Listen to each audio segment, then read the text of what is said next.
Chapter 993. There were mountains, rivers, gods, and ghosts. It seemed to be a bad habit of a remote village or an ancient superstition. Although Song Village couldn't be described as a remote village, it was still a remote place. In order to avoid war, the ancestors of the Song family deliberately chose this place far away from the secular world. Haunted. Song Haran glanced at his family and raised his eyebrows. He looked into Song Bo's eyes and asked, "How did it happen?" Song Bo quickly said, "At first, it started from the Wong village in the next ditch. After a while, it came to our village." Next ditch? Song Haran was stunned and subconsciously looked at his father. Song Tianyu nodded and said, "I remember there were a few families with the surname Wong there." Song Haran nodded. Song Bo said nervously, "That day I saw that my hair was long and planned to find Master Wong at the entrance of the Wong village to cut my hair. I passed by a family who happened to be holding a funeral. I asked out of curiosity. It turned out that the whole family died. A family of 6 people, big and small, all died in one night. I heard that they died miserably. Aren't you guys evil? All died in one night." Song Haran suddenly frowned. "Yes, it was very tragic." Song Bo sighed. "Speaking of which, I've seen the head of the family a few times. He was a blacksmith and had good skills in repairing iron pots for people. His name was Wong Das Hun. Sai, he was quite young, in his 40s. What a pity. Since people died, didn't the local people come down to investigate?" Song Tianyu asked in a low voice. "They came, but they couldn't find anything." Song Bo then told the situation he had heard. "But I heard that Wong Das Hun picked up 2 men from somewhere. One was injured and the other was unconscious. Not long after that, Wong Dashuin's entire family was dead, and the 2 people he had taken in were gone. The police in the village said that the 2 men might have killed them. They were wanted, but I don't know if they found them." Then, "What does it have to do with ghosts?" Song Bo said, "A few days later, on the 7th day of Wong Dashuin's death, an old man went to the toilet in the middle of the night. He saw a white shadow floating out of Wong Dashuin's house and fainted in fright. When he woke up the next day, he said he saw a ghost. Since then, more and more people had seen Wong Das Hun at night. Some people even heard crying coming from Wong Dashuin's house in the middle of the night. One of the more courageous ones didn't believe it and went to the door in the middle of the night. As a result, he was found unconscious outside the house the next day. He didn't even know how he fell asleep. But since then, this guy has been crazy all day long. As a result, the whole ditch is in a state of panic." After pausing for a moment, Song Bo continued, "Then a Taoist priest was invited back from somewhere to perform a ritual. In the end, Wong Dashuin's ghost was chased away and came to our Song village." "Uncle Song Bo, are you saying that Wong Dashuin's ghost has come here? Has anyone here seen it with their own eyes?" Song Haran suddenly asked. Song Bo nodded hard. "Of course. Many people have seen it, including me. It was probably last week. Someone was holding a wedding in another ravine and invited me over to set up a stove to cook. Because I came back late, I heard some strange noises when I entered Old Master Song's ancestral home in the middle of the night. At that time, I drank a bit of wine. So I stealthily went to the front door to listen for a bit. I heard some very strange sounds, like laughter. Then I touched the wall of your house and took a look inside. Oh my God, I was almost scared to death." "What did you see?" Song Ing swallowed his saliva and asked subconsciously. Song Bo's face was a little pale at this time. He swallowed his saliva and said, "I saw a guy with disheveled hair and I couldn't see his face. He was lying on the ground, crawling and crawling. He crawled very fast. He didn't look like a human at all." "Someone?" Song Haran grasped the key point. "There was a ghost." Song Bo said in horror, "I saw it with my own eyes." That ghost crawled and suddenly pounced, grabbing a mouse and stuffing it into his mouth. Oh my! The mouse's tail was still moving in the ghost's mouth. In the end, it was swallowed alive. He even smiled at me afterwards, which scared the hell out of me. I directly hid in my house and kept the lights on for the whole night, not daring to close my eyes. Since then, the poultry we raised here often disappeared. Everyone said that the ghost was hungry and came to steal in the middle of the night. Now, everyone doesn't dare to go out at night, afraid that the ghost will pester them. Look, during the day, everyone had a meeting in the ancestral hall, discussing how to invite a Taoist priest to come back and chase away Wang Dashuan's ghost. Otherwise, we can't live. Everyone looked at each other. If someone was so strange in the middle of the night, there might be other reasons, but ordinary people couldn't swallow a mouse alive. You said that this ghost is still in our ancestral house, right?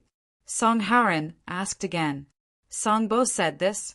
Young Master Song, don't tell me you want to go and take a look? Please don't. It's very fierce in the middle of the night. Why don't we go there tomorrow? If you don't mind, you can come to my house and stay for a while. I'll make room for you. We're just a couple. My son and daughter-in-law are working in the city. You can sleep anywhere. Song Haran glanced at Song Tianyu, obviously waiting for him to speak. No need, Song Bo, Song Tianyu said indifferently. If I, Song Tianyu, want to go home, even ghosts can't stop me. Besides, as the saying goes, humans are 30% afraid of ghosts, but ghosts are 70% afraid of humans. We have a lot of people and abundant yang energy. We're not afraid of ghosts. Oh, Master Song, don't be so stubborn. Just wait for the night. Master Song. Song Bo called out, but Song Tianyu had already led them to the ancestral house of the Song family. He couldn't stop him at all. Song Bo glanced at them and saw that he couldn't stop them. He could only run back to his house, resentfully.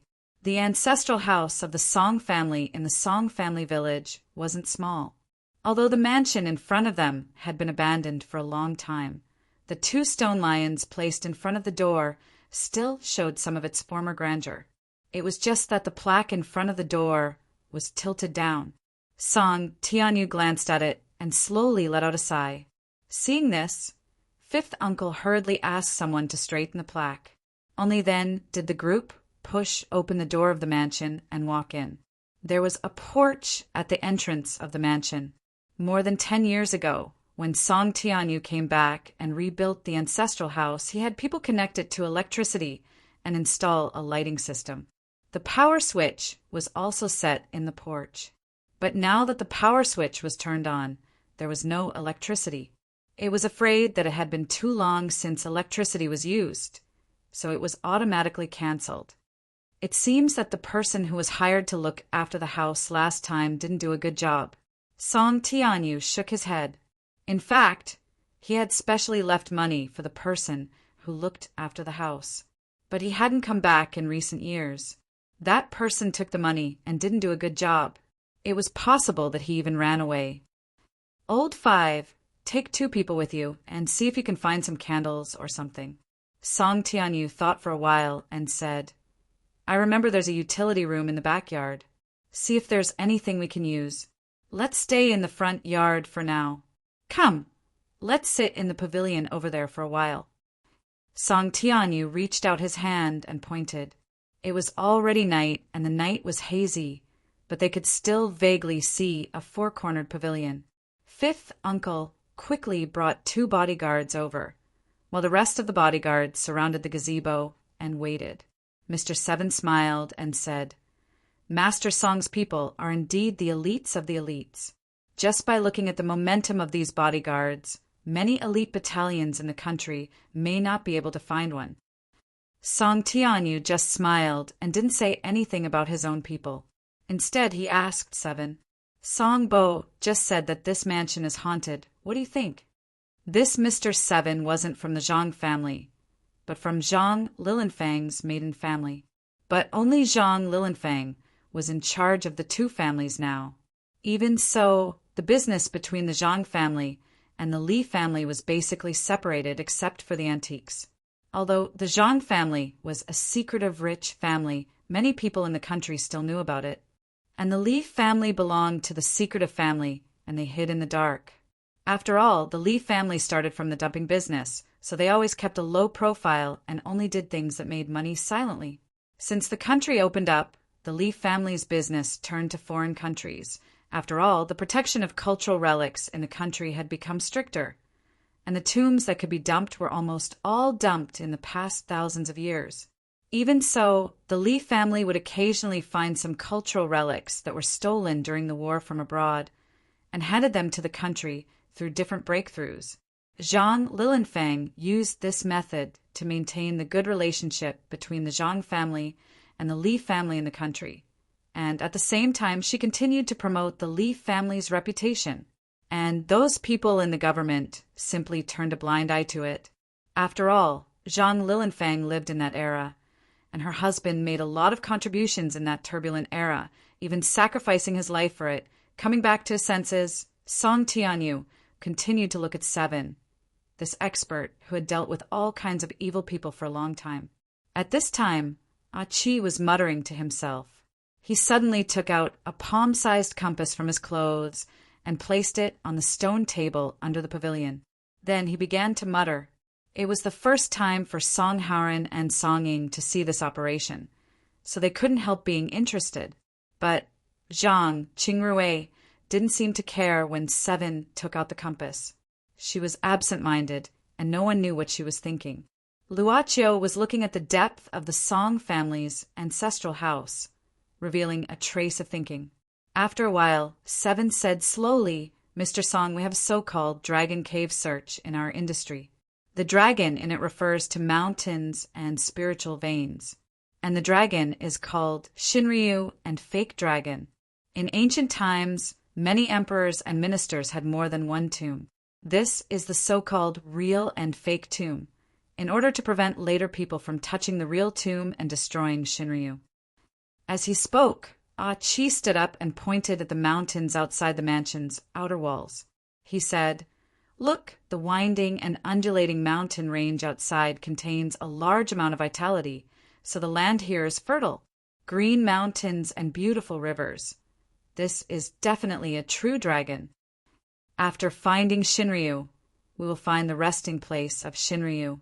The resting place is far from the dragon head, so this dragon is the dragon of riches. If a tomb or residence is placed on the dragon of riches, it will be a place full of vitality, and the future generations will have good fortune. Obviously, the Song family's ancestral house is on this dragon of riches." Looking at the direction of the structure and the meaning of the dragon cave, it seems that the person who built this house must be a master in metaphysics. "Oh," Song Tianyu said. "From what you said, not only is this not a haunted house, but it is also a blessed land." Seven nodded. Although the Song family has declined a few years ago, it has been blessed. After Master Song returned to the country, he ordered people to renovate the house. After that, the Song family's life has been smooth. It's wonderful. Oh, from what you said, if someone wants to deal with my Song family, they don't have to do it personally. As long as they destroy this ancestral house, then my Song family will be in danger, right? Song Tianyu looked at Seven and suddenly laughed coldly. Seven's heart trembled, and sweat seeped out of his forehead. He thought that this Song Tianyu was already over 60 years old, but he still had such a terrifying aura. He couldn't help but open his mouth, not knowing how to respond.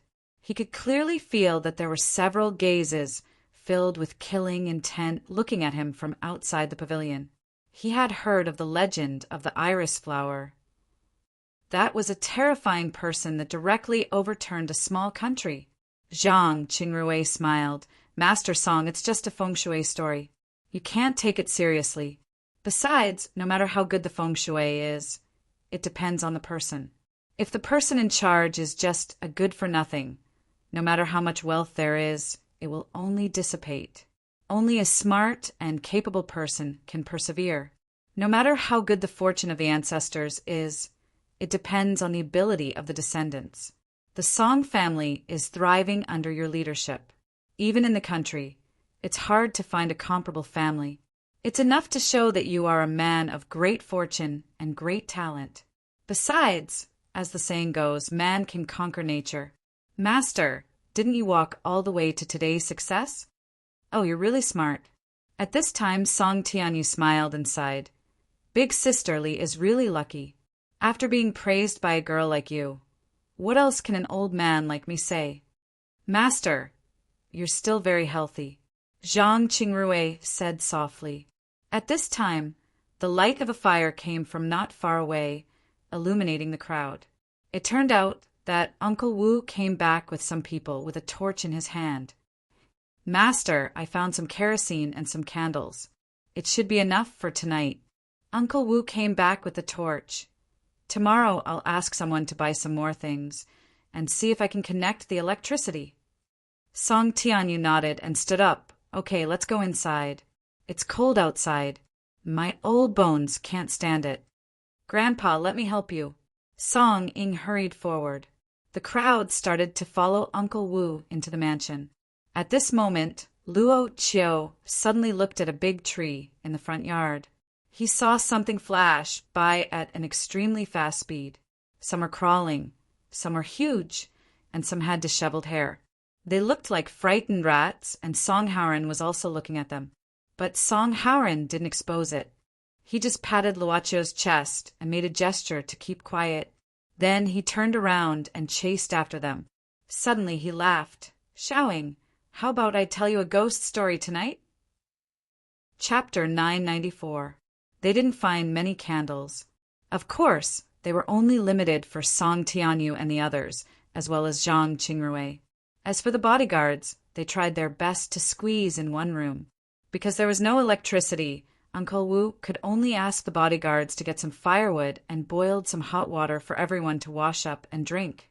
Generally speaking, it was enough to cope with the night. Song Haoren liked exploring and was used to living in the open, so he didn't have any objection to it. As for Master Song, he was also a man who had endured hardships before, so he was also calm. Song Ying didn't say anything. Such conditions were actually much more comfortable than the days she spent in the summer camp in the village when she was a child. Of course, she didn't train herself according to the standards of a soldier, but just learned some self-protection skills and survival skills in the wild. Zhang Qingrui was probably the one who was not used to it the most.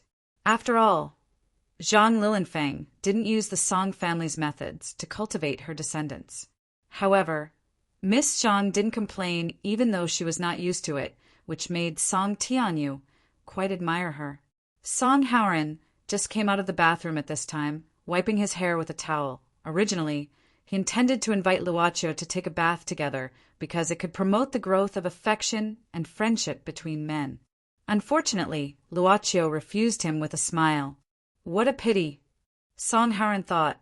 As he walked while wiping his hair and there was no light, Song Haoren accidentally knocked his head. It didn't hurt, but Song Haoren suddenly became absent-minded. In a trance, Song Haoren suddenly thought of one thing. When he came in, he and Luochio saw the creepy crawling shadow that Song Bo mentioned. Song Haoren knew himself well. Not to mention the Sun God's badge, he had encountered some weird things by chance during his years of exploration, so he could be careless. The key was, how did Luochio do it?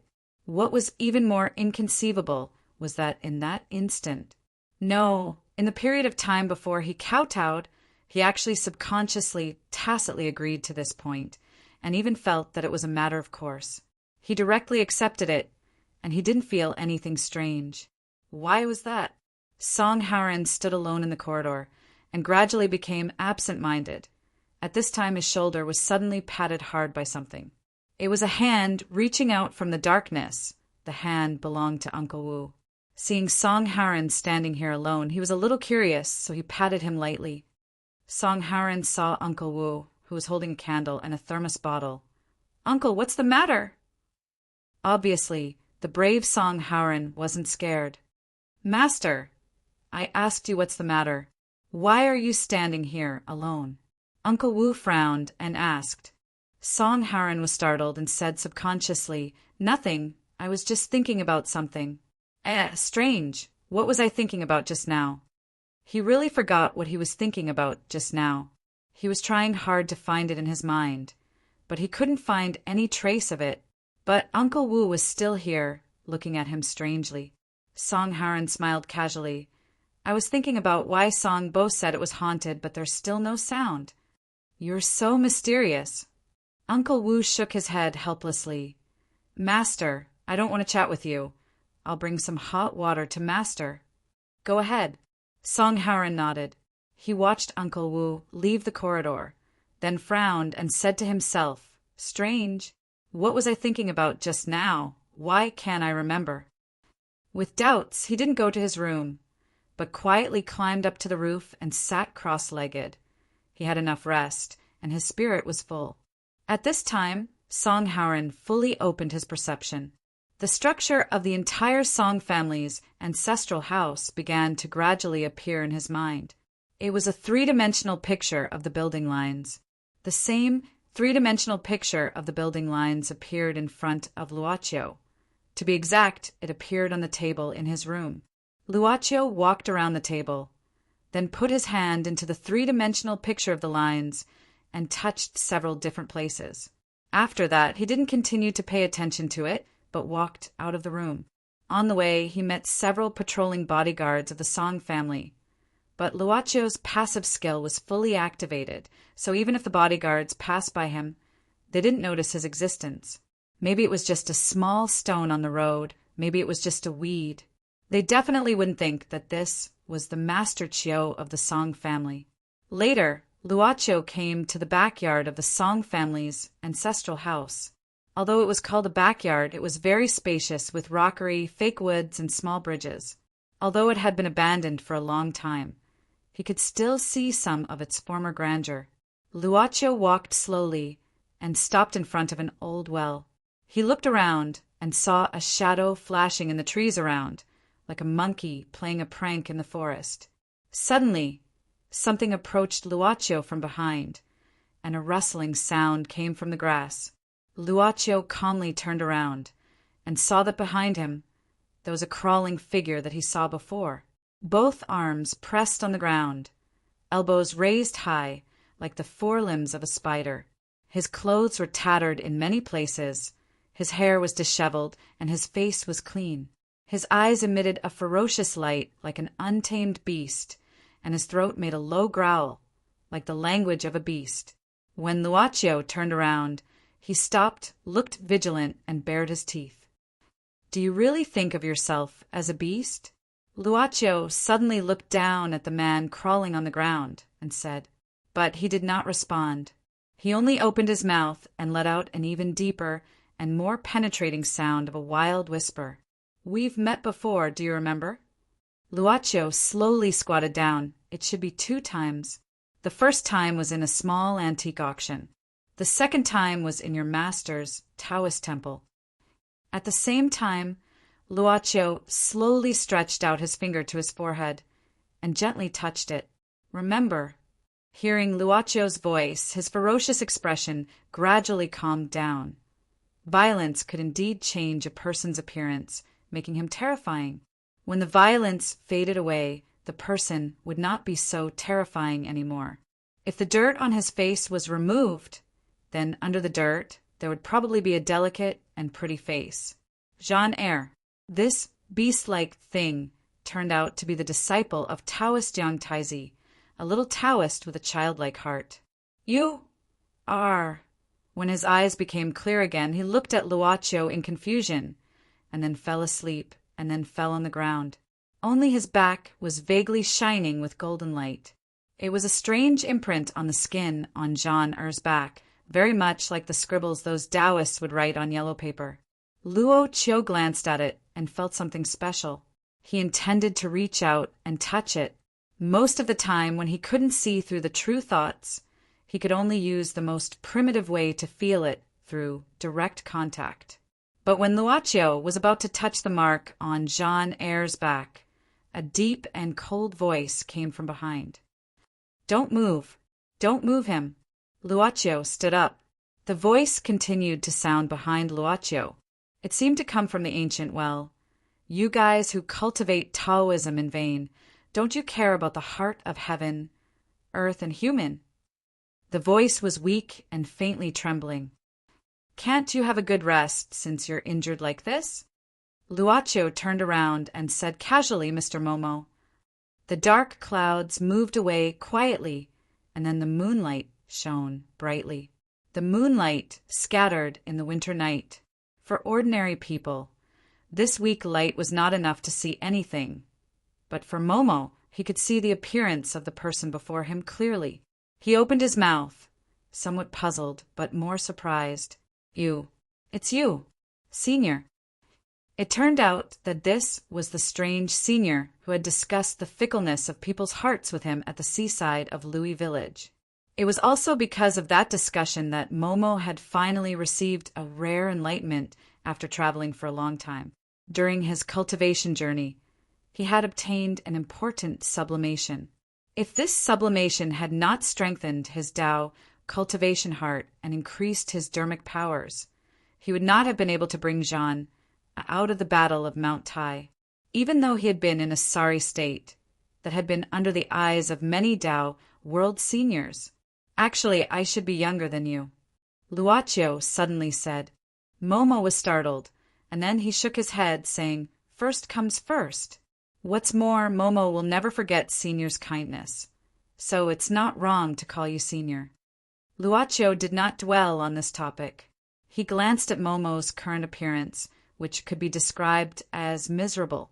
His lips were dry and blue, his chest was wrapped in a large piece of gauze, and there was even blood oozing out. The blood was slightly black. "You seem to be poisoned."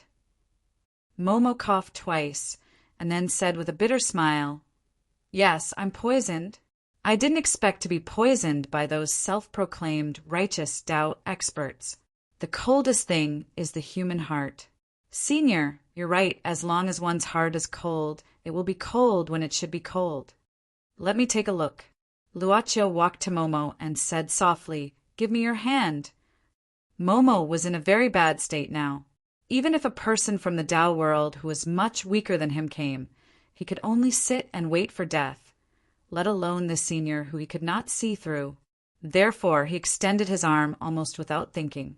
He was subconsciously very willing to believe this senior, thinking that he had no intention of coveting the emperor's edict that everyone was fighting for. Luocio then covered Momo's palm with his palm, and then he closed his eyes. At this moment, Momo only felt that the stagnant and weak feeling in his whole body was slowly disappearing, and the poison that suppressed his dermic power seemed to be disappearing bit by bit. He felt his own changes in disbelief, and at the same time he stared at this senior's expression. He did not feel strained at all. He actually removed the poison that was difficult to remove in his body so easily. All right. When Luocio opened his eyes, Momo already felt that his whole body was unobstructed. Although he was still tired, he was extremely relaxed.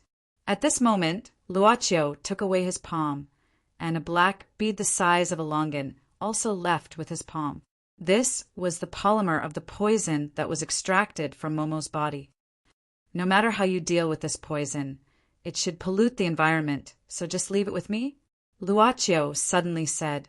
Momo nodded blankly. Luocio then conjured a small box and put the poison inside. Momo did not know how the senior took it out and sent it away. Perhaps it was the legendary heaven and earth spell in the sleeve? Senior, thank you for saving my life. Momo cupped his fists. I can't express my gratitude. If you have any orders in the future, as long as it doesn't violate morality, Momo will not refuse. It's better not to make such a promise. Luocio shook his head. Momo gave a start again. Luocio said again, Since you can't do it easily, why should you make a promise? As long as it doesn't violate morality, Momo will go through water and tread on fire without hesitation. The young Taoist master of Dragon Tiger Mountain said with a firm gaze. However, Luocio said, If you want something, then you need something. If the need can't be used, it's beyond the boundary of morality.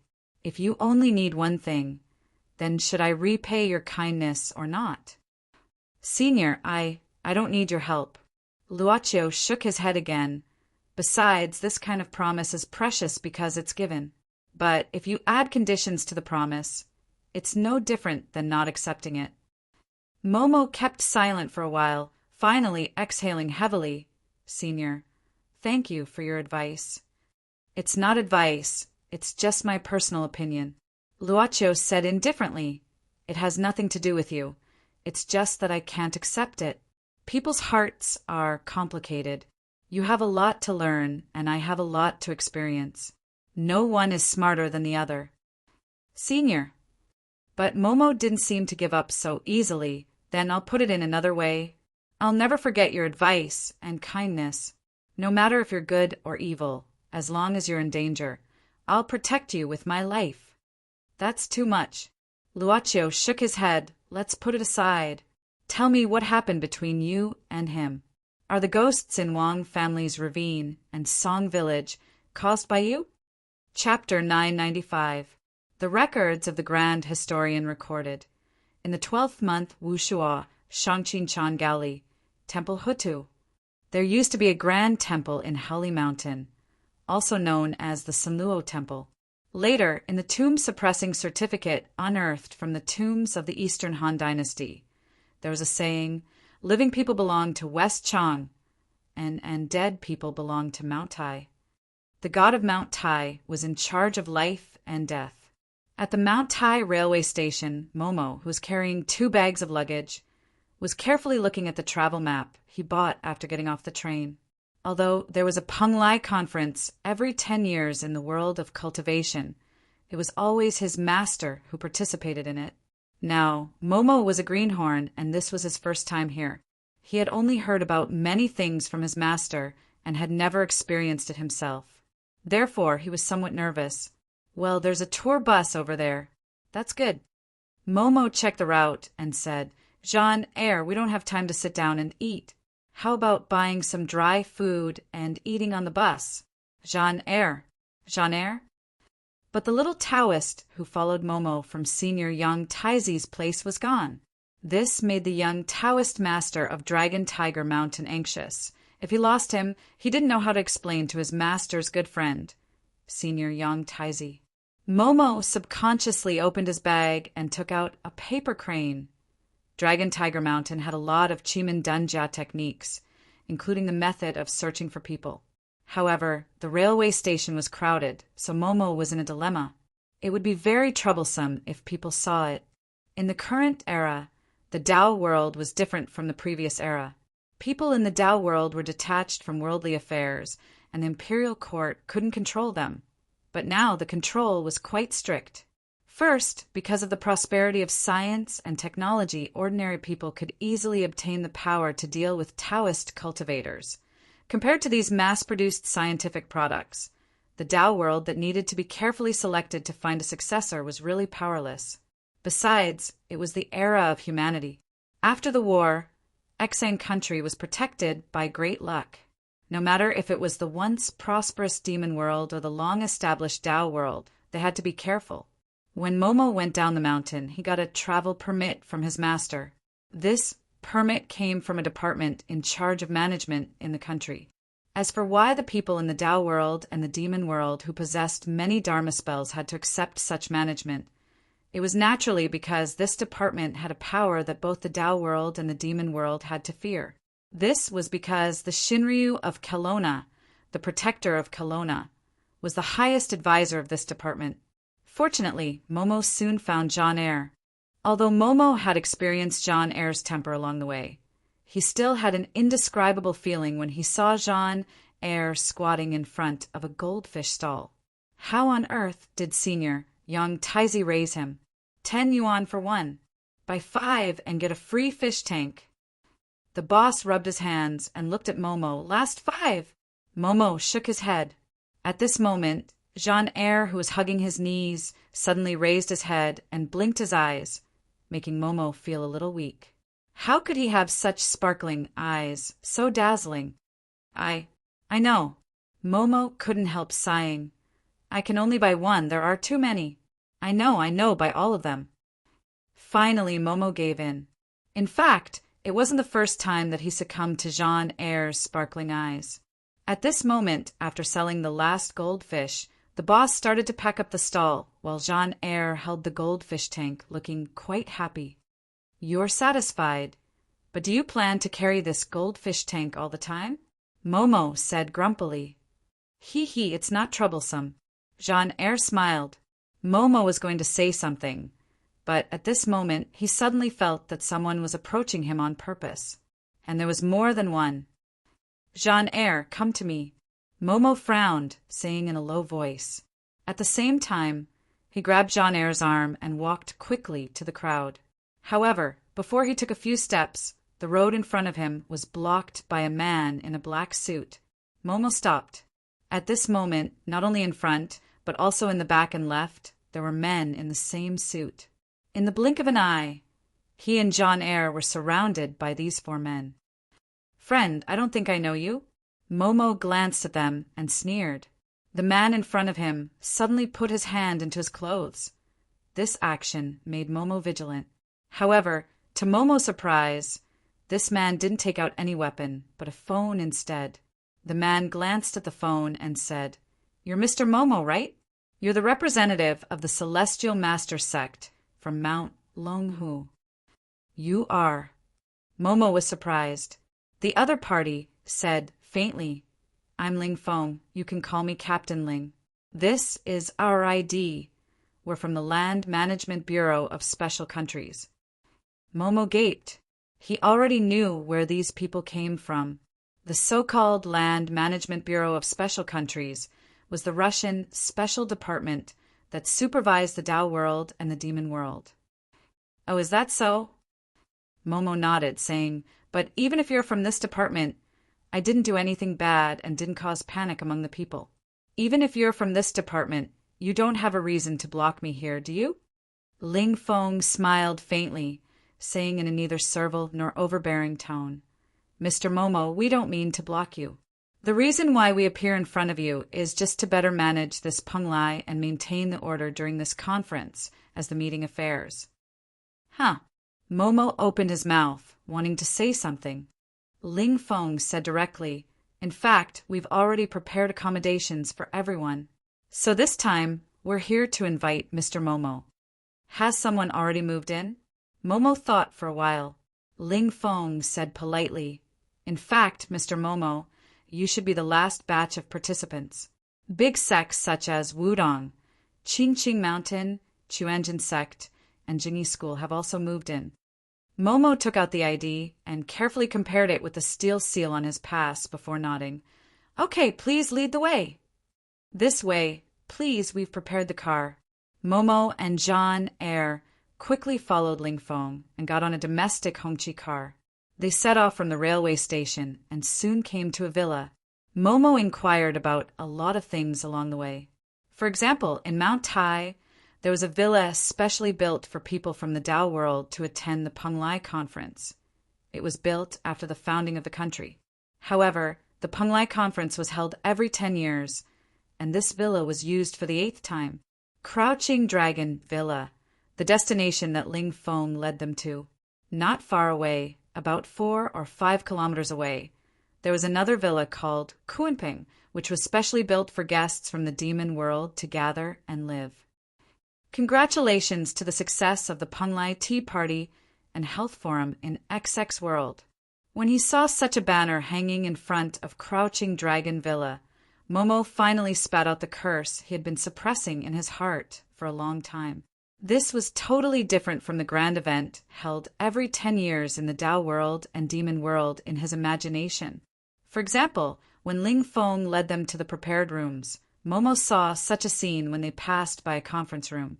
On the stage, a man in a gray robe was holding a microphone and holding an electronic pointer, pointing at a sentence in quotations of absolute truth that was projected on the screen. Below the stage, a group of guys in colorful clothes were immersed in taking notes. This scene made Momo stand stupidly in front of the conference room for more than 10 seconds. Taoist friend, if you're interested, please come in from the back. There are still seats in the back, so don't disturb everyone, okay? The man in a gray robe said with a smile. Sorry to disturb you. Momo closed the door of the conference room immediately. If it was somewhere else, Momo might think that this was a scammer's trick. However, he could clearly feel that the magic power in this meeting room was surging. There were at least 3 fellows whose magic power was not weaker than his at this moment. Ling Feng said, "Mr. Momo, it's fine if you want to listen to the lecture. Anyway, your check-in is done. This is your room card." "No need. I'll go back to my room first." Momo shook his head. "I want to be alone." Where's your companion?" Ling Feng looked around in surprise and found that the young man who was following Momo with a goldfish bowl had disappeared. Momo acted as if he didn't find it strange. He didn't know why either. Jean Eyre's cultivation was clearly very low, but he was always able to silently escape from the lock of his aura. "Sorry, my companion is a bit playful. I can't watch him." Momo smiled bitterly, but he usually won't go far, so he should still be in the villa. "That's not good," Ling Feng said worriedly. "Mr. Momo, you know that the guests aren't ordinary people. Some of them have weird tempers and rules. Even we have to be careful. Let's look for him. He should be nearby," Momo said helplessly. In fact, Momo found Jean Eyre quickly in the ornamental garden of the villa. When Momo and Ling Feng found Jean Eyre, they found that he was squatting in front of a small lotus pond in the garden, pouring the goldfish into the pond. "Why did you run away without saying anything again?" Momo knocked on Jean Eyre's head, but this guy only giggled. It was really hard to be angry with him. "What are you doing here?" Momo sighed. Seeing Jean Eyre's action, he was puzzled. "Didn't you just buy them? Don't you want them?"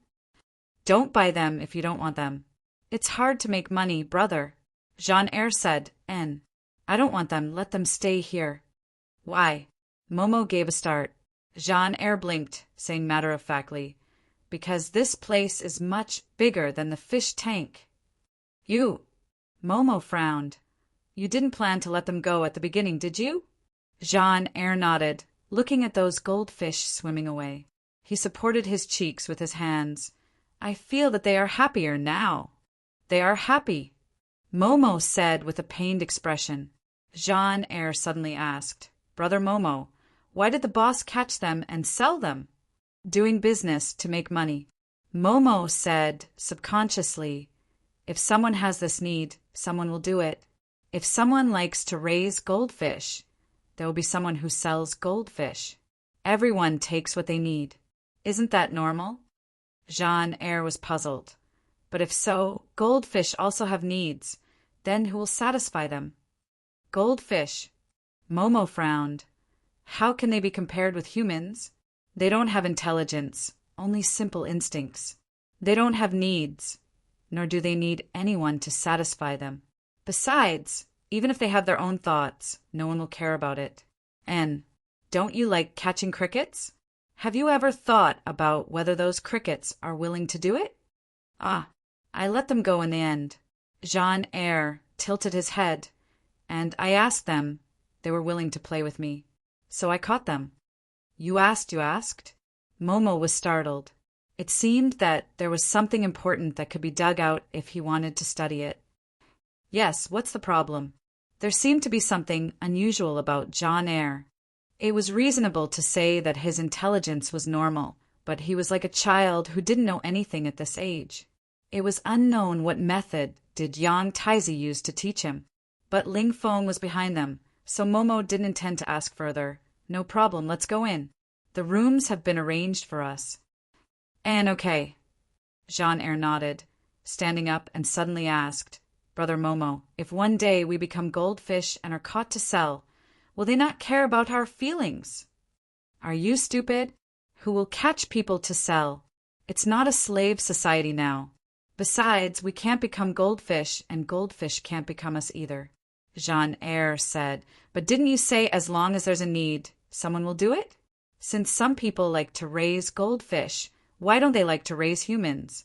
If someone likes to raise humans, will we be caught and thrown into the goldfish bowl? And then no one will care about us?" Chapter 996.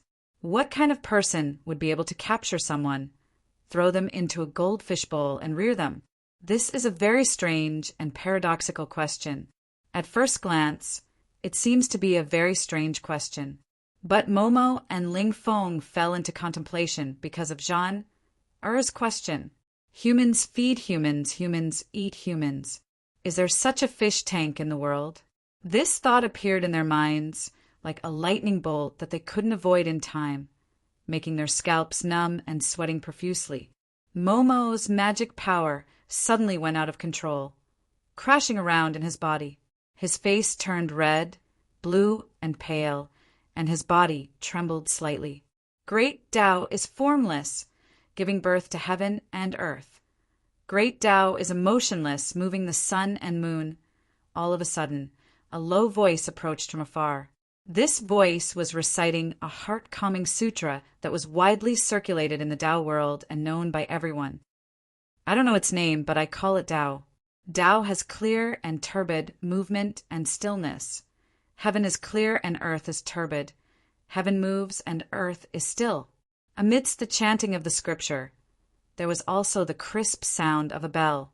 The ringing of the bell made Momo's uncontrollable magic power gradually return to its original trajectory as if it had found a guide, descending to the end of the stream, giving birth to all things. Clear is the source of turbidity. Movement is the foundation of stillness. If people can be peaceful, heaven and earth will return. At this moment, Momo and Ling Feng both exhaled a mouthful of turbid air, and their breathing became smooth again. He saw a very young man, but his hair was already gray. If his hair was black, he would be about 21 or 22 years old. Young man with gray hair? This young man was holding a small ringing bell, which should be the source of the ringing of the bell. Thank you. Momo cupped his fist and said gratefully to the young man. He knew that he was in a dangerous situation because of Jean-Er's carelessness. If it wasn't for this white-haired young man's help, the consequences would be quite troublesome. It's nothing, I just happened to pass by and saw that you two weren't in good condition. So I recited a meditation sutra. This young man smiled faintly. If you two didn't have a good foundation, you wouldn't be of much help. No matter what. Momo shook his head. Ling Feng was very respectful at this time. He looked at the young white-haired man and quickly said, Representative Lai, why did you come out? Lai. Lai what? Momo was stunned and subconsciously looked at Ling Feng. As a member of the relevant department, ordinary people naturally could not manage the Tao world and the demon world. Therefore, Ling Feng's cultivation level was actually not weak. At least, Momo could sense that his force fluctuation was not weaker than his own. At this moment, Ling Feng said with a serious expression, This is the current successor of the Cloth Sect. He's also one of the representatives of the National Tao Association's committee. Ha! Even the National Tao Association has appeared. You guys are really keeping up with the times. Momo didn't know where to start ridiculing. But he had heard his master mention the way of cloth from him. There was only one successor in each generation, and every Penglai tea party. No, the sacrificial ceremony at the final stage of the Penglai conference was hosted by the Bai sect. Due to the uniqueness of the way of cloth, most people in the Tao world were very respectful to the successor of the way of cloth. Who didn't want the way of cloth to help them? This should be the successor of Dragon Tiger Mountain. Representative Lai looked at Momo and said with a smile, You're Momo, right? You know me? Momo said in shock. Representative Lai nodded and said, I haven't seen you in person, but I've seen some photos. Your master, Taoist Long He, often sends some photos of you practicing in the group, so the Taoists in the group know more or less. Oh, I see. Momo nodded and then suddenly said in shock, Wait, what did you say he often does? Send photos, Representative Lai said, in our official chat group. Oh, you haven't been added, right? Momo's mouth twitched, and he said reluctantly, I've heard of this official chat group, but it seems that only the sect masters of each sect can join. Plus, the criteria to join the group is quite strict. I'm still far from it.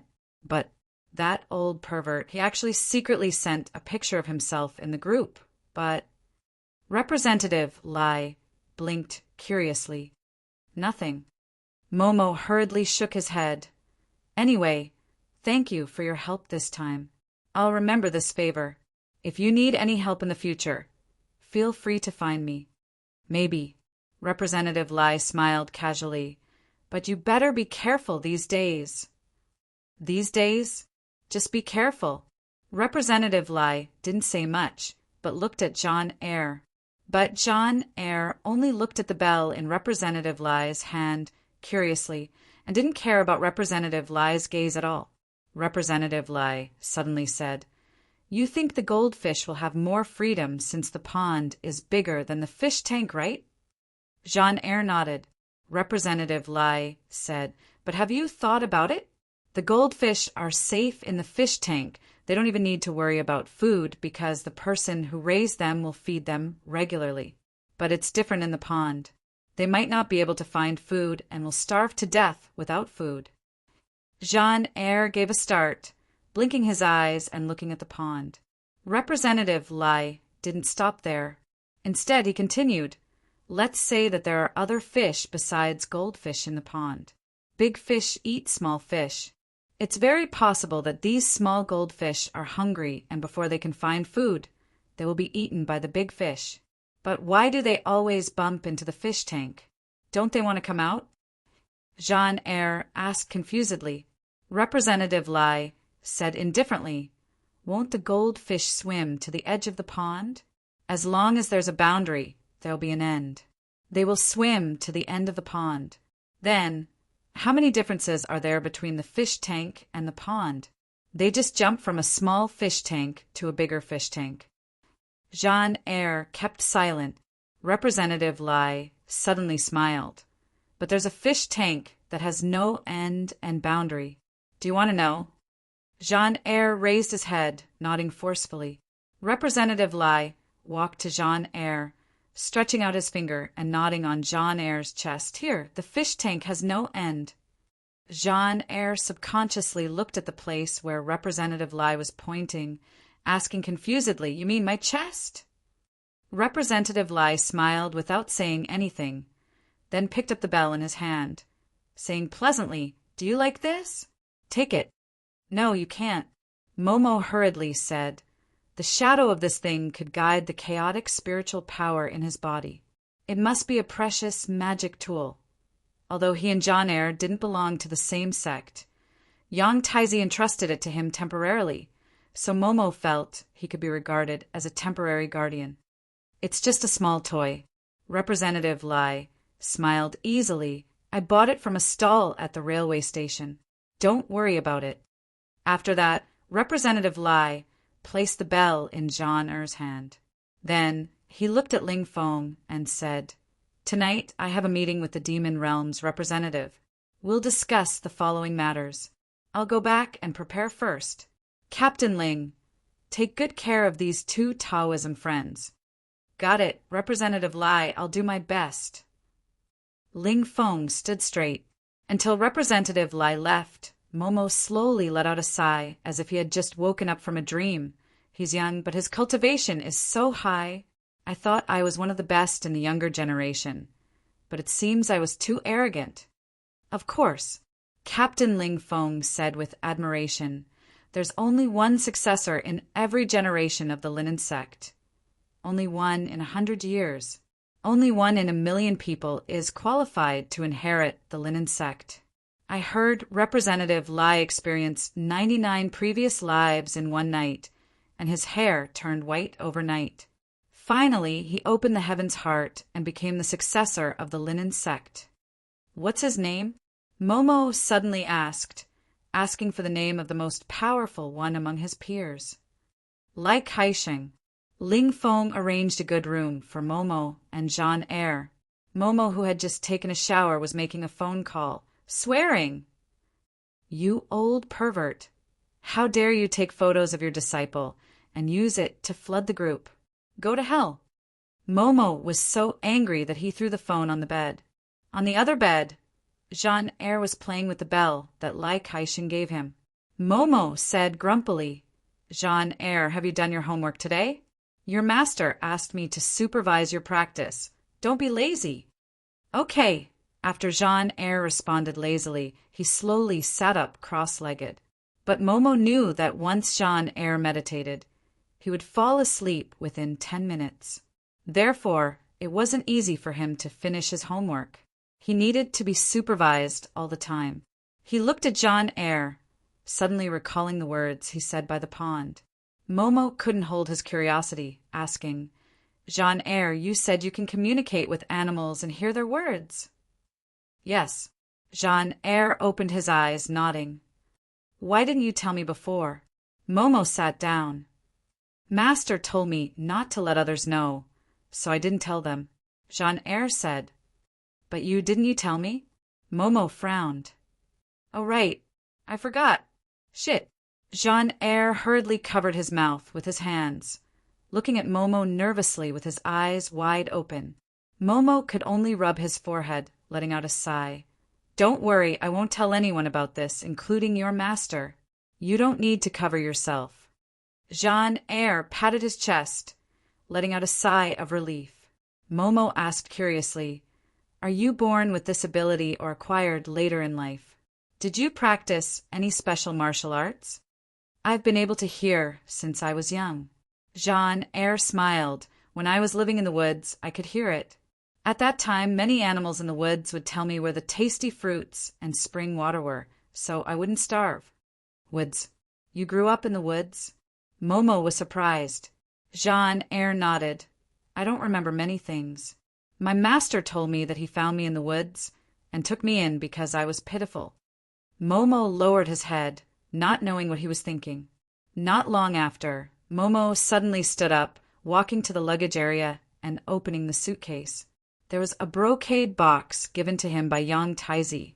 Before leaving, Yang Taizi told him to open it when he arrived at Mount Tai. On the way, Momo had studied this brocade box out of curiosity and found that there was a cursed seal on it. But this cursed seal had already disappeared, as if the time had been calculated. Momo opened the brocade box, finding there was a smaller box about the size of a palm with a note. Momo glanced at the words on the note, opening his mouth slightly, showing a weird expression.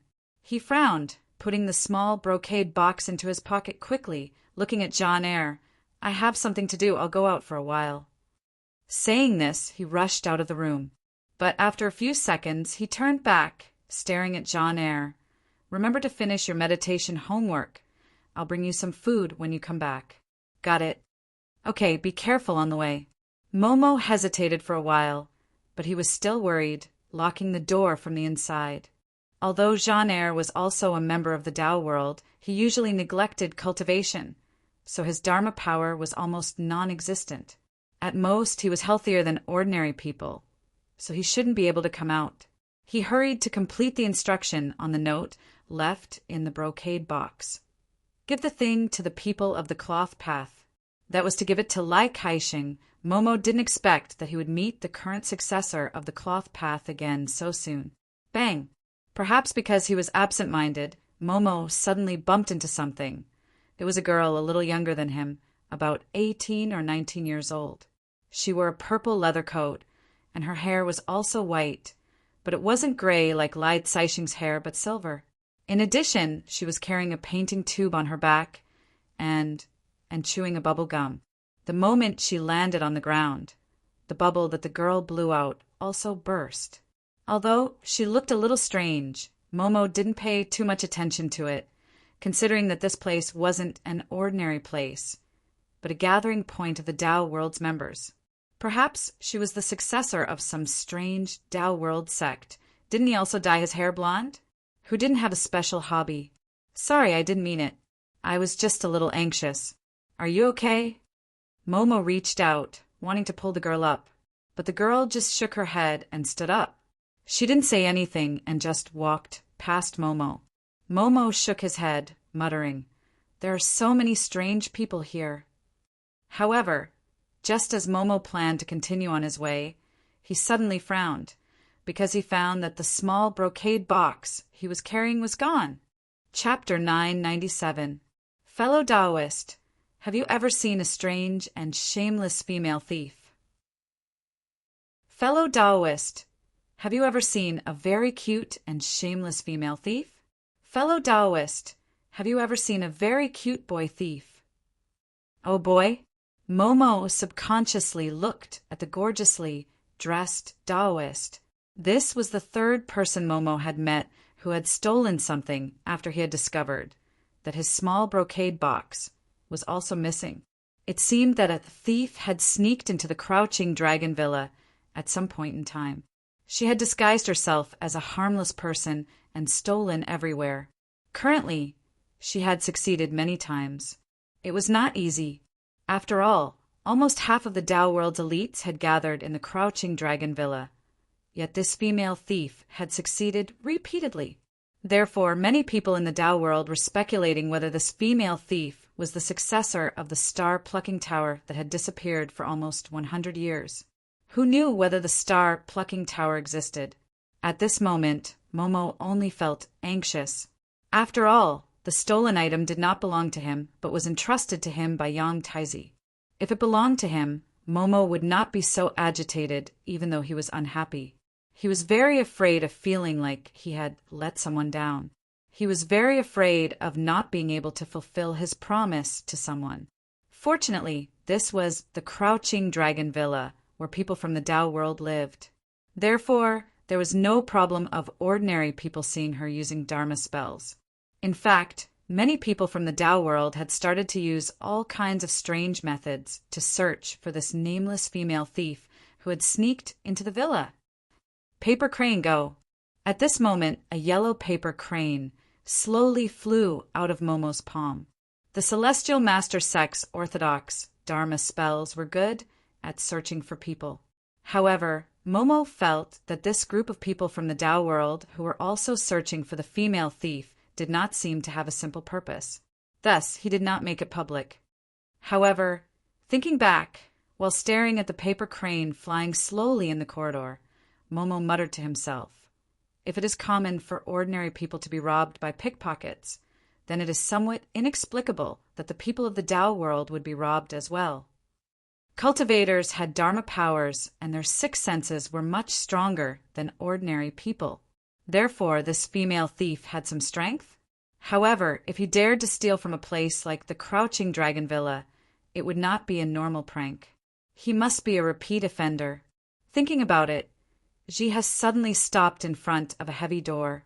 Momo paused. Jiha was directly destroyed by someone, and he himself was stopped by Captain Ling Feng, who had picked him up at the train station. "You are Mr. Momo?" Ling Feng frowned. "Mr. Momo, what's the matter?"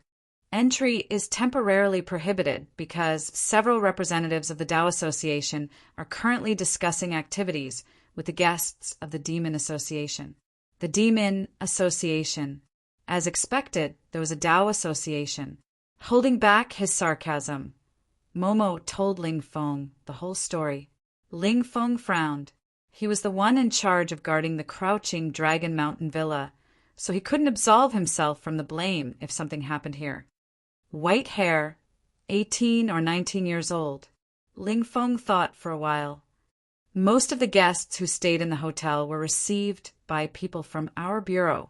I don't think I have any impression of such a person. Could it be that he came here by himself or just arrived today? Momo asked. Ling Feng shook his head. That's impossible because we've reported all the participants. The number of disciples and the leader of the team are clearly recorded. Even Mr. Jean Eyre, who came with you, we've contacted Taoist Yang Taizi and got his confirmation. Momo stroked his chin. That is to say, she's just a non-staff member. Then, is it possible that she's not a human? You mean she's a guest from the demon realm? Ling Feng frowned. I need to confirm this. Because the Kuan Peng Villa is led by another captain. It's better to be faster. Momo nodded. This female thief has succeeded so many times. It shows that she's very skillful in stealing. God knows how many people will be harmed if she keeps on doing this. Wait for a while, Mr. Momo. Captain Ling Feng nodded. At this moment, the door of the conference room suddenly opened.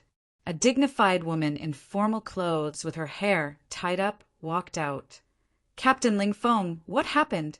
I just felt the fluctuation of supernatural power outside the door. Who's this? The dignified woman looked at Momo at the same time. Ling Feng hurriedly said, "Miss Gong, this is Mr. Momo, the successor of Taoist of Dragon Tiger Mountain. He's here to attend the Penglai conference on behalf of Taoist Changha, the headmaster of Dragon Tiger Mountain. There's just a small problem, don't worry." "Oh, he's the disciple of Taoist Changha." The dignified woman named Miss Gong nodded, suddenly asking, "You're Momo?" "This Miss Gong is the successor of Taisu Palace. She's temporarily the secretary of the Taoist Association." Ling Feng briefly introduced the background of this dignified woman. "Oh, it's the orthodoxy of Jinwu, great emperor. Sorry for the disrespect." Momo hurriedly cupped his fists to greet her. The orthodoxy of Qiyun Mountain and Dragon Tiger Mountain both belonged to one of the 4 holy lands of Taoism in China. Though they didn't have direct contact with each other, they were bound together by the common people long ago. Miss Gong suddenly asked, "Mr. Momo, do you have time?" What's the matter?" Momo didn't answer but asked back. Miss Gong said, "We just happen to need a volunteer, and it would be better if it was someone who cultivates a protective cultivation technique. I think the god-beating skill of Dragon Tiger Mountain is a better choice." "Of course, volunteer is the principal." Momo hesitated, suddenly asking, "Is the successor of Lini Sectin there?" "Representative Lai."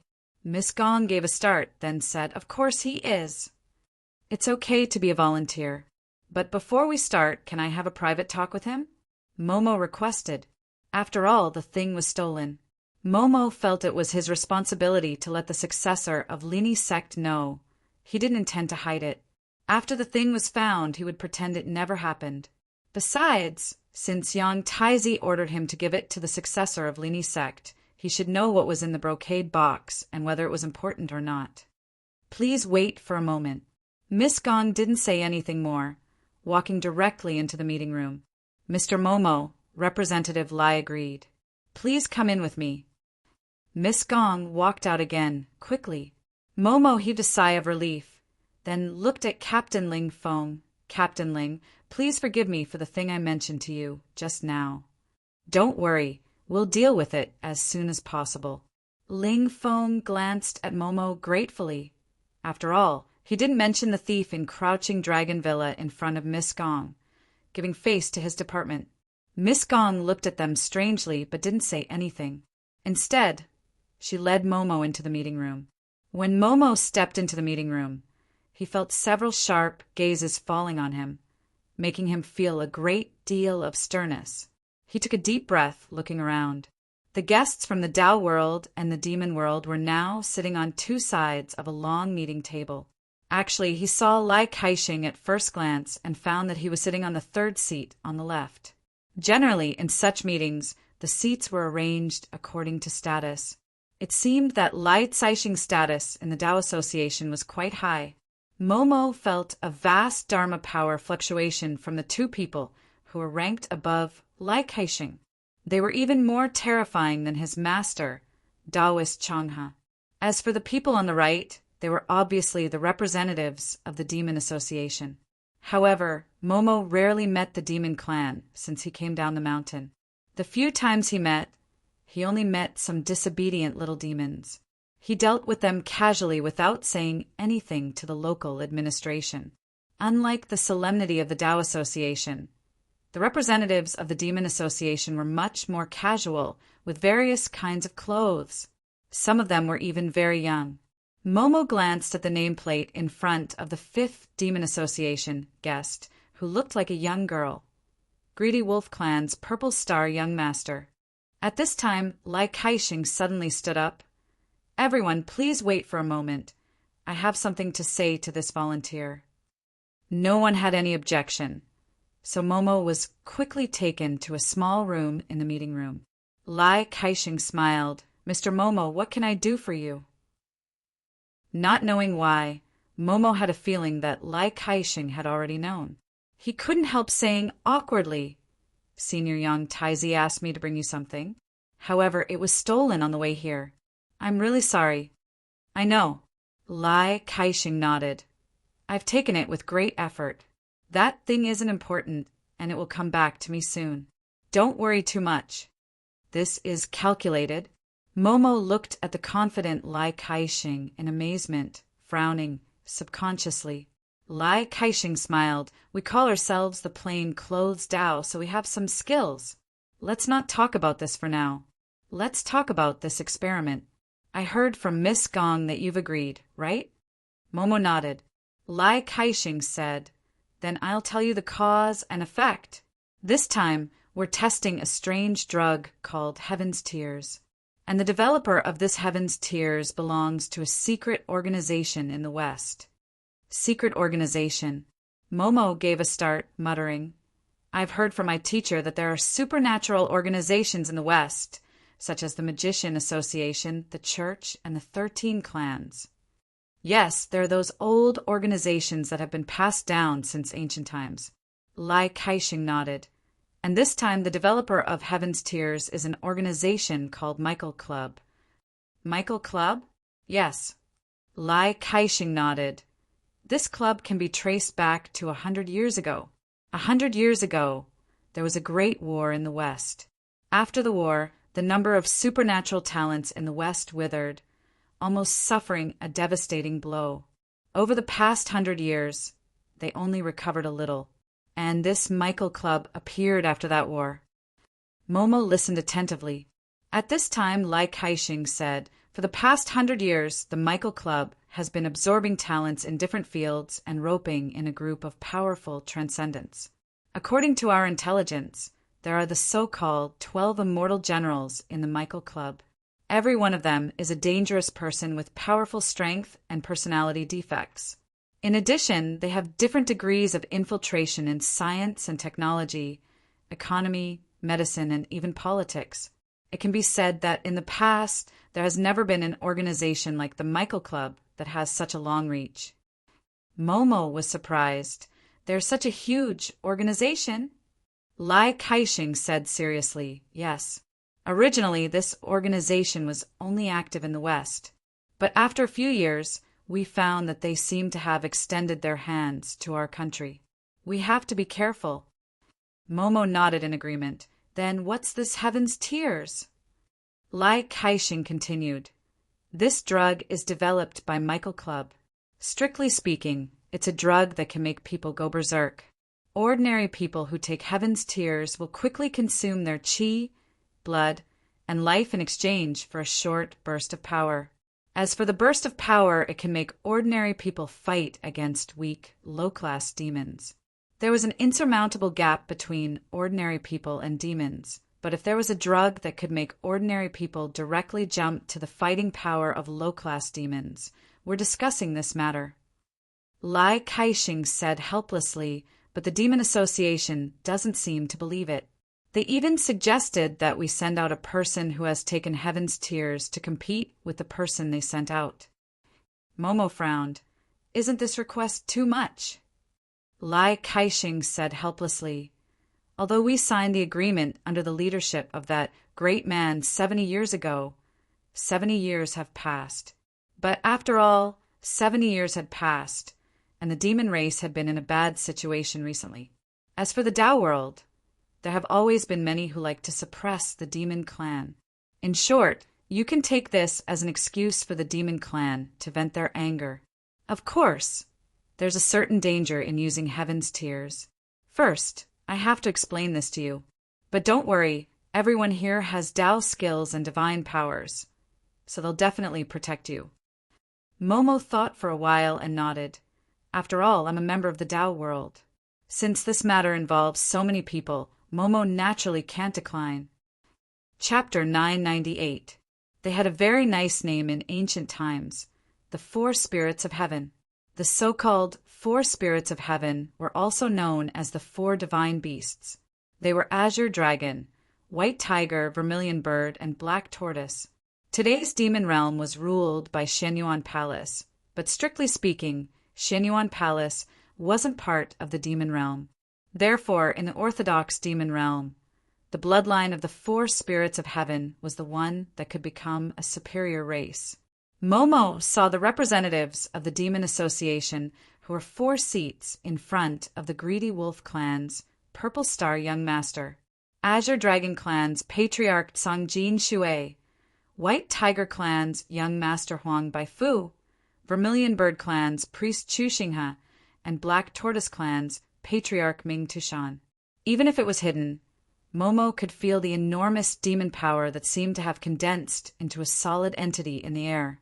He heard that there was also a powerful demon clan in Shenyuan Palace, but he didn't know how the representative of the 4 spirits of heaven was compared to him. There were a total of 6 seats from the Demon Association. In addition to the 4 clans and Greedy Wolf clan, the last seat was occupied by a haggard man in black, with a face as pale as ash. Momo found that the other party's gaze had been fixed on him. He couldn't see any hostility, but it made him feel strange. He couldn't help glancing at the other party's nameplate. The Fundu City's city lord was silent. The city lord of the Ghost Clan? Momo frowned secretly, suddenly understanding why the city lord of Fundu City looked at him with such a strange gaze.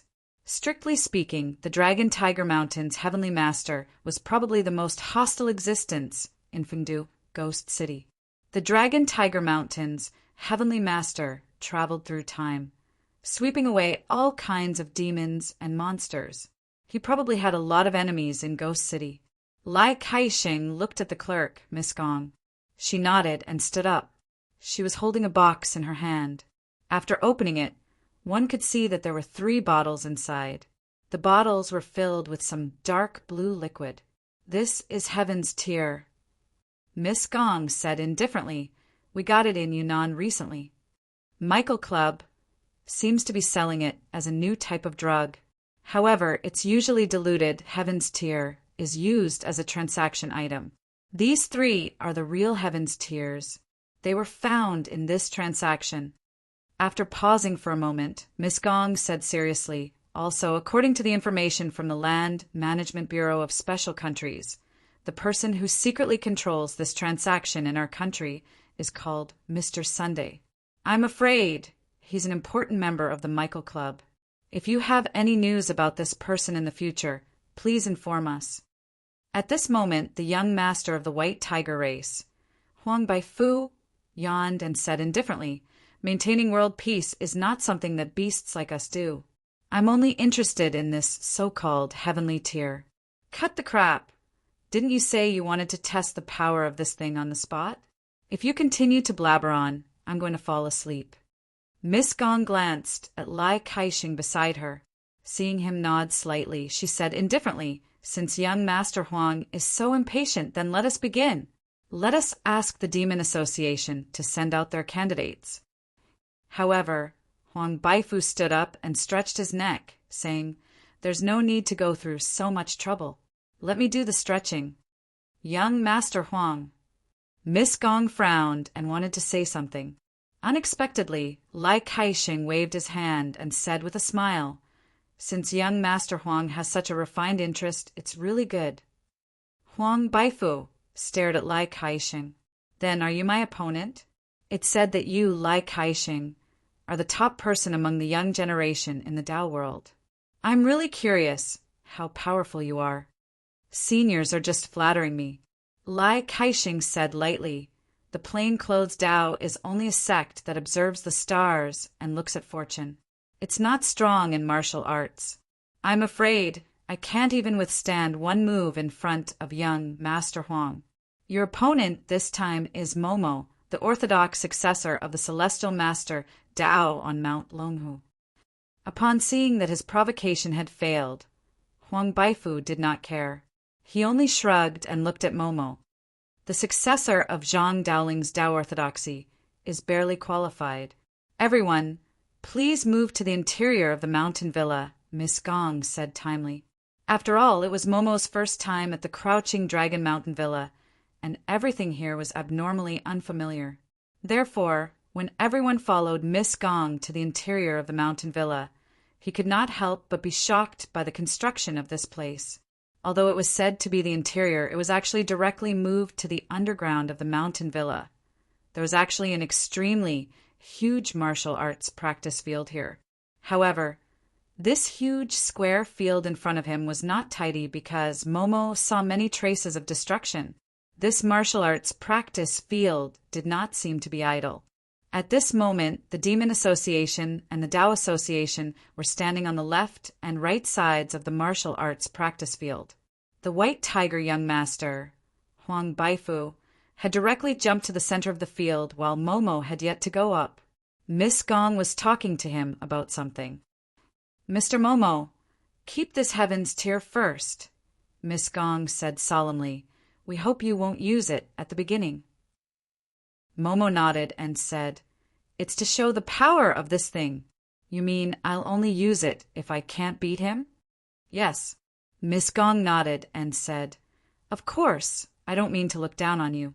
But your opponent is the White Tiger young master. Since Huang Baifu can be the representative of the White Tiger tribe, I think you should know what this means." Momo said solemnly, "It's said that the 4 heavenly spirit tribes have the inheritance of the 4 mythical beasts. The most powerful offspring of the 4 tribes will be protected by the mythical beasts. Their strength is unfathomable." Miss Gong said, "Not only that, but Huang Baifu is also one of the rare descendants of the White Tiger race who showed signs of atavism in the past 100 years. It is rumored that without using the power of the White Tiger race's inheritance, he once fought to a draw with the current Azure Dragon race's leader, Tsang Jinshui. This bone is not only hard to chew." Momo gave a bitter smile. "I'm afraid I can't chew it." "Mr. Momo, don't worry," Miss Gong said with a serious face. "The representatives of the Tao Association will not let anything happen to you." Momo naturally understood this. Although it was said to be a test of heaven's tears, it was only an excuse for the Taoist and demon tribe to solve the problem. It was just that he was at this critical juncture. Now that he thought about it, wasn't the timing of Miss Gong's appearance too coincidental? He was just talking to Captain Ling Fong, and she immediately appeared and proposed this request as if she knew he would agree. Suddenly, Momo's heart jolted as he asked rapidly, "Did Lai Kai-shing ask you to come out at the beginning?" Miss Gong gave a start, but soon regained her composure, saying indifferently, "I said I sensed the fluctuation of spiritual power outside the door and came out because I was worried something might happen." "Really?" Momo waved his hand, saying indifferently, "Actually, it's very rare to be able to fight with the most outstanding genius of the White Tiger tribe. Putting aside the real intention behind this matter, I'm very willing to fight with Huang Baifu." Miss Gong remained silent for a while before nodding. "In that case, Mr. Momo, please come out." Momo gave a carefree smile and walked towards the training field. "If you want to use heaven's tears, you'd better use godly beating or to strengthen your body. And don't exceed 3 minutes." Miss Gong suddenly said in a low voice behind Momo. Momo turned around and whistled with a smile. "Did anyone tell you that you're actually quite good-looking?" Without waiting for Miss Gong to reply, Momo jumped onto the arena. He looked around and finally locked his eyes on Huang Baifu. He said loudly, "I came in a hurry and didn't bring anything with me. Who can lend me a wooden sword?" Huang Baifu sneered, "Wooden sword? You're quite capable." Momo shook his head. "I'm just used to using wooden swords. Didn't anyone tell you that we Celestial Master Sect are used to using wooden swords to subdue demons? You've got guts." Huang Baifu suddenly laughed. "If you don't die, I'll treat you to a drink. Thanks in advance." Momo chuckled. At this moment, an ear-piercing sound was heard. A streamer shot to Momo's front in a flash. He took a closer look and discovered that it really was a wooden sword. However, this wooden sword was completely black and emitted a dark light. This sword is called Black Underworld. I picked it up from a Taoist who wasn't afraid of death. You can have it." Momo looked towards the source of the voice, opening his mouth in astonishment because the person who gave him the sword wasn't from the Tao Association, but the Fengdu City Master of the Monster Association. However, his face was gloomy and uncertain, and it was impossible to tell whether he was happy, angry, sad, or amused. It was impossible to know what he was thinking. Momo pulled out the black wooden sword. Suddenly, a fierce, baleful aura rushed to his body. He couldn't help but feel cold. He couldn't move at all. Huang Baifu frowned at the Fengdu city master.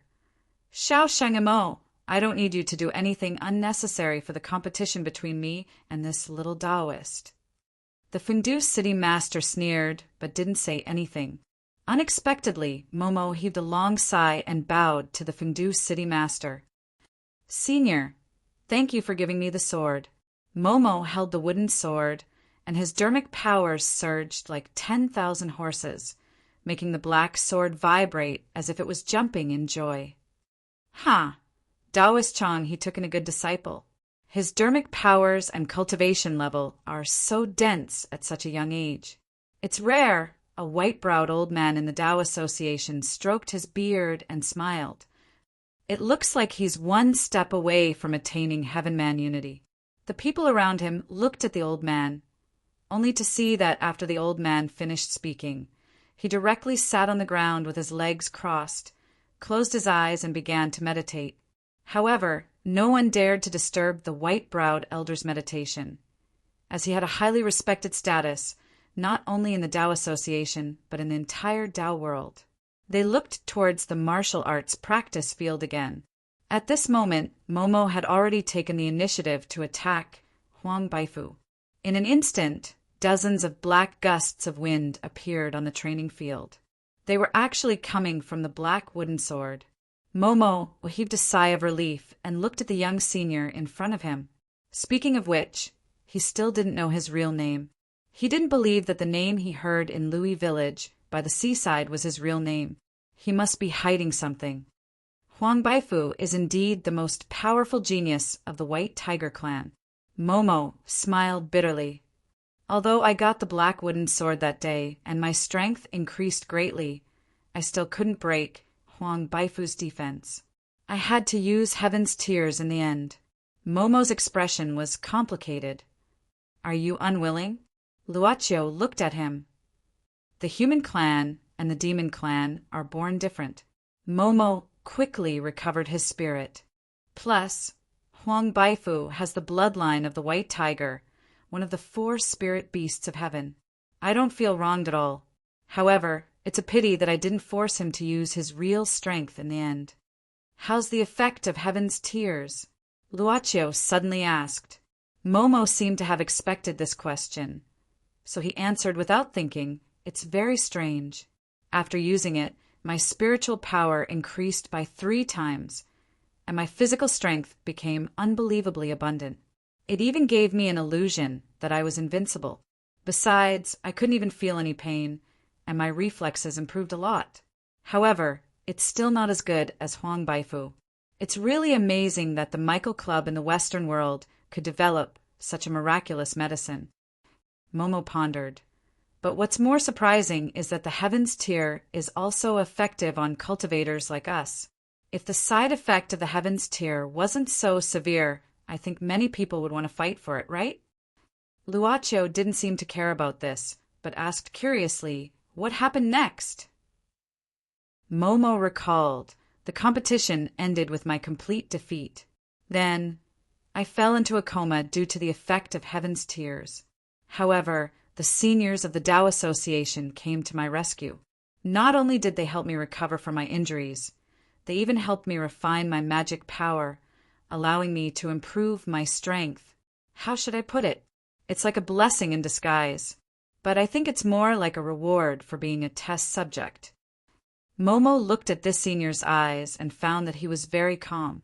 Momo scratched his head. How should I put it? I'm a bit annoyed that I was plotted against, but the Tao Association gave me compensation. If I think about it this way, I won't have so many problems. Why? Momo gave a start, saying subconsciously, Taoists kill evil creatures in peace and quiet. If we attach too much importance to karma, wouldn't we be at a disadvantage? Besides, if I became paranoid because of this, it would affect my cultivation method. How can I talk about Taoism if I'm too vicious? What about now? Luocio said faintly, You just said that the poison in your body was given to you by people in the Tao world. Now, do you still think so? Chapter 999. In the backyard of the Song family, Luocio asked Momo to carry Jean-Eyre because it wasn't a good idea to let him lie down like this. Additionally, they had to change their location due to some noises not far away. Don't worry, they're just the bodyguards of the owner. Luocio looked at Momo. They're probably just patrolling. Of course, because of your existence, there are some rumors about strange forces and gods in this village. Senior, if you don't mind, please follow me to the bottom of the ancient well. Momo forced a smile. I've been recuperating down there these days. And there's another world down there. Luocio nodded. He was more concerned about the so-called another world under the ancient well that Momo mentioned. Momo immediately carried Jean-Eyre on his back and jumped into the ancient well after getting the permission of the senior. In the blink of an eye, Momo had reached the bottom of the ancient well. This place had dried up, even the soil was dry and hard. Momo raised his head and looked up. When he was about to shout, he turned around abruptly. He saw the senior was standing at the bottom of the ancient well with him. When did it happen? He didn't even hear any noise when he fell down. It was like moving in a flash. Momo had fought with this senior in Louis village. At that time, he knew that this senior had unfathomable power, but now it seemed that he had underestimated him. He didn't know how this mysterious senior was compared with the bloodline inheritors of the 4 heavenly spirits of the Monster Association and the representatives of the Taoist Association. Is this the other world you mentioned? Luocio looked at the bottom of the ancient well. He found that there was actually another passageway here. The passageway was not simply a passageway for underground water to flow. Momo nodded and said seriously, "Yes, there's a huge space hidden under the ancient well. I see that you have quite a few stone rooms, and there are even hidden mechanisms in them. Have you explored it?" Luocio asked indifferently. Momo shook his head, no. First, I'm injured, so I can't take the risk. Secondly, since this place has set up such a mechanism, it must be to prevent outsiders from barging in. No matter what, I am considered to have come uninvited. If I were to barge in, it would naturally be bad. Luocio smiled at Momo. He didn't expect this blonde Taoist master to be such a rule-abiding person. Maybe he was the kind who would stop at the red light even on a deserted road in the middle of the night. Let's go in and have a look. Luocio waved his hand. A ball of light came out of his palm, illuminating the bottom of the ancient well and making the view here clearer. Momo said, "Keep walking and you'll reach a spacious place. It should be like a living room. I've been hiding inside all this time, trying to see if I can get rid of the poison in my body." Luocio said, "I heard that a family died in the Wang family ditch next door. Then someone saw the ghost of this family in the middle of the night. Later, a Taoist priest was invited to cast a spell and drove the evil ghost away, but it came here instead. What's going on?" Momo's face darkened, saying bitterly, "Senior, you're talking about Wang Dashuan's family? In fact, I'm the one who harmed them." Luocio stopped. Momo sighed. Jean has been in a coma since he got the edict. This time, the Taoist Association in Panglai Daha fought even more crazily, and there were forces from the monster world spying on them. That day, I had no choice but to jump off the cliff. Later on, he was saved by a mysterious woman surnamed Qin, who saved his life. Later, I came to Wang Dashuan's family and was rescued by them. I wanted to leave after I got better, but I didn't expect that I was found by a few monster Taoists. I couldn't defeat them, so they cast a spell and swallowed the souls of Wang Dashuan's family. Later, I ran away and came to Song village. A mysterious woman, surnamed Qin? Luocio gaped. Momo nodded. This Miss Qin is quiet, but she seems to be otherworldly. I can't guess her background. Senior, do you know something? Nothing. Luocio shook his head. You've been hiding in the well. How did Jean wake up? Momo said, the poison in my body broke out very badly recently, and Jean also woke up these days. But as you saw, Jean became like this after he woke up. Even so, Jean didn't go far as if to protect me. Later, those monster Taoists chased here, but they were killed by Jean. I also moved their bodies here. Alas, I've avenged Wang Dashuan's family. Luo Qiu nodded. At this moment, he had walked to the living room that Momo had mentioned. He saw 3 corpses in the corner. It was cold and gloomy in the well, so the bodies didn't rot so quickly. Luoqiu looked at the structure of the stone room under the well, asking, "What's your plan now? You've recovered from the poison, and you've recovered your ability to move. Jean will wake up after he wakes up, so I suggest you'd better consider the next situation." Momo muttered, "To tell you the truth, according to the situation of the competition in the Pinglai meeting, if I take Jean with me, I'm afraid it'll cause another bloody storm. So I plan to take Jean away as soon as possible and send him back to his master Yang Taizi. As for me," he shook his head, sighing, "maybe I'll go back to Dragon Tiger Mountain first and tell my master Changha about this. As for what I'll encounter in the future, I can only plan for the future. Senior, what do you think?" "It's none of my business," Luoqiu said. "You can decide by yourself. Besides, can you deal with these bodies?" Momo was stupefied. Luoqiu said indifferently, "Since you think it's against the rules to break into other people's place, is it against the rules to leave the bodies here casually?" Momo had noticed that a group of people came to this empty mansion, and the sudden appearance of this senior. Since this senior didn't come for the edict, did he know the owner of this mansion? "It's my fault. Please forgive me, senior," Momo hurriedly said. "I'll deal with these 3 bodies as soon as possible." "Go ahead." Luoqiu nodded. "I'll take a look inside." Saying this, Luoqiu ignored Momo, walking straight to another corridor leading to the inside. Momo looked at the corpses in the corner, frowning and pinching a madrah. Momo murmured while the spiritual power in his body surged rapidly.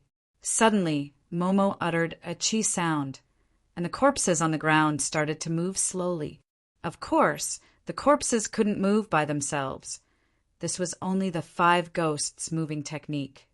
Seeing the 3 corpses start to move, Momo glanced at John. He thought that since that senior was here and had helped John, to calm down, there should be no problem.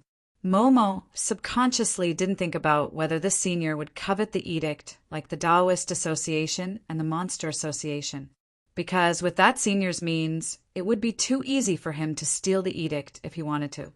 He could just kill him and take Jean away. Why would he bother to remove the poison in his body? Where should I move these corpses? This was the only question he was considering. To Luoqiu's surprise, there was such a huge secret room under the ancient well of the Song family. The entrance of this secret room was obviously lower than the water level of the ancient well. If the ancient well hadn't been drained, this secret room might have remained unknown. Just like what Momo said, this secret room was extremely huge, with many passages like a maze. There were many traps in the different passages. This reminded Luoqiu of the time when he explored Zhang Jiao's tomb on the prairie. This might actually be a huge tomb.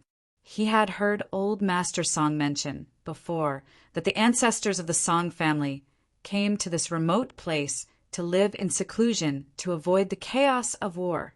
But if it was just to live in seclusion, there was no need to deliberately build such a huge building under the mansion. Thinking about this, a huge stone door suddenly blocked Luoqiu's way. There were words carved on the stone door. It was a regular script. None of the Song family members are allowed to enter unless they have nowhere else to go.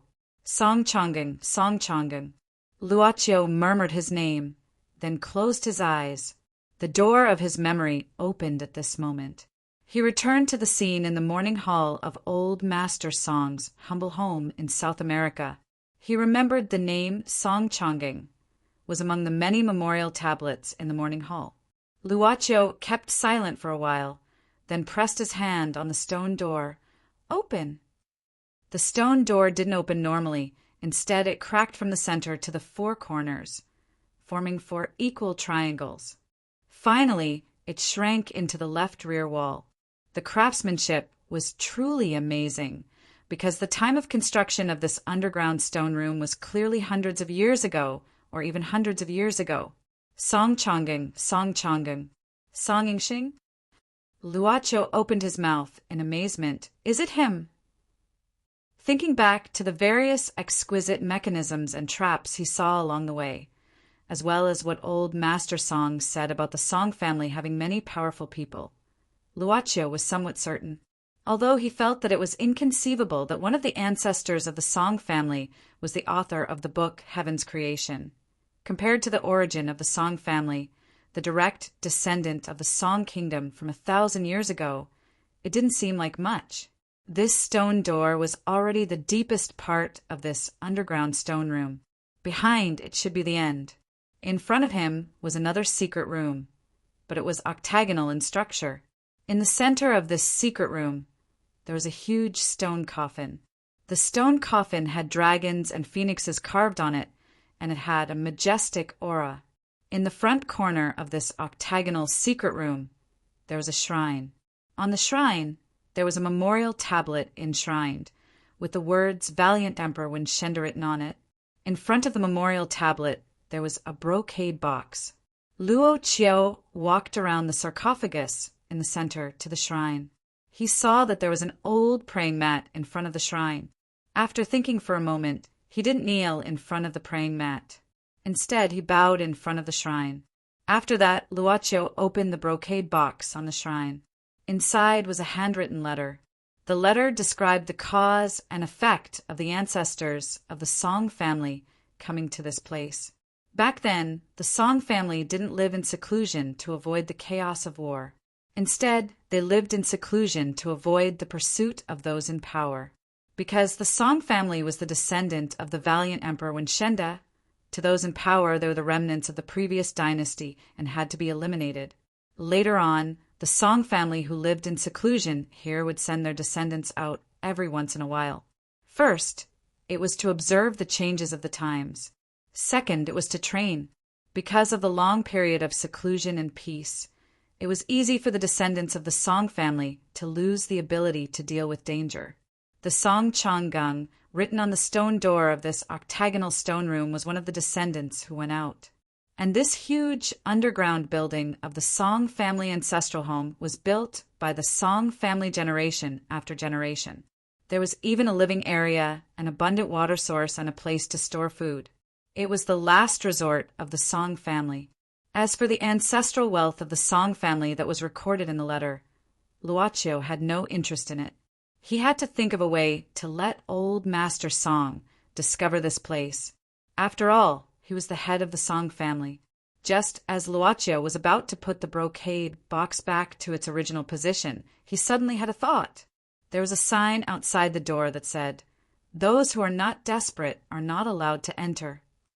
If it was a warning to the descendants of the Song clan that this enormous underground stone room was their last resort, shouldn't it have been written at the entrance, at the very beginning? Why did it have to be written on the stone door in the deepest part of the room? Luoqiu moved his gaze to the stone coffin. This time he directly walked in front of the stone coffin, walked around it, and finally put his palm on the coffin lid. With a gentle push of his palm, the coffin lid slowly moved away and finally flew out horizontally, and then gently landed on the ground. Luoqiu looked inside the stone coffin. He saw a middle-aged man lying inside the stone coffin. The man was wearing a cloud dragon red silk robe and a heavenly crown on his head. His face was dignified. As for his hands, they were placed on his abdomen, and in his hand was a strange stone rui. Luoqiu frowned, and directly took the jade rui from the middle-aged man's hand, and carefully looked at it. What surprised Luoqiu was that this stone rui had a very familiar engraving on it. This was the engraving on the discount black card that the club gave to some customers. It represented the discount. But just as Luoqiu was about to carefully look at it, the stone rui in his hand unexpectedly shattered little by little, and directly turned into powder from Luoqiu's hand, and fell to the ground, as if it had lost some of its original power. Chapter 1000. The stone rui in his hand naturally shattered. Of course, if Luoqiu had not picked it up, it might have remained in its original state. But in the end, this stone rui had already lost its original function. That being said, Luaccio was not used to breaking things. Therefore, the dust that had fallen to the ground quickly gathered on his palm. It was as if time was flowing backward. In just a moment, the shattered stone rui was restored. Luaccio intended to put this stone rui back into the hands of the yellow-robed man in the sarcophagus. But at this moment, the man in the royal robe who was lying peacefully in the sarcophagus suddenly opened his eyes. If ordinary people saw this scene, they would probably be scared half to death. When I entered, a gentleman in the same trade said that this was an excellent place with good feng shui. Luaccio was not alarmed. He just pried open the man's palm and put the stone rui back to its original position. He continued, "Since you are here to recuperate your soul, it is better that you don't wake up before you recover. I don't have any evil intentions. I am just curious," and Luaccio looked into the middle-aged man's eyes and said indifferently, "I don't intend to reveal your existence to anyone." Then, the dignified man slowly closed his eyes. At the same time, Luaccio reached out and grabbed. The sarcophagus lid flew from the ground and returned to its original position. "Times are changing," Luaccio said indifferently. "Even if you are the monarch of a country, even if you wake up, what can you change? This world is no longer the world it used to be." The man in the sarcophagus was probably just a pitiful person who was immersed in unrealistic fantasies. Luaccio shook his head. This ancestral home of the Song family might really be a place with good feng shui. But if he wanted to use the power of this place to keep the soul that should have dispersed long ago, or even revive it, it was just wishful thinking. How could it be so easy to bring back a life that had already disappeared? The soul in the sarcophagus had not dispersed for thousands of years. It was already extremely difficult. Luaccio didn't take anything away from the stone chamber. He just let everything return to its original state. He had only been here, but he had not left any traces behind. When he returned outside, Momo was feeding Jeanne water. The 3 corpses were gone. Presumably, Momo had taken care of them. "Senior." Seeing Luaccio walking out, Momo hurriedly stood up and asked with concern, "Is there any danger here?" Luaccio said casually, "Since you don't intend to explore this thing, is it important to you whether it is dangerous or not?" Momo smiled embarrassedly. Although he made up his mind not to barge in, he was still curious.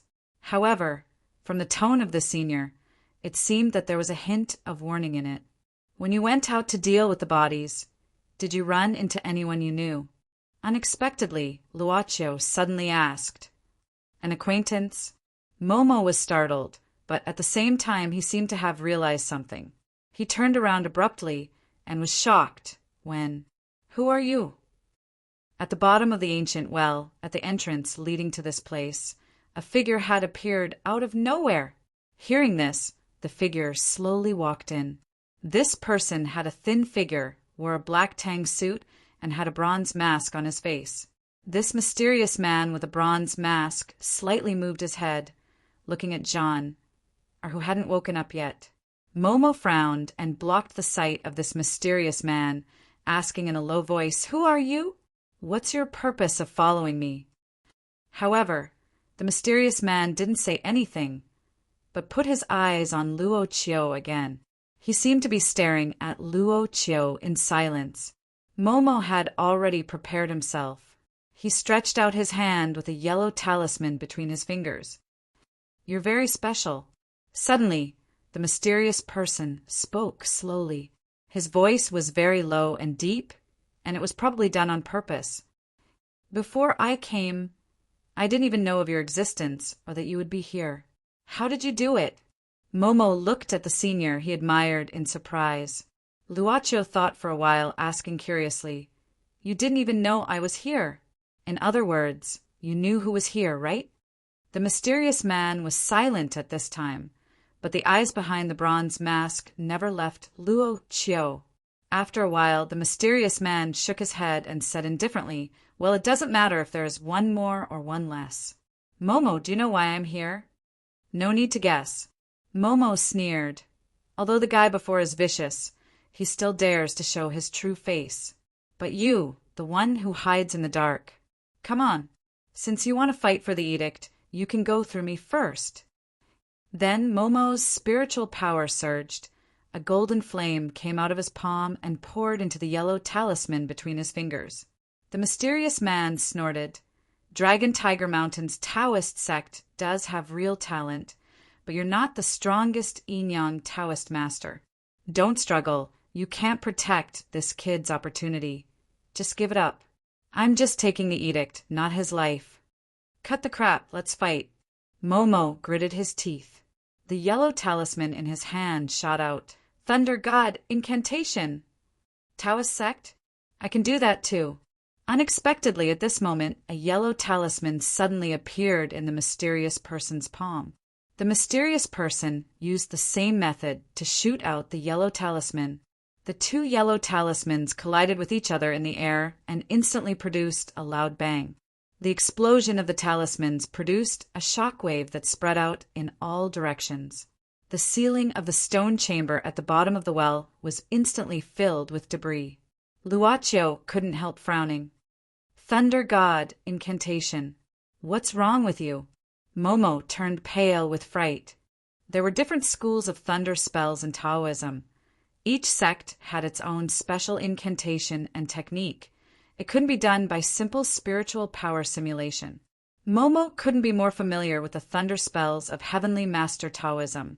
At this moment, when the two Thunder God incantations collided, Momo could clearly feel that the opponent was using the same magic power as him.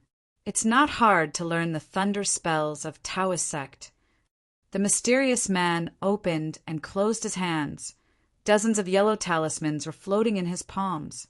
At this moment, lightning flashed in the air with crackling sounds, making the mysterious man look even more inferior. Great Thunder God incantation. I don't know if you've mastered it. Momo gritted his teeth, sweat oozing out of his forehead. He had used up all the talismans on his way here, and his luggage was still in Wulong Mountain Villa. It would be very difficult to resist the great Thunder God incantation. However, right at this moment, the sound of a finger snapping was heard.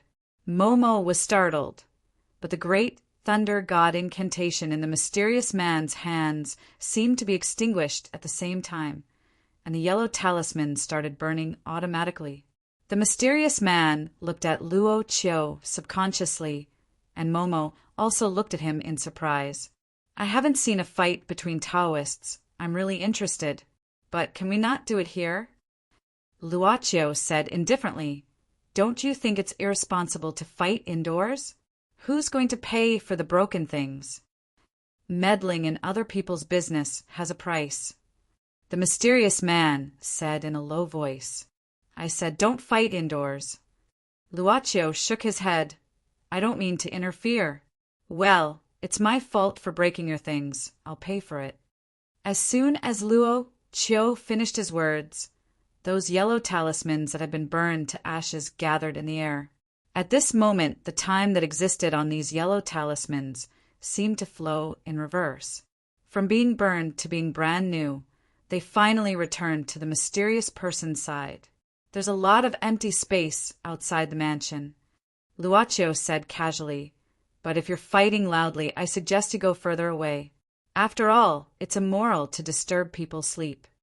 At this moment, the mysterious man suddenly stretched out his hand to collect the yellow talismans. Just when Momo was worried that the mysterious man was going to use the great Thunder God curse again, the mysterious man didn't utter a word and retreated at an extremely fast speed. In the blink of an eye, Momo couldn't even feel the slightest wave of the mysterious man's spiritual power.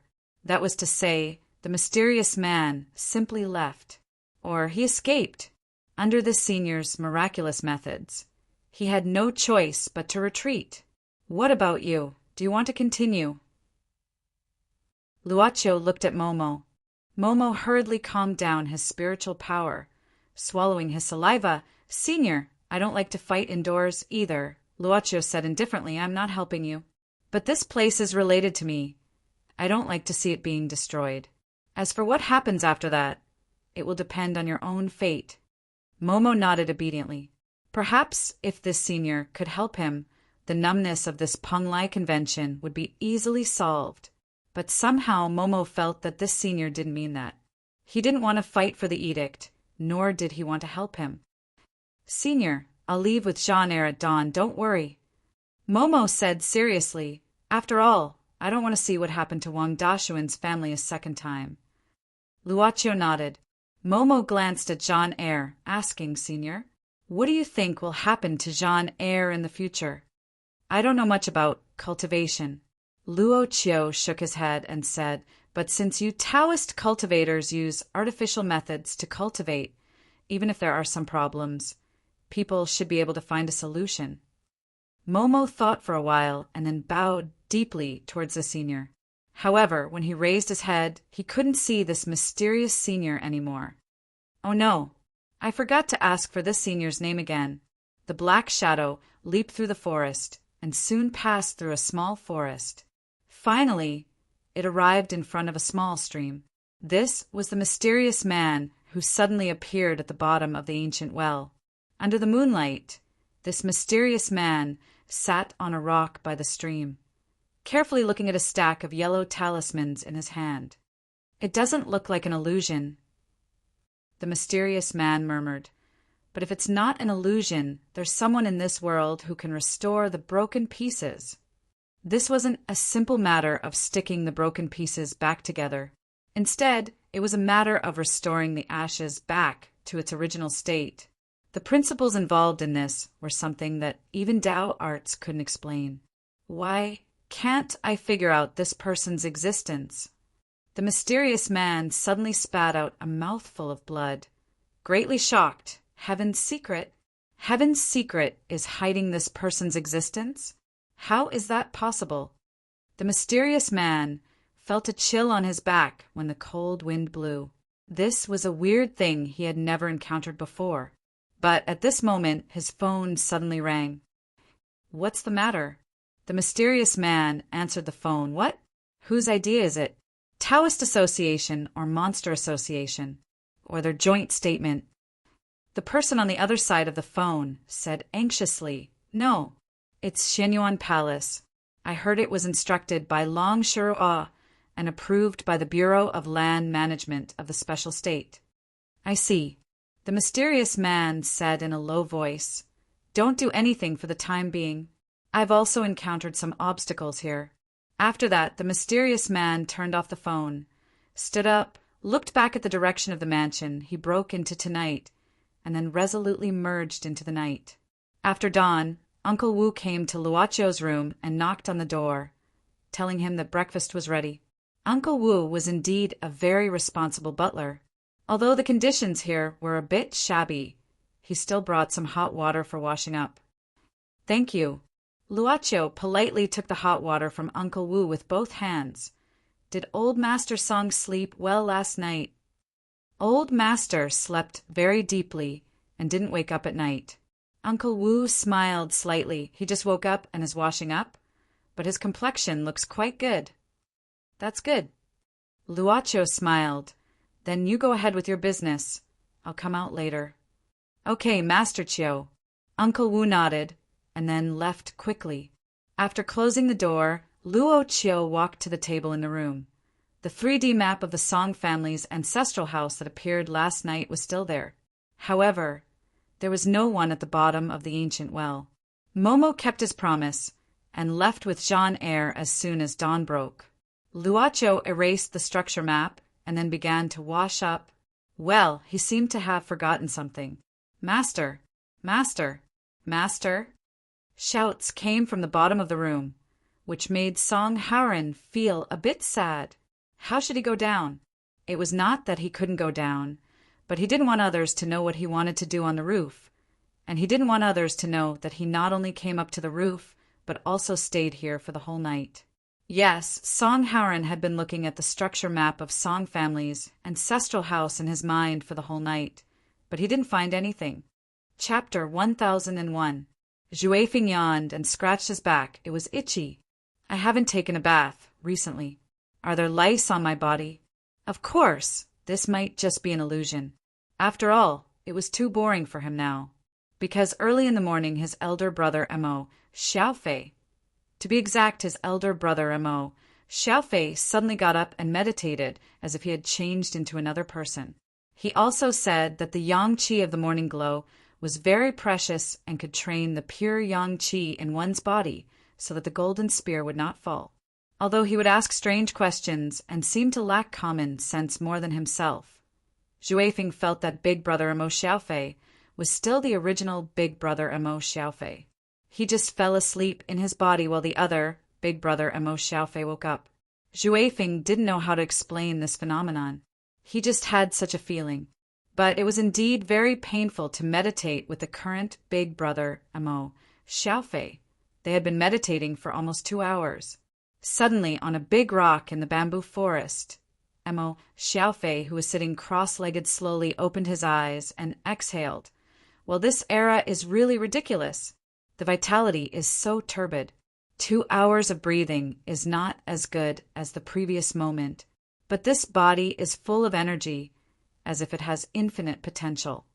While he was thinking to himself, he saw Zhuefeng open his eyes and look at him curiously.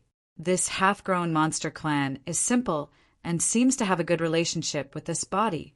Mo Xiaofei pondered for a moment, suddenly looked at Zhuefeng and said, "Zhuefeng, it's still early. Let me test your martial arts." What? Zhuefeng was stunned. Martial arts? Big brother, do you want to fight with me? Kind of. Mo Xiaofei didn't care at this time. He knew that times were changing, so he didn't insist on these details. You can practice with me. I can also familiarize myself with the other strange power in my body. As he spoke, Mo Xiaofei slowly levitated. This superpower was the strange power that he had mentioned. After a day or two of research, he found that this strange force mainly relied on the human spirit. It could also be one's will. Not only was it mysterious, but it was also very useful. All right, then let's practice. Zhuefeng stood up and moved his body. Speaking of which, it had been a while since he had sparred with Big Brother Mo Xiaofei, so his hands were itching. Call me first.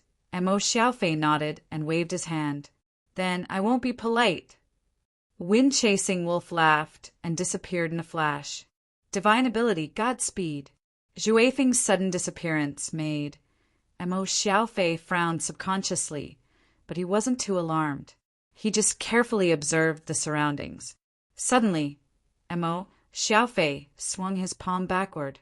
His 5 fingers spread out like a hard wall, and his palm was blocking a fist that suddenly came at him.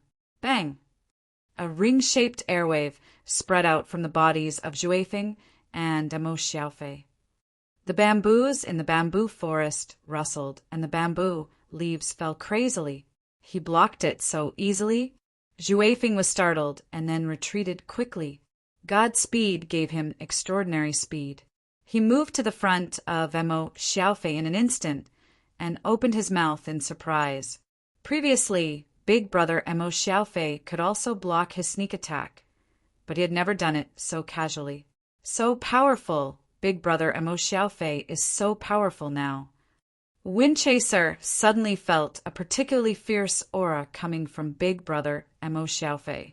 You have too many unnecessary movements, but this move is not bad. Mo Xiaofei looked at Wind-chasing Wolf indifferently. Adjust your breathing. Restrain your unnecessary aura, and the effect of your attack will be improved. Zhuefeng scratched his head and said in distress, Big Brother, Sir Sun Shaoxing also said this, but I don't know how to adjust it. Sun Shaoxing? Who is this person? Mo Xiaofei frowned and asked. He is our previous coach. Zhuefeng had long been accustomed to Mo Xiaofei's ignorance, so he simply said patiently, and he's the boss of the Elysium Bar. He is a very powerful big demon in our demon clan. Big demon? Mo Xiaofei nodded. Let's get to know each other in the future. Now, let's continue. Zhuefeng nodded and activated Godspeed again. This time he superimposed another supernatural power, the new supernatural power in the greedy wolf's inheritance that was recently beaten out by Sun Shaoxing. Supernatural power King Kong. In an instant, Mo Xiaofei stood still, but a terrifying cyclone appeared around him. Loud noises kept coming from the air. Zhu Feng's fists hit the cyclone of Mo Xiaofei again and again. The cyclone was dented again and again, but he could not break through it. At this time, Zhu Feng's stubbornness rose. Seeing that the defense could not be broken after a long time, he gritted his teeth. Supernatural power, Godspeed, giant strength, King Kong. In an instant, a huge vortex suddenly appeared above the bamboo forest. Mo Xiaofei looked up and smiled slightly. Good momentum, then I will. He took a deep breath slowly. In an instant, the vortex above his head fell crazily. At this moment, Mo Xiaofei just slowly threw a punch. Unlike the loud noises before, when Mo Xiaofei's fist collided with the vortex, there was no sound at all. Under Mo Xiaofei's fist, the vortex dissipated quietly. Only Zhu Feng, who was in the center of the vortex at this time, showed an incredible look. However, Zhu Feng was not stunned for long. He felt that brother Mo Xiaofei's fist still had some power, and it instantly hit him into the air like thousands of horses galloping. Wah! Zhu Feng was a Zhu Feng who couldn't fly.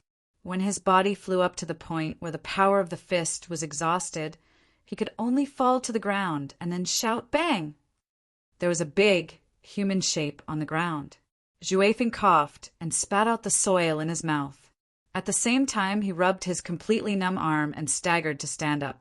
That punch was Huangji's shocking fist. Mo Xiaofei said indifferently, "Do you want to learn the Emperor's martial arts?" Zhu Feng said subconsciously, "You want to teach me?" Mo Xiaofei nodded. "I can teach you the first 3 moves. Whether you can learn it or not depends on your own comprehension." "Why? You don't want to learn it." "Of course. Roar." In the garden of a villa near Mount Tai. In the garden, in a pavilion surrounded by many flowers, Luo Dance, who had an impressive figure, was sitting here. The fragrance of the flowers made her very energetic, and she was in an unusually good mood. She heard from Grandpa Chichikamaya that this villa was the property of Shenyuan Palace, which was the property of her sister, Su Zijuan. Luo Dance felt that Su Zijuan was very powerful since a long time ago. If it were her, she didn't know how many years of work she would have to work to afford such a huge villa. At this time, Luo Dance was sucking the malt candy that was made from pure natural honey nearby, while flipping through a book of test questions that she brought from home. The maltose candy made people happier, so she seemed to be carefree and was humming a nameless tune at this time. What is she doing? In the study on the 3rd floor of the villa. Chichikamaya, who had just arrived, looked down through the window and asked curiously. At this time, Long Shirua, who was sitting in front of the desk, said indifferently, "Reviewing homework. What did the child say?" "It's almost time for her to be an adult when she goes back, so she can't neglect her studies." Chichikamaya was startled, pondered for a moment, and frowned. This child is more and more like a human being. Long Shirua said indifferently, "What's wrong with that?" "She's like a human, but not really a human. Only those who are willing to learn can understand the essence of human beings. In today's human world, if demons don't learn more and stay close to the current trend, they will be eliminated sooner or later." Chichikamaya opened his eyes slightly. As the Shinryu of Kelowna, and also respected by the monster world, you'd better not say some words in front of monsters. Long Shirua glanced at Chichikamaya and suddenly said, "Including in front of you?" "Including in front of this old one." The study became quiet all of a sudden. Long Shirua simply closed her eyes. Not long after, there was a knock on the door, and then Ghost Baby pushed the door open and entered. Lord Long, Master Turtle. Chichikamaya nodded, looking at Ghost Baby. "Has the statement been released?" Ghost Baby nodded. "It's been sent to Crouching Dragon Villa and Kuin Pung Villa, respectively." Chichikamaya smiled with satisfaction. "What? Those guys didn't make things difficult for you?" Ghost Baby said, "After all, this is the statement of Shenyuan Palace and also the order of Lord Long. Let's not talk about what the Monster Association thought. The Monster Association didn't dare to refuse. Instead, they accepted it very respectfully and began to recall all the monsters who were searching for Momo. Chichi Kamaya suddenly glanced at Long Shura, saying in a strange tone, "These monsters are really obedient." Ghost Baby glanced back and forth between Long Shura and Chichi Kamaya, feeling that something had happened between them before he came. But he didn't dare to interrupt and could only stand there silently. Long Shura didn't hear Chichi Kamaya's strange tone and said indifferently, "The Taoist Association has never been obedient, but since they accepted it, they will probably restrain themselves." Ghost Baby nodded. "I think the Tao Association will restrain themselves. After all, we issued a joint statement with the Bureau of Land Management of the special country. In other words, it's an official statement. Even if they're unwilling, they won't go against us openly." Long Shirwa shook her head. "It's hard to say. Some of them are probably going crazy trying to become immortals. Immortals are elusive. How can there be a path to heaven in the world?" Chichi Kamaya sighed slowly. "I just didn't expect that the god of Mount Tai's edict would appear in this Penglai conference. I don't know if it's God's will or humans' doing." Long Shura suddenly said, "Who can be sure that it's really the god of Mount Tai's thing without seeing the real edict for a day?" Chichi Kamaya was stunned. "Lord Long, what do you mean?" Long Shura snorted coldly.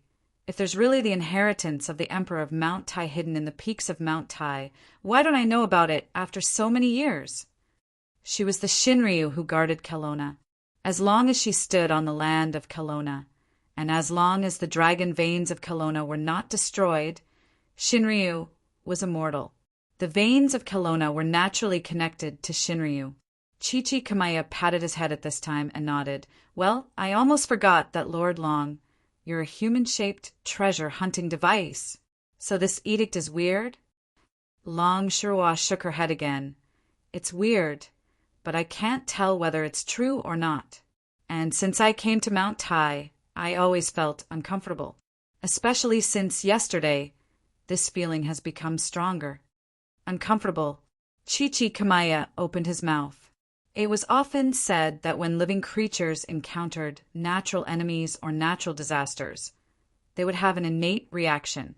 Could it be that there would be some major changes in the future Penglai conference of Mount Tai? Chichi Kamaya didn't doubt Long Shura's feeling because she was the incarnation of many spiritual veins of Kelowna.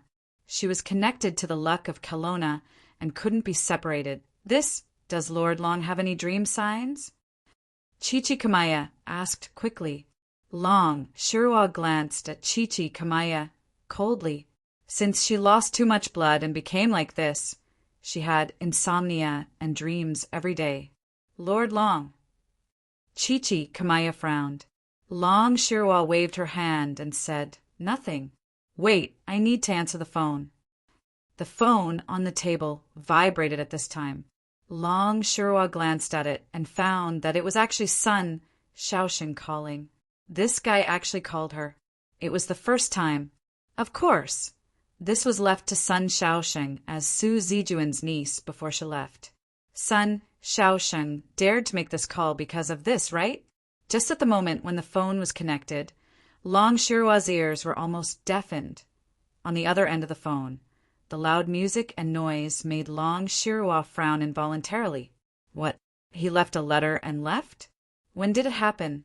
Last week. You actually only told me now. Long Shirwa slammed the table and stood up. She looked furious. At this time, Sun Shaoxing, who was in the Elysium bar thousands of miles away, was holding the phone with his neck while grabbing his crotch. He said casually, I forgot. I took some new pills today. I only remembered it when I was energetic. Little girl, you are so young. Why don't you learn anything? Why do you have to learn the bad temper of old Lady Long? I tell you, this is not good. Sun Shaoxing, you are dead. That's it. The roar was quite similar to Long Shirwa's. Brother Shaoxing took the phone away at this time, rubbed his ears, shook his head, and simply hung up the phone. After that, Brother Shaoxing took out his hand from his crotch, rubbed the dust on his fingers into a small ball, and popped it out. He opened the window of the office, and below was the dance floor of the bar. "Guys, who is the most handsome here?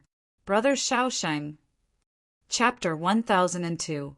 When Sun Shaosheng hung up the phone directly, Long Shirua, who was thousands of miles away, was stunned.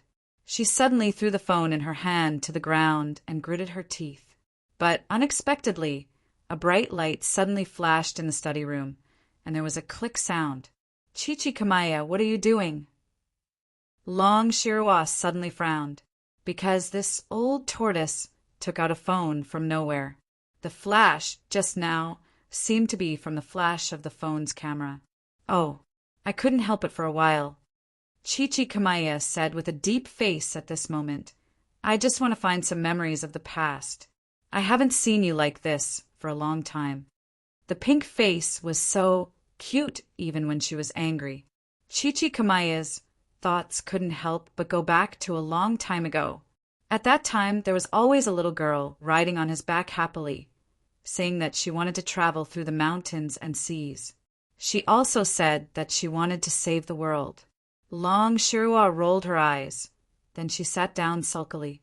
At this time, Ghost Baby saw that the two adults were almost done arguing, so he dared to speak.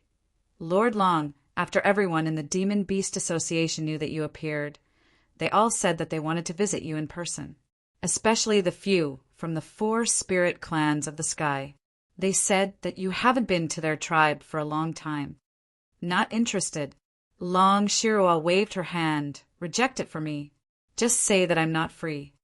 There is also the Special State Land Administration. I hope that you can take the time to go there and fulfill your obligations as a special consultant. I don't see them giving me a salary." Long Shirua sneered. "I don't want to see them." Besides, with the current appearance of the true dragon of the Divine Land, it was indeed impossible for her to meet anyone. If the Divine Land's transcendents were to find out that the true dragon of the Divine Land was merely a lowly, or rather a child, what would happen? Thinking of this irritating matter, Long Shirua took out a pack of Mount Tai cigarettes from the drawer. After lighting it, she leaned back in the chair and smoked helplessly. Chichi Kamaya and Ghost Baby looked at each other and shook their heads. Long Shirua suddenly said weakly at this time, "Chichi Kamaya, send some men to pay attention. My half-baked disciple may appear nearby recently." "Mo Xiaofei?" Chichi Kamaya frowned because Chichi Kamaya was still somewhat conflicted about Long Shirua's subordinate Mo Xiaofei. This had nothing to do with Mo Xiaofei's character. It was purely a problem between the human race and the monster race. I don't know how this child awakened some memories of his previous life and became interested in his own previous life. Long Shirua shook her head and said, "I casually mentioned the cloth sect before I left. I guess he wants to look for it. There is also Wind-Chasing Wolf. They left together and left together. One is the greedy wolf star, the other is a person whose body was transformed by Shinryu's blood essence. This combination is really..." Chichi Kamaya suddenly smiled bitterly, feeling that this combination would be a big trouble. Now, Mount Tai was already in a mess. He didn't know if the arrival of Mo Xiaofei and Windchaser would add any variables. "Understood. I'll send people to pay attention to all the major stations." Chichi Kamaya nodded. Long Shirua stuffed the cigarette, but into the ashtray at this time, then stood up. "Contact me if there's anything. I have something to do, so I'll go out these 2 days." Chichi Kamaya was stunned. It's New Year's Eve in 2 days. "Where are you going?" Long Shirua said indifferently, "There's a little guy I haven't seen for a long time. Since I've come to Mount Tai, I'll go and have a look. After all, this little guy is a dragon." Chichi Kamaya opened his eyes slightly. Long Shirua didn't speak. She just pushed open the window and shouted down, "Pianxian, go out with me. Stop reading." With that, Long Shirua directly walked out of the study. Ghost Baby suddenly said, "Prime Minister, don't we need to find some big brothers to follow Lord Long? After all, she's in such a state now. If she encounters any danger..." Chichi Kamaya shook his head We don't have enough people. We also need to monitor the Taoist Association and the Monster Association. Let's leave it here. She's not completely defenseless, but there's one thing you need to do right now." Ghost Baby listened attentively for fear of missing a word. Chichi Kamaya solemnly stuffed his mobile phone into Ghost Baby's hand, saying seriously, "Go and develop the photos I just took." Later, Song Haran couldn't even remember why he climbed up the roof, let alone the figure he saw crawling in the dark when he first arrived last night, before breakfast. "Why do you keep pinching your shoulders?" At the dining table, Song Ying looked at Song Haran curiously and asked. Song Haran twisted his neck, making cracking sounds, and said casually, "Maybe I'm not used to sleeping on the bed. I feel my shoulders are a bit stiff." Song Ying casually said, "Oh." At this time, Luochio appeared outside the door of the living room.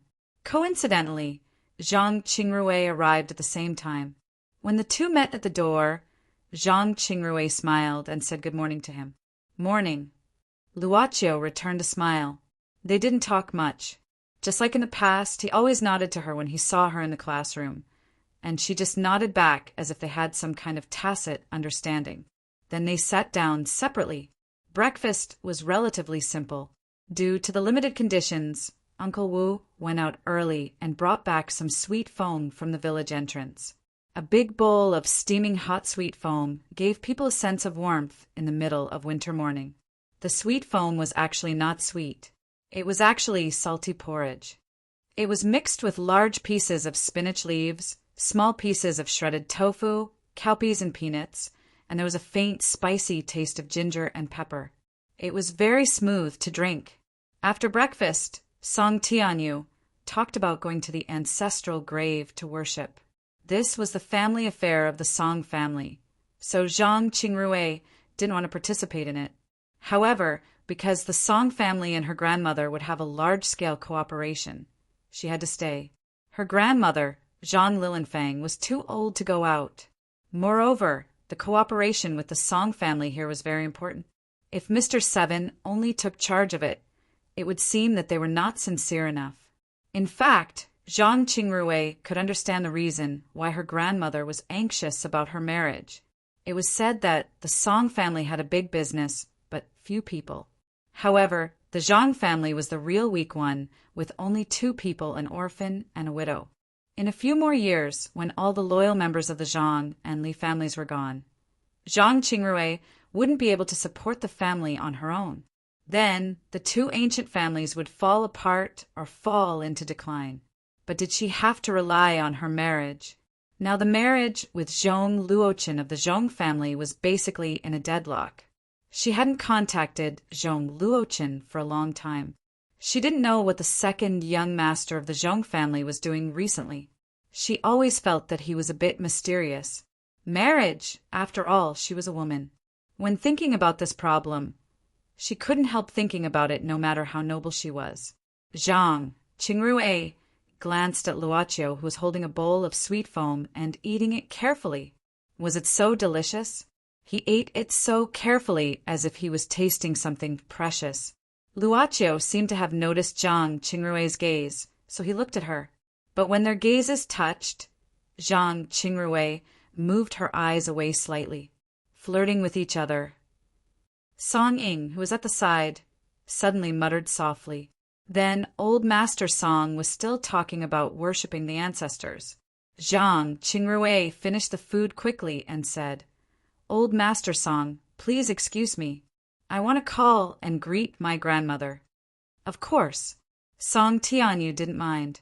It was indeed inappropriate for an outsider to listen to him talk about the ancestral worship. However, he suddenly had an idea and said, "Miss Zhang, it will be New Year's Eve in 2 days.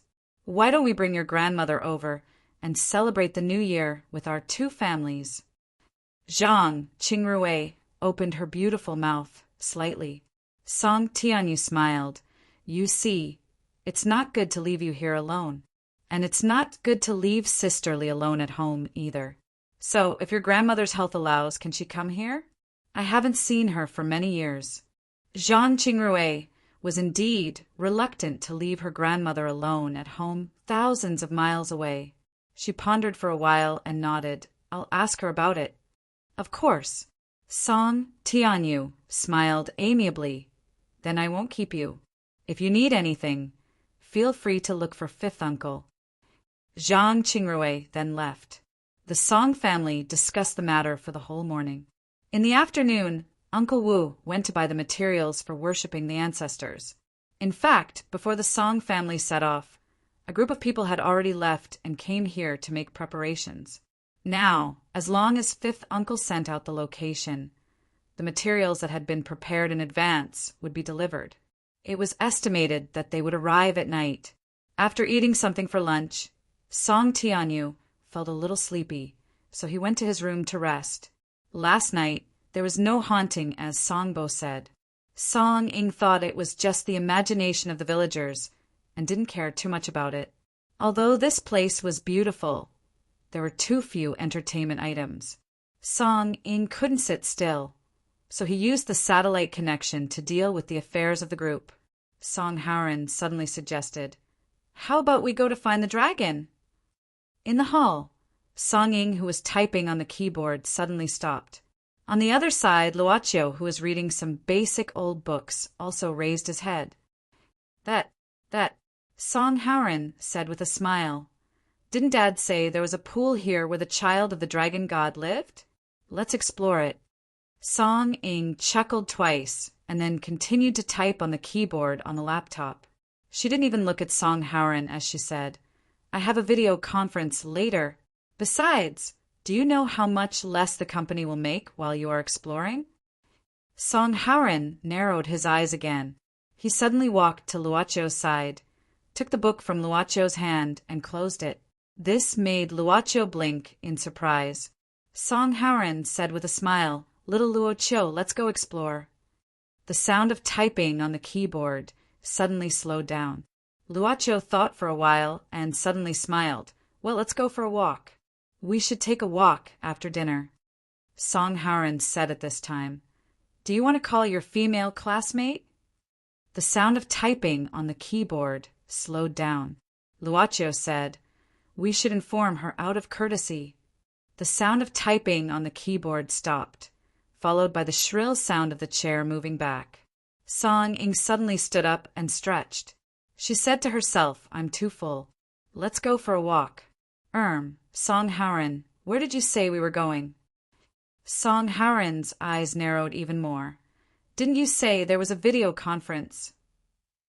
It was cancelled at the last minute, Song Ying said expressionlessly. Song Haoren teased, Aya, you will lose a lot of money. Song Ying said coldly, It's okay. I can just cut off your monthly allowance. Song Haoren's neck was stiff as he smiled and blinked at Luochio. Get ready to go out. Luochio smiled. These two were really cute. In front of the crowded elevator, a professional woman with a pair of dark circles was yawning and swiping the screen of her mobile phone. Rin Xiling. Suddenly, her left shoulder was patted gently, so Rin Xiling habitually looked to the right and saw Lizzie hiding behind her. Why are you looking at this side? Why am I not looking at this side? That was where the conversation between the two of them officially began.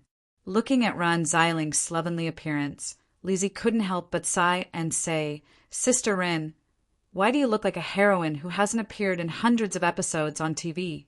Do you have sadness written on your forehead? There's no energy. Rin Xiling yawned. There's no energy for Luochio. I'm going to die. Lizzie snorted and then asked curiously, There are still 2 days before New Year's Eve. Why? Your Luochio can't come back. Ren Xiling lowered her head. There seemed to be a rain cloud above her head, exuding a depressing smell. He said he couldn't come back. Wow, then you'll eat the New Year's Eve dinner alone this year? These words were like a sharp arrow, instantly making Ren Xiling's face turn pale. When the elevator door opened, Ren Xiling dragged her body in and couldn't even straighten her back. Soon after, in front of the door of the newspaper office, Ren Xiling's waist seemed to be more bent. Under the surprised eyes of everyone, She walked back to her office like a zombie. Sister Lizzie, did Editor-in-Chief encounter something unpleasant today? The person who asked was called Yukiko. She asked Lizzie curiously in fluent, but accented Chinese. Lizzie looked at the new intern who had just joined the newspaper office for more than a month and suddenly smirked. Nothing. She was just ruthlessly abandoned by a man. That's really... Yukiko covered her mouth in surprise. When she was about to ask more, Ren Xiling suddenly came out of the office. Did anyone enter my office? Who put the things on my desk? Ren Xiling asked loudly at this time. Everyone shook their heads. Seeing this, Ren Xiling had to let them continue to work and then turned back to the office. Lizzie stretched and cheered up at this time. Let's get back to work, Yukiko. Have the photos taken yesterday been exposed to the sun? If not, I'll help you. Thank you, Sister Lizzie. Yukiko smiled sweetly. You're so kind to me. Lizzie said it didn't matter. Maybe it's because I feel a sense of familiarity when I hear your accent. Accent? Nothing. Go back to work. Lizzie smiled and then glanced at Ren Xiling's office. She found that she had pulled down the curtains. She was probably sleeping inside now. In fact, there was nothing to do in the newspaper office these 2 days. Everyone was idle. Ren Xiling frowned and looked at the things on her desk, the thermal box. This thing looked like food, but no one admitted to putting it down. This made Ren Xiling very curious. Who would send food to her for no reason? After the lid of the thermal box was opened, a smell of pepper immediately floated out. The hot steam rushed to Ren Xiling's face, which was a little red because of the cold on the way to work, suddenly became warm. Sweet foam, I haven't eaten this thing for a long time. Ren Xiling couldn't help but want to eat. Whatever, I'm so hungry. I just ate instant noodles last night. Why do I feel more energetic? Chapter 1003. Ding ling ling ling ling. The old pine door suddenly opened from the inside. Miss Maid walked out of the club with a broom and started her day's work. She started by cleaning the door and wiping the windows. It had been several days since she moved the club back from South America. Miss Maid was familiar with the environment of this town. She knew where the market was and the discount time of the supermarket. It seemed that waiting for the discount day to go to the supermarket had become her daily routine. Money was meaningless to her, but she didn't know when she started to have this habit.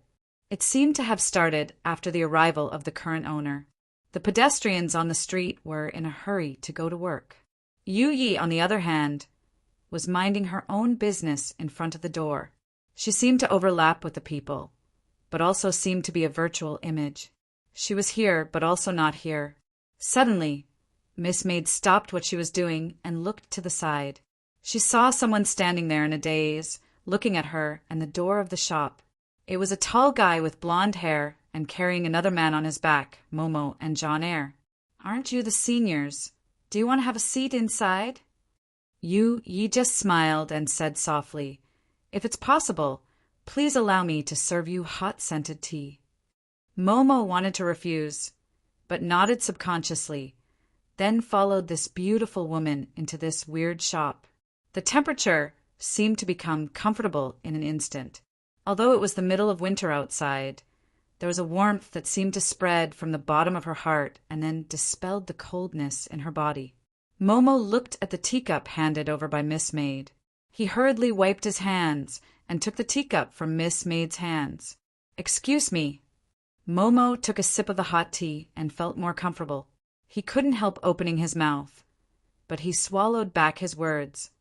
What do you want to ask? Miss Maid stood in front of Momo, putting the tray in front of her, and asked softly, Senior isn't here? Momo looked around. This shop seemed to be more spacious than it looked from the outside. Was it so big? My master is not here for the time being, so I'll take care of this place for the time being. Momo nodded and then smiled bitterly. I didn't want to bother Senior anymore, but I didn't expect to come to that Senior's place again after a few hours. Has Mr. Momo met my master? Miss Maid's voice suddenly became louder. Momo nodded and then told him about his encounter with Luaccio in the ancestral mansion of Song clan. Thanks for your help, Senior. Otherwise, I might have been poisoned to death. That's unfortunate, Mr. Momo. Miss Maid smiled. It must be hard to be chased by so many people. Momo forced a smile. Rather than saying it was hard, it was better to say that he was bitterly disappointed. Those guys who wanted to get the edict, their fanatical looks were still lingering in Momo's mind. This was different from the sage-like demeanor he had heard about since he was young. As for transcending worldly affairs, that was even more impossible. Let's not talk about this anymore. Momo shook his head and sized up the shop, asking curiously, Your shop seems a bit different? What's the business here? When he noticed this shop, it seemed that the passers-by didn't notice its existence. A shop with such a unique appearance should attract some attention. Here.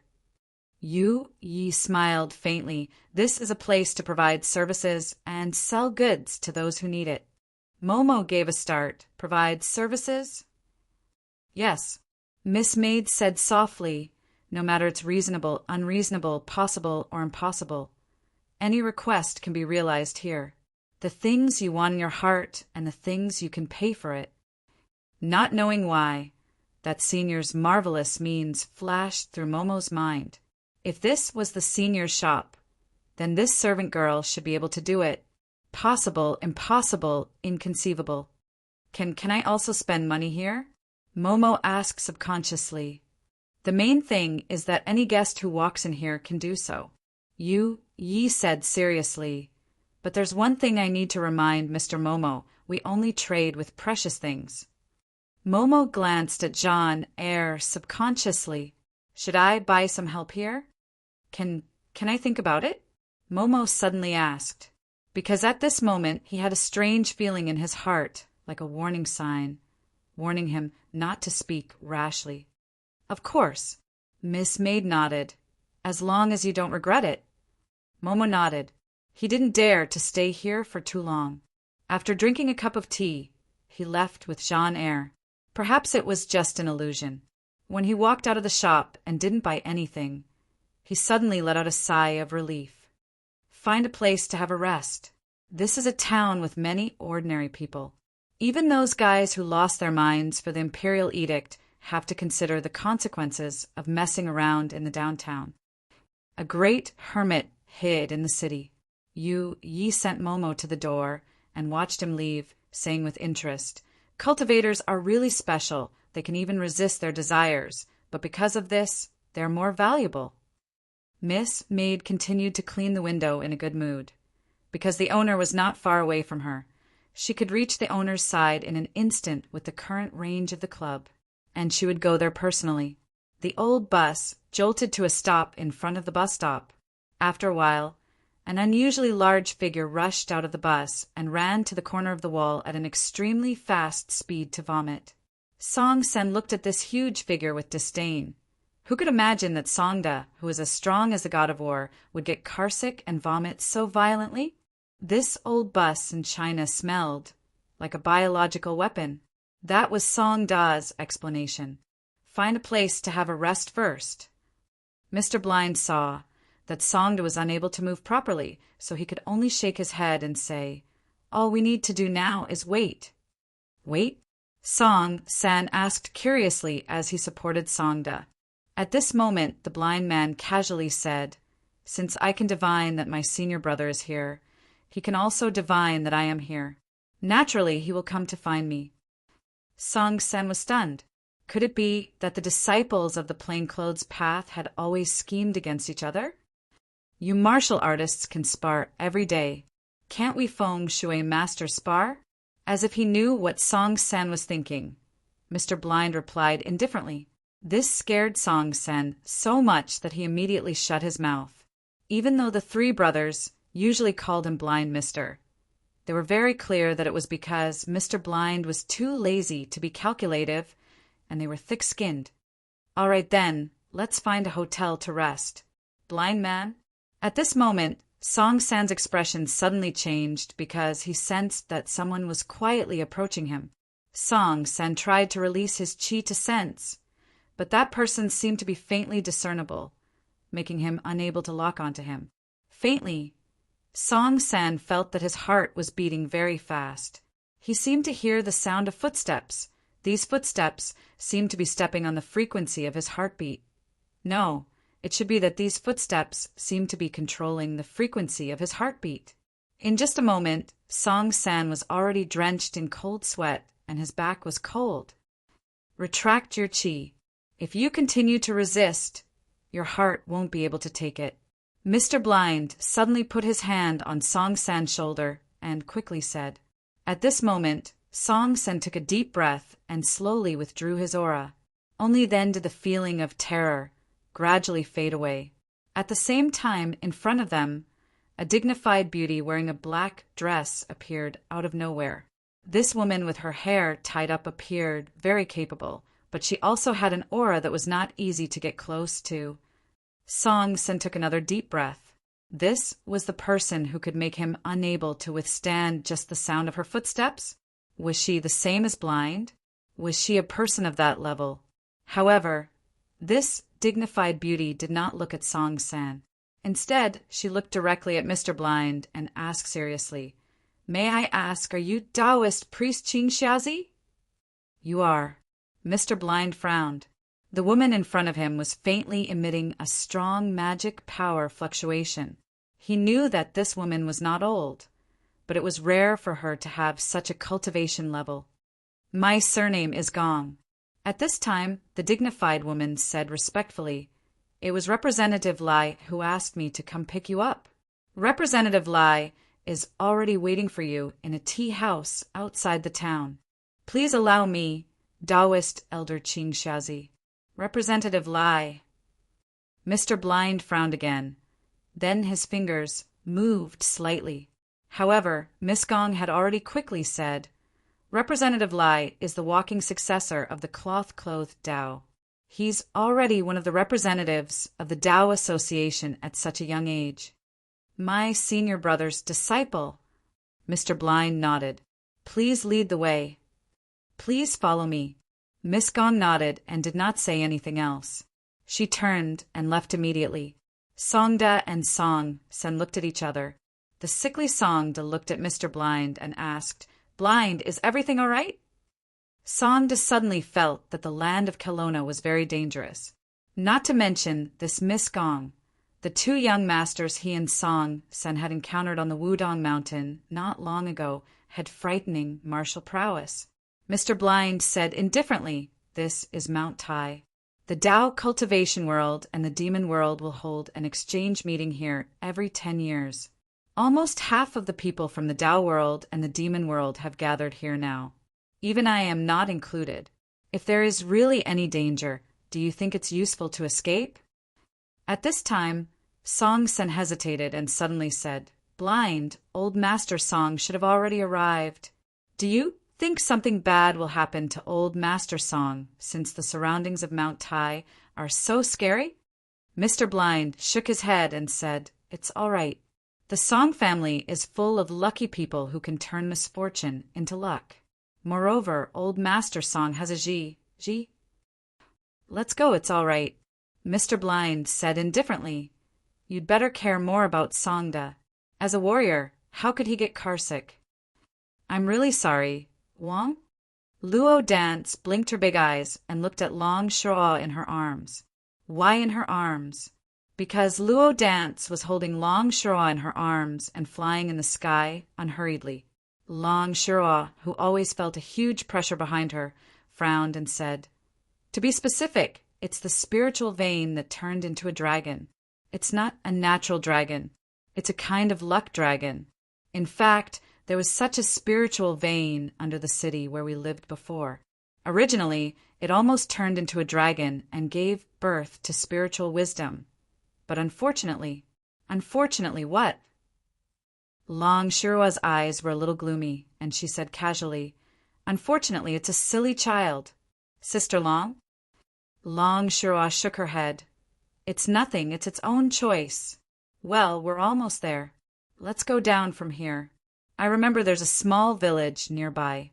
Some people live there, and there's a guy who shouldn't have stayed until now." "Who?" "An emperor.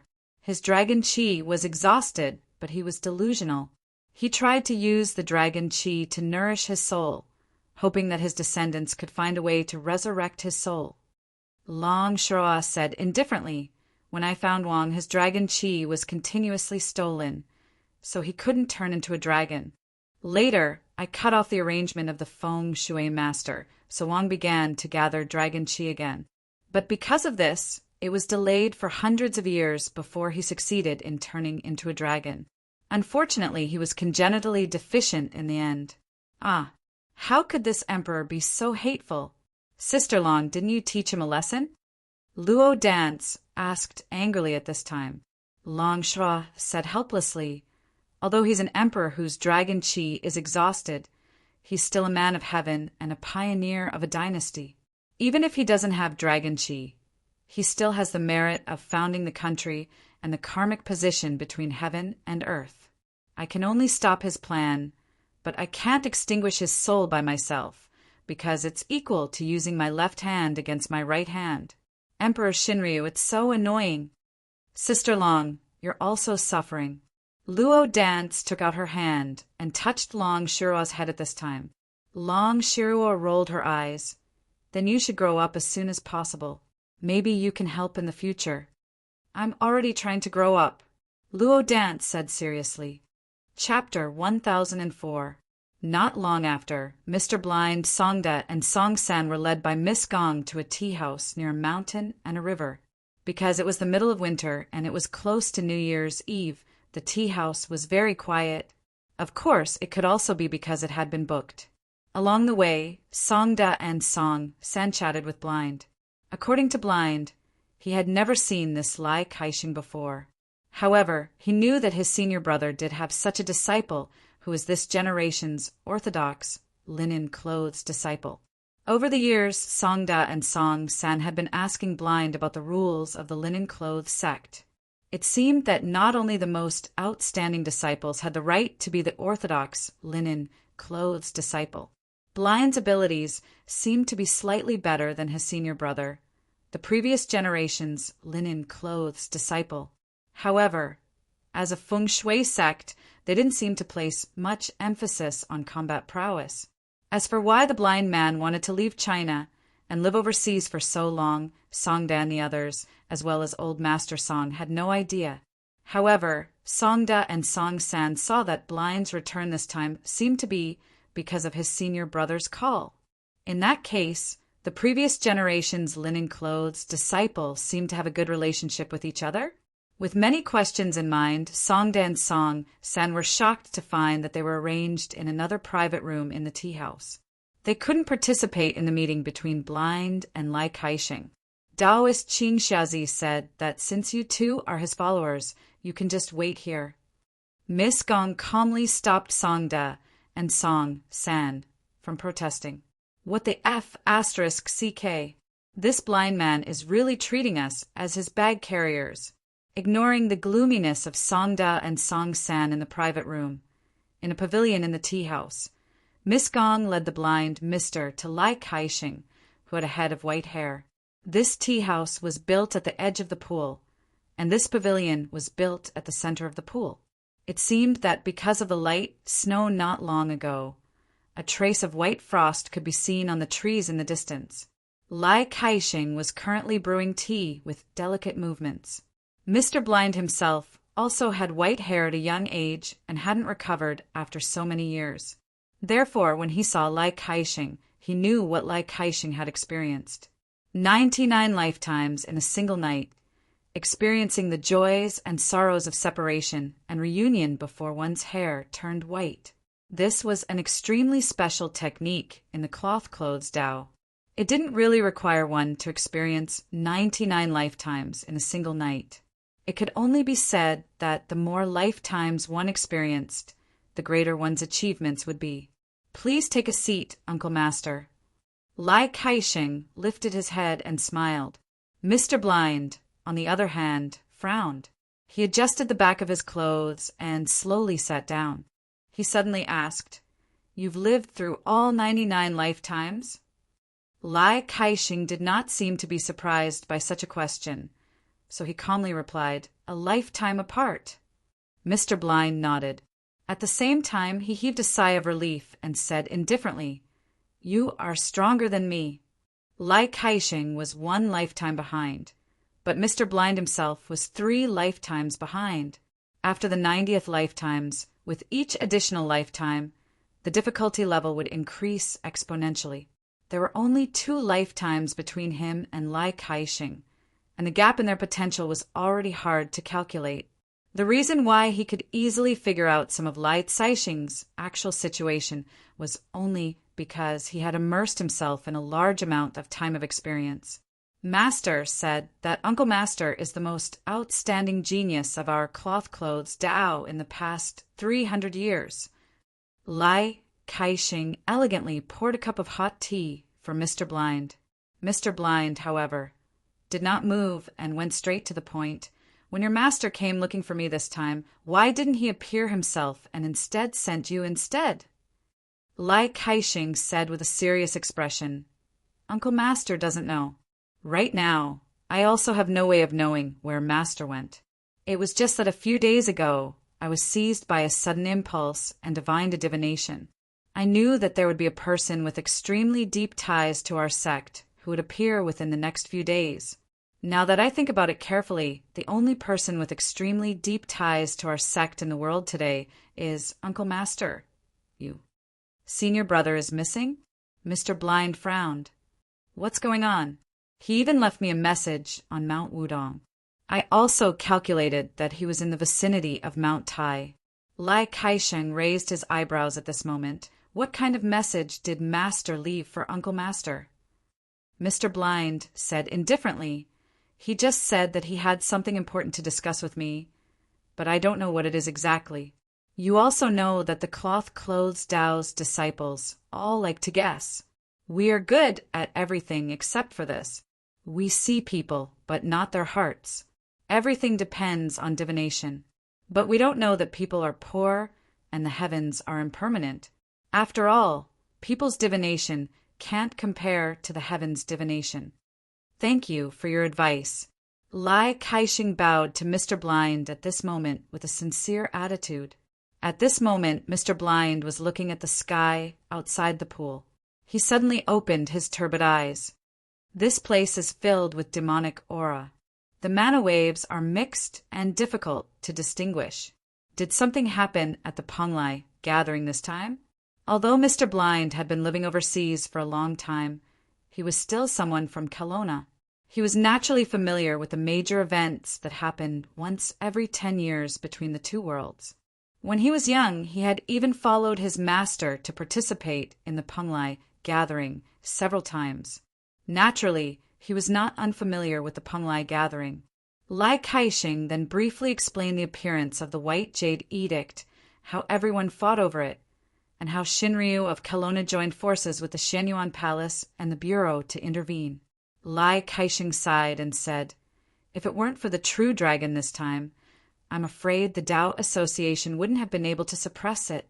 Even some people in the Tao Association value this edict very much. Such a precious treasure will naturally cause chaos in people's hearts," Mr. Blind said indifferently. "They are still humans and have not become immortals. It's precisely because they have not become immortals that they will grab hold of the slightest chance."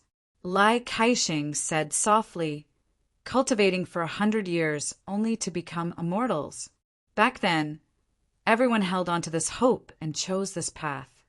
Mr. Blind shook his head and did not speak. After a long while, Lai Kai-shing wanted to change the cold tea, but Mr. Blind said that it was not necessary. He just drank the cold tea himself. He said indifferently, "It's said that tea cools when people leave. For someone like me, who left long ago, this cold tea is just right for me." Lai Kai-shing smiled slightly and did not pour away his cold tea. Instead, he drank with Mr. Blind. He continued, "Marshal Uncle has been living overseas for a long time. Now that you have just returned, you won't be able to receive news of my master for a while. Why don't you follow Kai-shing into the Crouching Dragon Villa for a few days?" Mr. Blind did not speak. Lai Kai-shing smiled again. Our Bai sect always has its own courtyard in the Crouching Dragon Villa. Martial Uncle stayed there before. Why don't you revisit this place? Moreover, Kai-shing has many things that I hope to learn from Martial Uncle. Mr. Blind shook his head. I can't teach you. Perhaps my senior martial brother can't teach you either. Since you have officially become the successor of this generation, it means that you are the rightful sect master of the Bai sect. Since sect master has sincerely invited me, Qing Xiazi will accept. Martial Uncle, you don't have to do this, Lai Kai-shing quickly said. However, Mr. Blind said, strictly speaking, I am just an abandoned disciple. Not long after, Mr. Blind left the pavilion in the middle of the pond. Meanwhile, Miss Gong came to Lai Caixing's side. Miss Gong frowned slightly. I heard that the previous successor of the Bai sect should be Qing Xiazi. Why did Qing Xiazi become an abandoned disciple in the end? Lai Kai-shing slowly brewed the tea and said slowly, some people feel that this identity is a cage with an unbreakable fate. Some people feel that this is an honor that they can't ask for. What about you? What do you think this is? Miss Gong looked at Lai Kai-shing and asked, Me? He smiled and said, I don't think this is anything. I just want to find out what the missing generation is. Miss Gong was silent for a moment before saying, Qing Xiazi is a disciple of the Bai sect after all. This time, your master came all the way here to find him. It definitely isn't just for a simple reunion. What do you think? Lai Kai-shing suddenly stopped. Then he dipped his finger in some tea and drew something on the stone table. Miss Gong took a look. The trace of the tea looked like the word death. At this moment, Lai Kai-shing was silent. It seemed like he wanted to continue writing, but his finger didn't move for a long time. In the end, he simply erased the word death. Heaven's secrets are still as chaotic as before. Lai Kai-shing sighed. Then he stood up and looked at the pond water that was so calm that it didn't have any waves. He didn't say anything for a long time. Miss Gong knew that Lai Kai-shing was a person who was full of inspiration. His inspiration was more like a kind of intuition towards the future. Therefore, she didn't dare to disturb Lai Caixing's contemplation. After a long time, Lai Kai-shing shook his head and said, Forget it. The boat has reached the end of the bridge. You should have something else, right? Miss Gong nodded. I just received news that a few descendants of the 4 great demon clans have gone missing at the Kun Peng Villa. They're all from the 4 great clans? Lai Kai-shing turned around, seemingly a little surprised. Miss Gong then said, 1 from the Azure Dragon clan, 1 from the White Tiger clan, 2 from the Vermilion Bird clan, and 1 from the Black Tortoise clan. Lai Kai-shing muttered, What do you think? Miss Gong said, Regardless of whether it's the Tao world or the demon world, they secretly sent out many people to fight for the imperial edict this time. Even though the Tao world and the demon world have been quiet for a long time because of the agreement, they still have conflicts in private. It's possible that these missing demons were captured by the people of the Tao world on their way out. Lai Kai-shing shook his head and said, That's not it. Miss Gong was stunned. Then she frowned. However, her heart moved very quickly. You mean that no matter what the reason is for these missing demons, this matter will develop into the most direct problem between the Tao world and the demon world?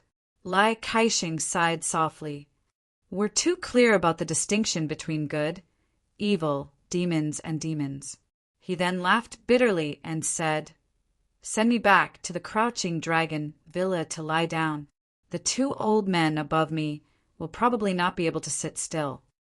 Miss Gong nodded immediately. In her impression, Luochio was not such a strong person. The strong person here was not in terms of his physique, but his ability to resist the cold. Zhang Qingrui remembered that before the first winter break of year 1, Luochio had caught a cold once. At the time, he had come to the classroom wearing a thick coat. At the time, he had been in Professor Qin's class. He had probably taken cold medicine, so he had slept for more than an hour before Professor Qin made him copy as punishment. At the time, he should have been just an ordinary person, right? Zhang Qingrui was increasingly curious. What exactly had happened to him to become so extraordinary? Or perhaps the email she had received about her future self was just a joke, an illusion. Song Howren from the Song family had said that he wanted to go on an adventure and search for the local legend, the child of the dragon god. Zhang Qingrui interpreted this adventure as the curiosity and exploration of the two young people of the Song family. Children who grew up abroad probably had a special kind of curiosity about the green mountains and beautiful rivers in China. China had always had a lot of mysticism, which was interpreted by foreigners. Zhang Qingrui had not planned to go on an adventure at first. However, when she saw that Luoqiu seemed to be willing to come along, she had unexpectedly agreed. She had mixed feelings about Luoqiu, although they were classmates who had a tacit understanding. After that email, Zhang Qingrui now cared more about Luoqiu. In the past 2 days, Luoqiu seemed to be her classmate, but Luoqiu seemed to be a completely different person. What are you thinking about, Zhang Qingrui? Song Howren suddenly appeared behind Zhang Qingrui and poked his head out to ask. Zhang Qingrui was a calm person. At this time she smiled slightly and said, "I'm thinking if we can really find the child of the dragon god, what should we do?" Song Howren blinked and said, "Zhang Qingrui, I didn't expect you to believe in mysticism."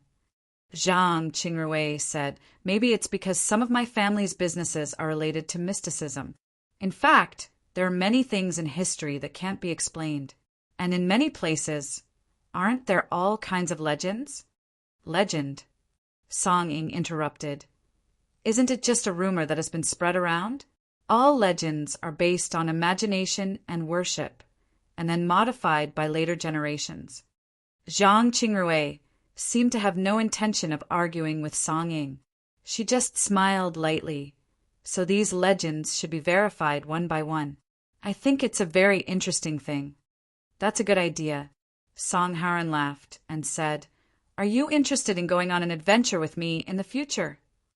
Zhang Qingrui smiled and said nothing.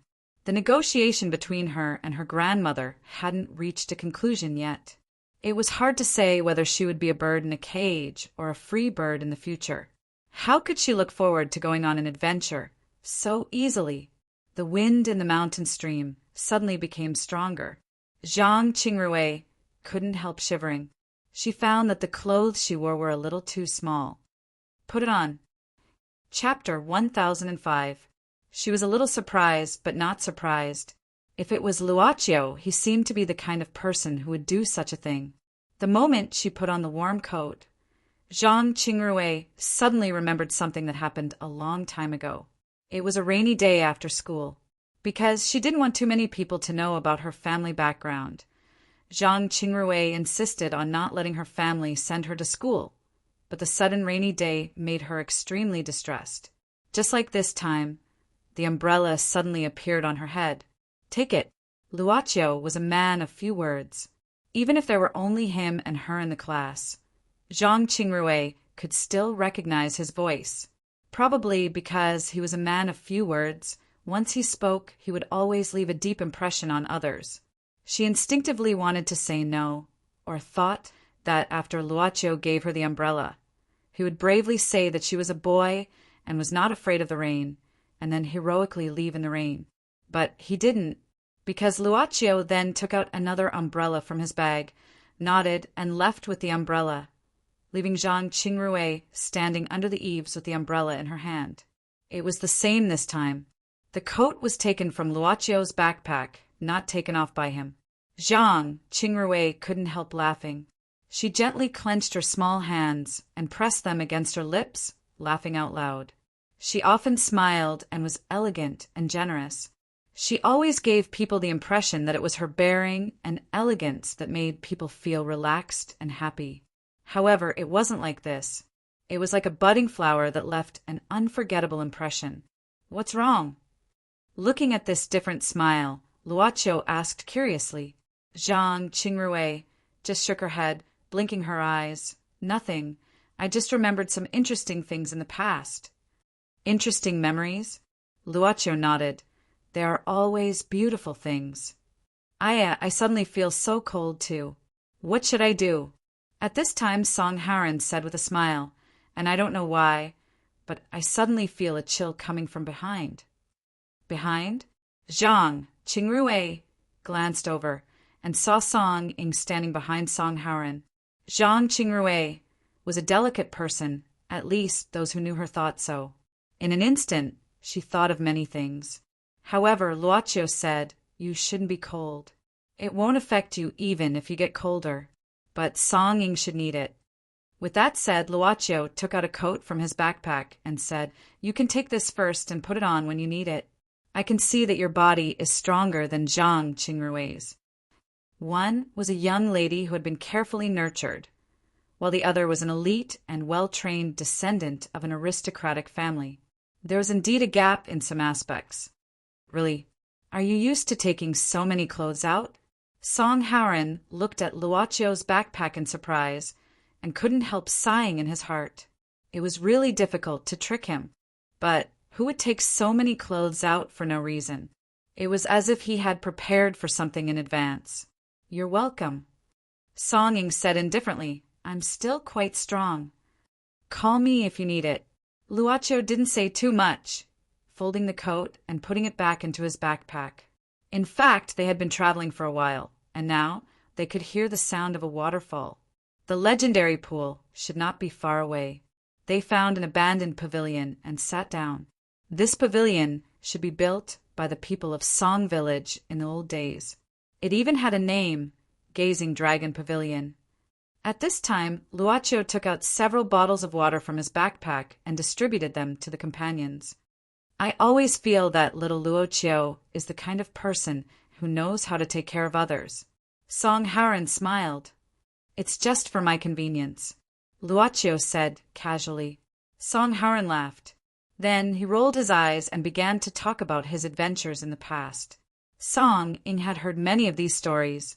At this time she was bored and yawned. She rested her chin on her hand and looked into the distance, thinking about something. Zhang Qingrui, on the other hand, was fascinated by the story. Luocio remembered what she had said on the prairie. She said that she hoped to be more free, and that she could explore and become an explorer.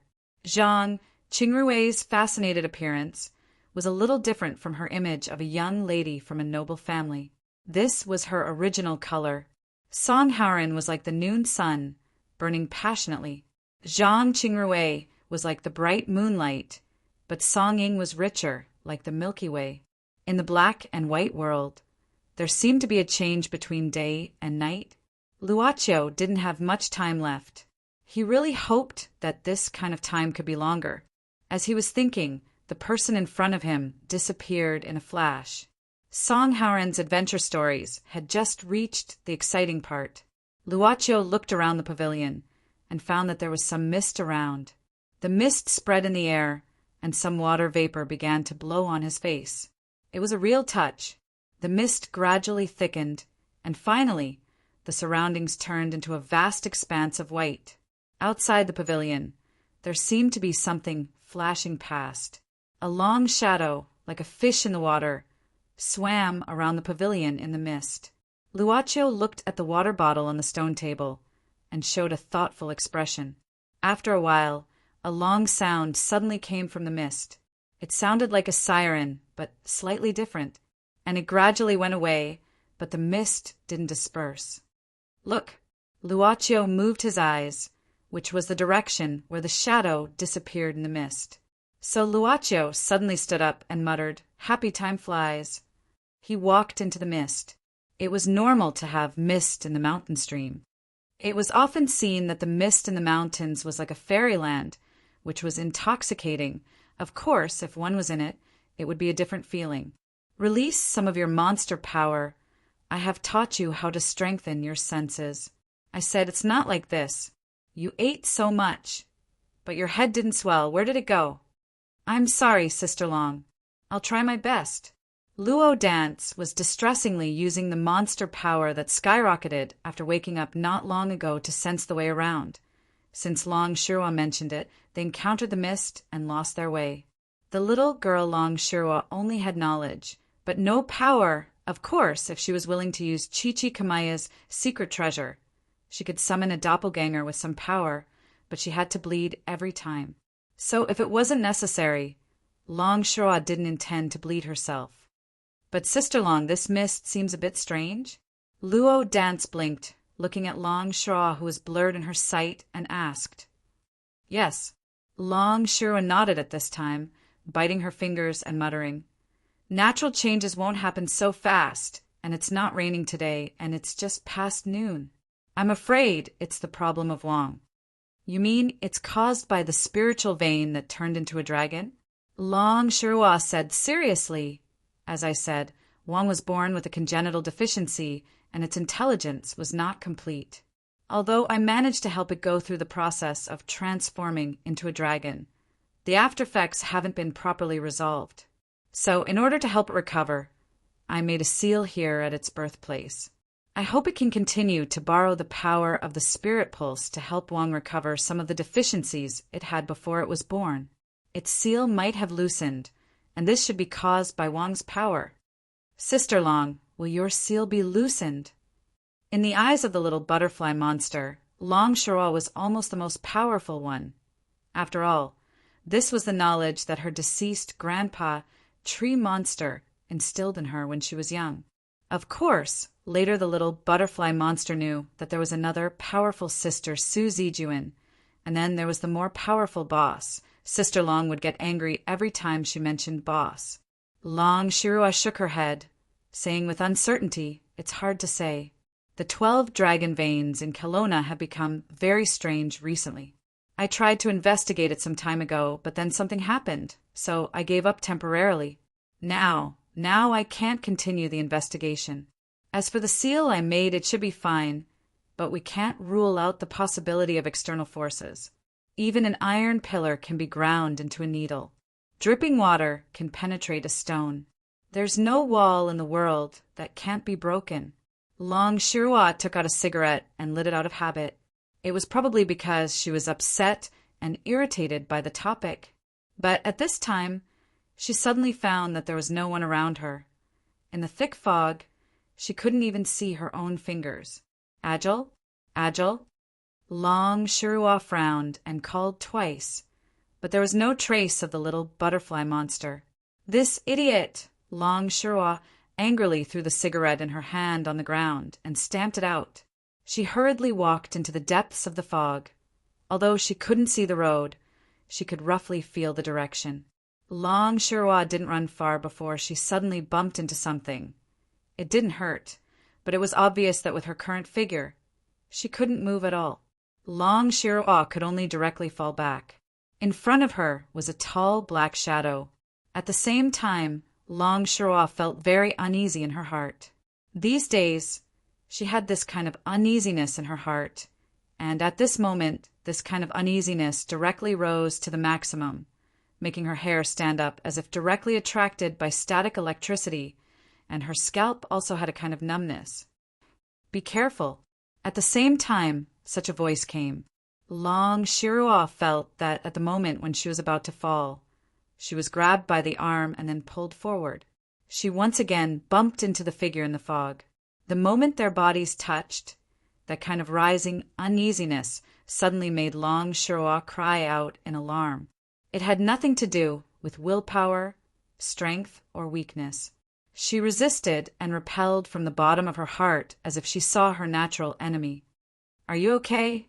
At this moment, Long Shirua suddenly had an impulse to cover her ears, because at this moment, she had already recognized the owner of this voice, the initiator of her current appearance.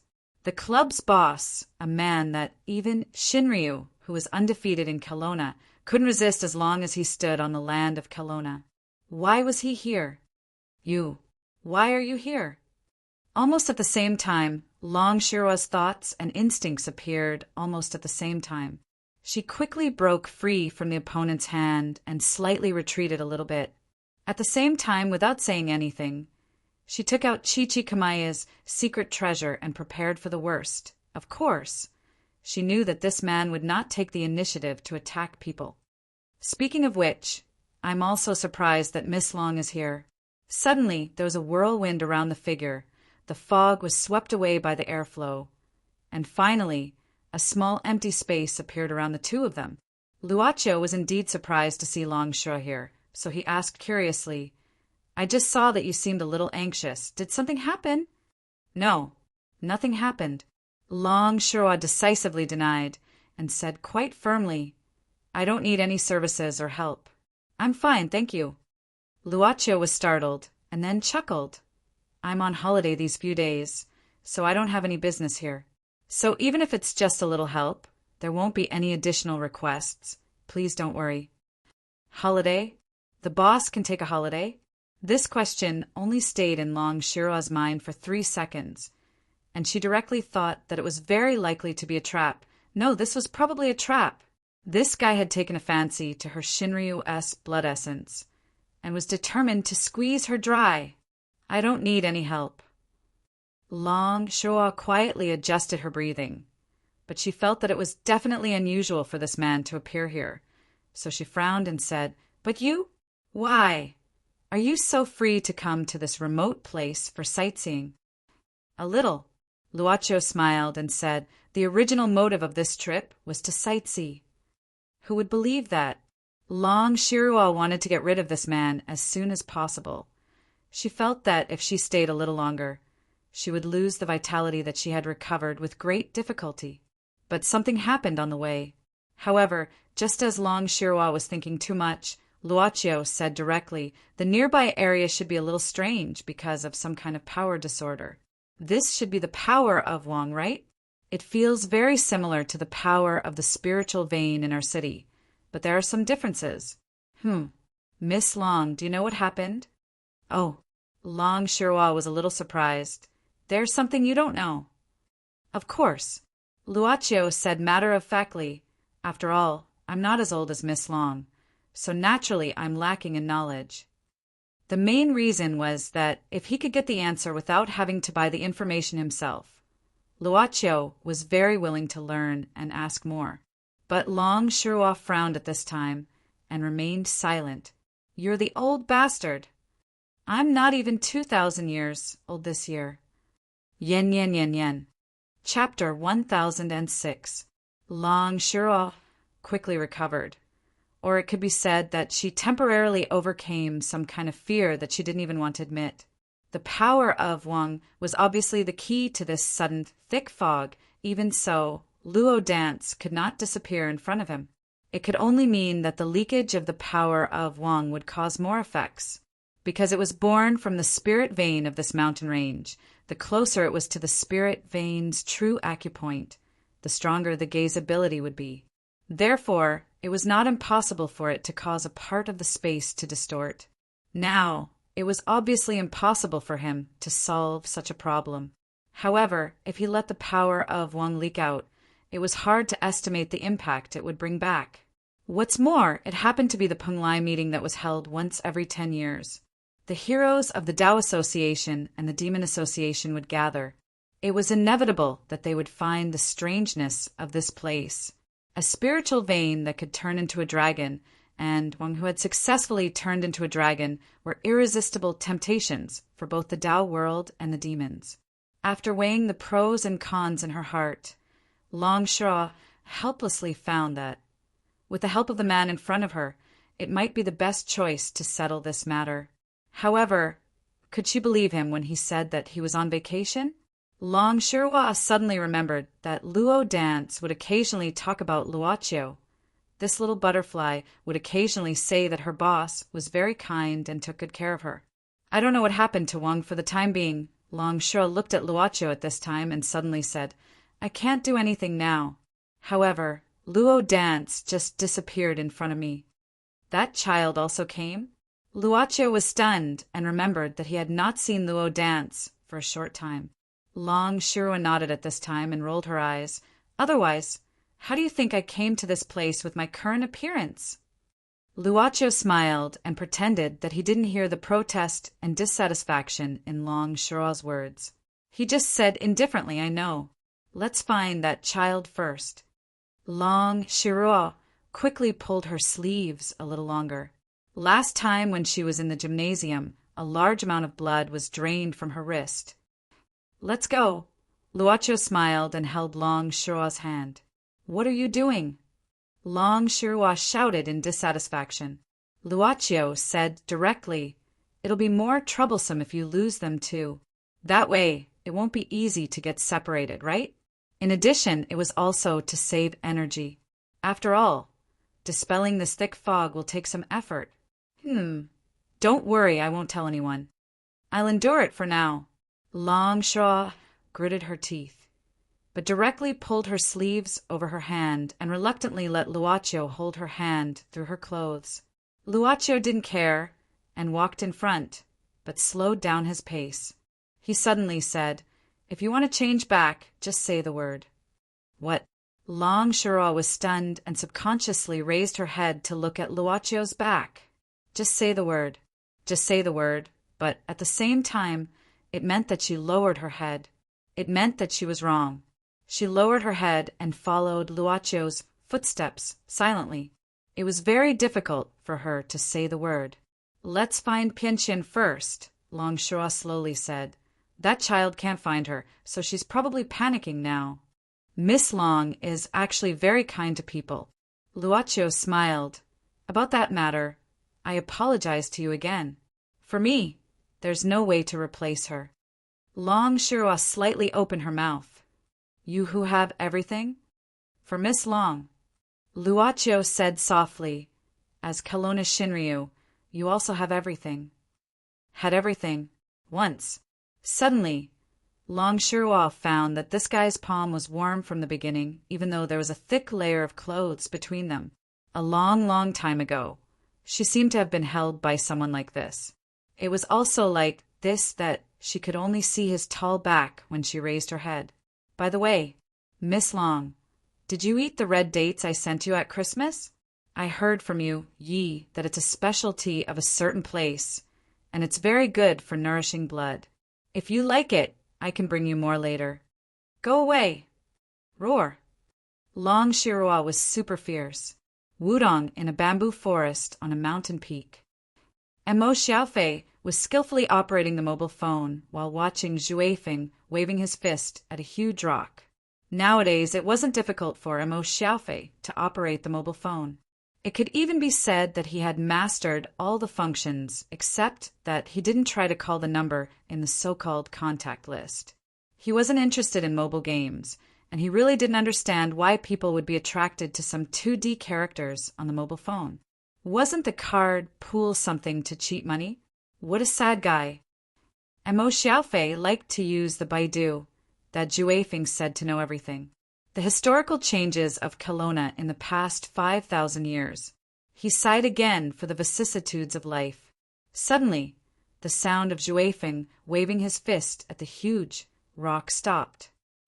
And Mo Xiaofei frowned and looked over, only to see that Zhu Weifeng's hands were hanging down naturally and his eyes were closed. Suddenly, Zhu Weifeng moved and punched again. The speed of the fist was not fast, even a little slow. When the fist touched the huge rock, there was no movement. Zhu Weifeng's fist was pressed against the huge rock. Soon after, Zhu Weifeng opened his eyes and slowly exhaled. At the same time, the huge rock in front of him turned into dust and fell to the ground. The huge rock directly turned into a pile of dirt. And Mo Xiaofei opened his mouth in surprise. It was only 2 days, but this Zhu Weifeng had learned the first move of his son of heaven martial art, Huangji World Shocking Fist. This child, no, this little monster, could it be that she was also a martial arts genius? Big brother. Zhu Weifeng turned his face with excitement at this time, and Mo Xiaofei nodded, not bad. Zhu Weifeng, take a rest first, and at the same time experience the feeling of punching just now. When you can execute this punch instinctively, you can be considered to have truly learned this fist technique.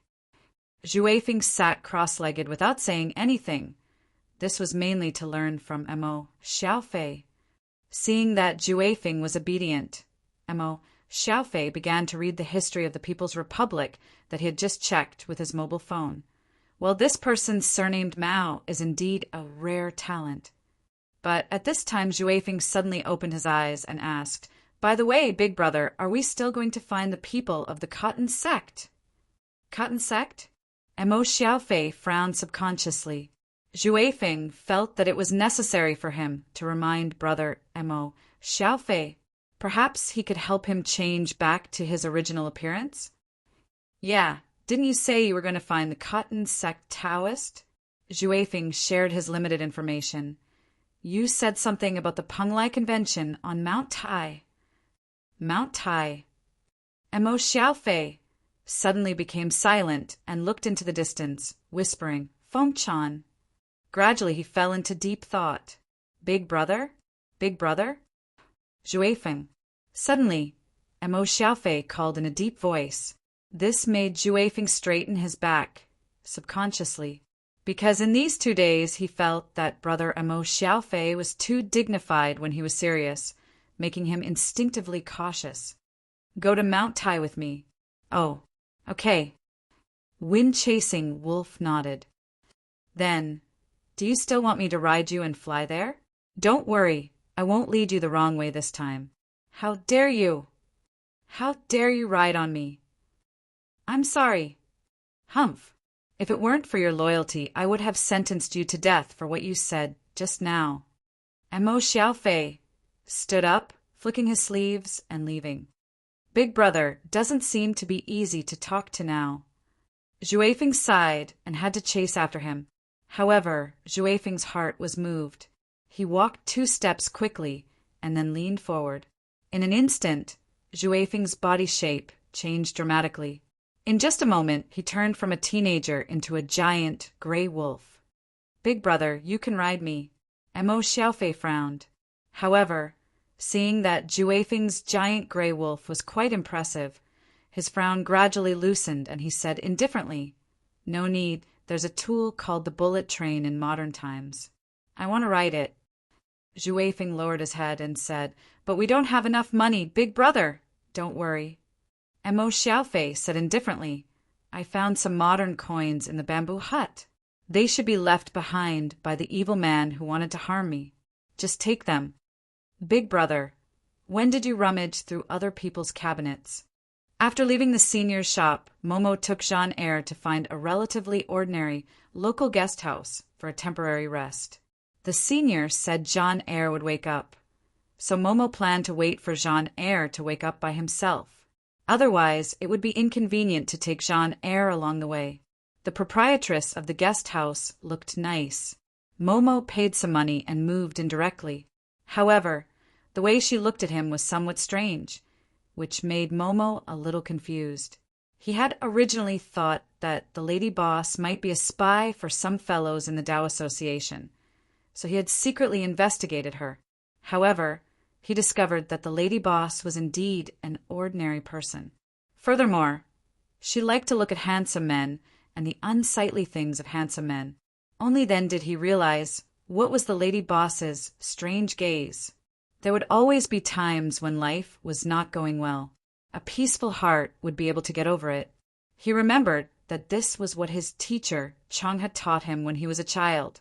So many years had passed, Momo didn't know how much he had learned and how much he had understood. For the current him, he felt quite disheartened. He felt that the immortal path in his imagination wasn't so beautiful. At noon, Momo declined the proprietress's invitation for lunch. He planned to go out to find something to eat and inquire about the Penglai meeting of Mount Tai.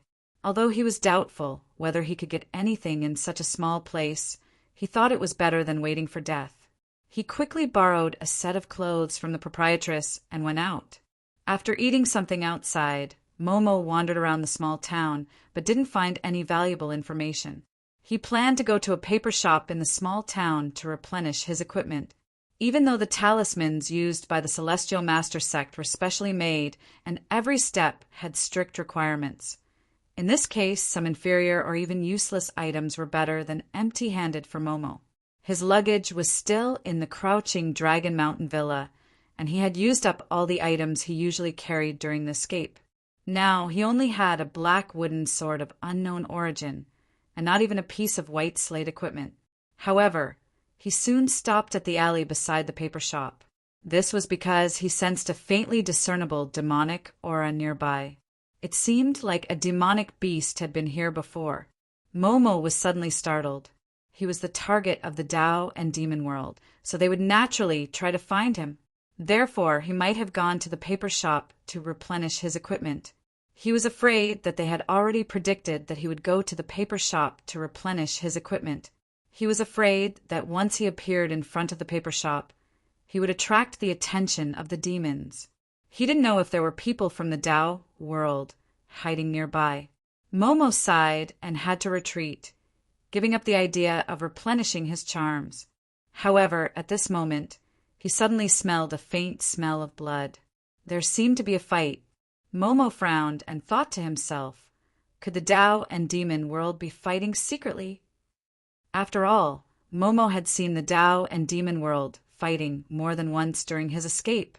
In fact, if the two sides weren't on bad terms, Momo couldn't find a chance to escape several times. In this case, he might be able to find out some useful information. Momo weighed the pros and cons in his heart and felt that it was necessary for him to know more about the Crouching Dragon Villa, the Kuan Pung Villa, and the land administration of the special country so that he could make better plans for the future. Therefore, he quietly followed the faint smell of blood. Puff! In a dark alley, Momo heard such a sound and saw such a scene at the same time. A figure fell to the ground, and the walls on both sides of the alley were splashed with blood. At this time, a girl with a painting tube on her back was holding a strange, long knife in her hand, slowly stabbing it into the body of the fallen figure on the ground. It was a demon after it died. Its original appearance was clearly revealed. It seemed to be a demon of the White Tiger clan. At this moment, a gray ball of light slowly flew out from the corpse of the White Tiger clan member and then flew into a box in the girl's hand. The Celestial Master sect didn't lack opportunities to deal with ghosts. Almost instantly, Momo knew that the thing that flew out was probably the soul of the White Tiger clan demon. As for the girl with the long saber in front of him, at this moment, she slowly turned her face. There were still 2 drops of blood on her beautiful cheeks, but she blew out a fist-sized pink bubble from her lips. Pah! The bubble suddenly burst, and Momo saw the girl's appearance clearly. She was the mysterious white-haired girl who stole his things in the Crouching Dragon Villa. Oh, the pocket money is here again. Chapter 1007. Momo felt a strange sense of oppression, which reminded him of the battle with the White Tiger young master, Huang Baifu. This seemingly weak girl in front of him. This girl, who looked even younger than him, was actually able to compare to the White Tiger young master, Huang Baifu. Momo nervously clasped the strange black wooden sword given to him by Xiao Xingma, the master of Ghost City. This was the only equipment he had. Without talismans, Heaven Master Taoism lost half of its fighting power. But why is this white-haired girl here? Momo's memory of this white-haired girl stopped at the time before the battle with Huang Baifu. At that time, he even asked Captain Lingfeng of the administration to investigate the theft. Unfortunately, he fainted after the battle with Huang Baifu. When he woke up, he immediately participated in the exploration of the mysterious cave residence. Later, Jean Eyre got the imperial order by chance and escaped with Jean Eyre, which made Momo almost forget about the theft.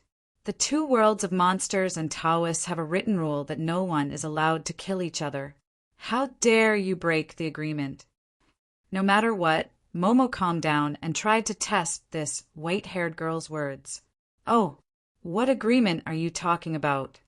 The white-haired girl chewed the bubble gum in her mouth while saying indifferently, but it has nothing to do with me. I'm not one of them. That strange, long saber was dragging on the ground, making the sound of grinding. Momo broke out in a cold sweat. At his level of Taoist, his perception of the environment and danger had long surpassed the scope of ordinary people. At this moment, Momo sensed that there was nowhere to escape, as if this space had been completely locked by countless terrifying auras. It was like an icicle shot out from the ground, completely confining him on the spot, making Momo feel a bone-piercing chill. The white-haired girl's smile became brighter, but at this moment, Momo let out a low roar. His vigorous FA instantly broke out of his body and pushed away this chilling intent. He held the mysterious wooden sword wrapped in cloth with one hand, slowly breathing in and out. "Oh, it's much better than the big white cat. It should be worth a lot." The white-haired girl slightly raised the corner of her mouth. The atmosphere was tense. Unexpectedly, the white-haired girl's nose moved as if she smelled something. Instantly, the pressure that made Momo extremely nervous disappeared. Momo didn't know how to react. He saw this sweet-looking but cruel white-haired girl suddenly approached him, standing on her heels and sniffing towards him. Is this girl a cat? What a familiar perfume smell.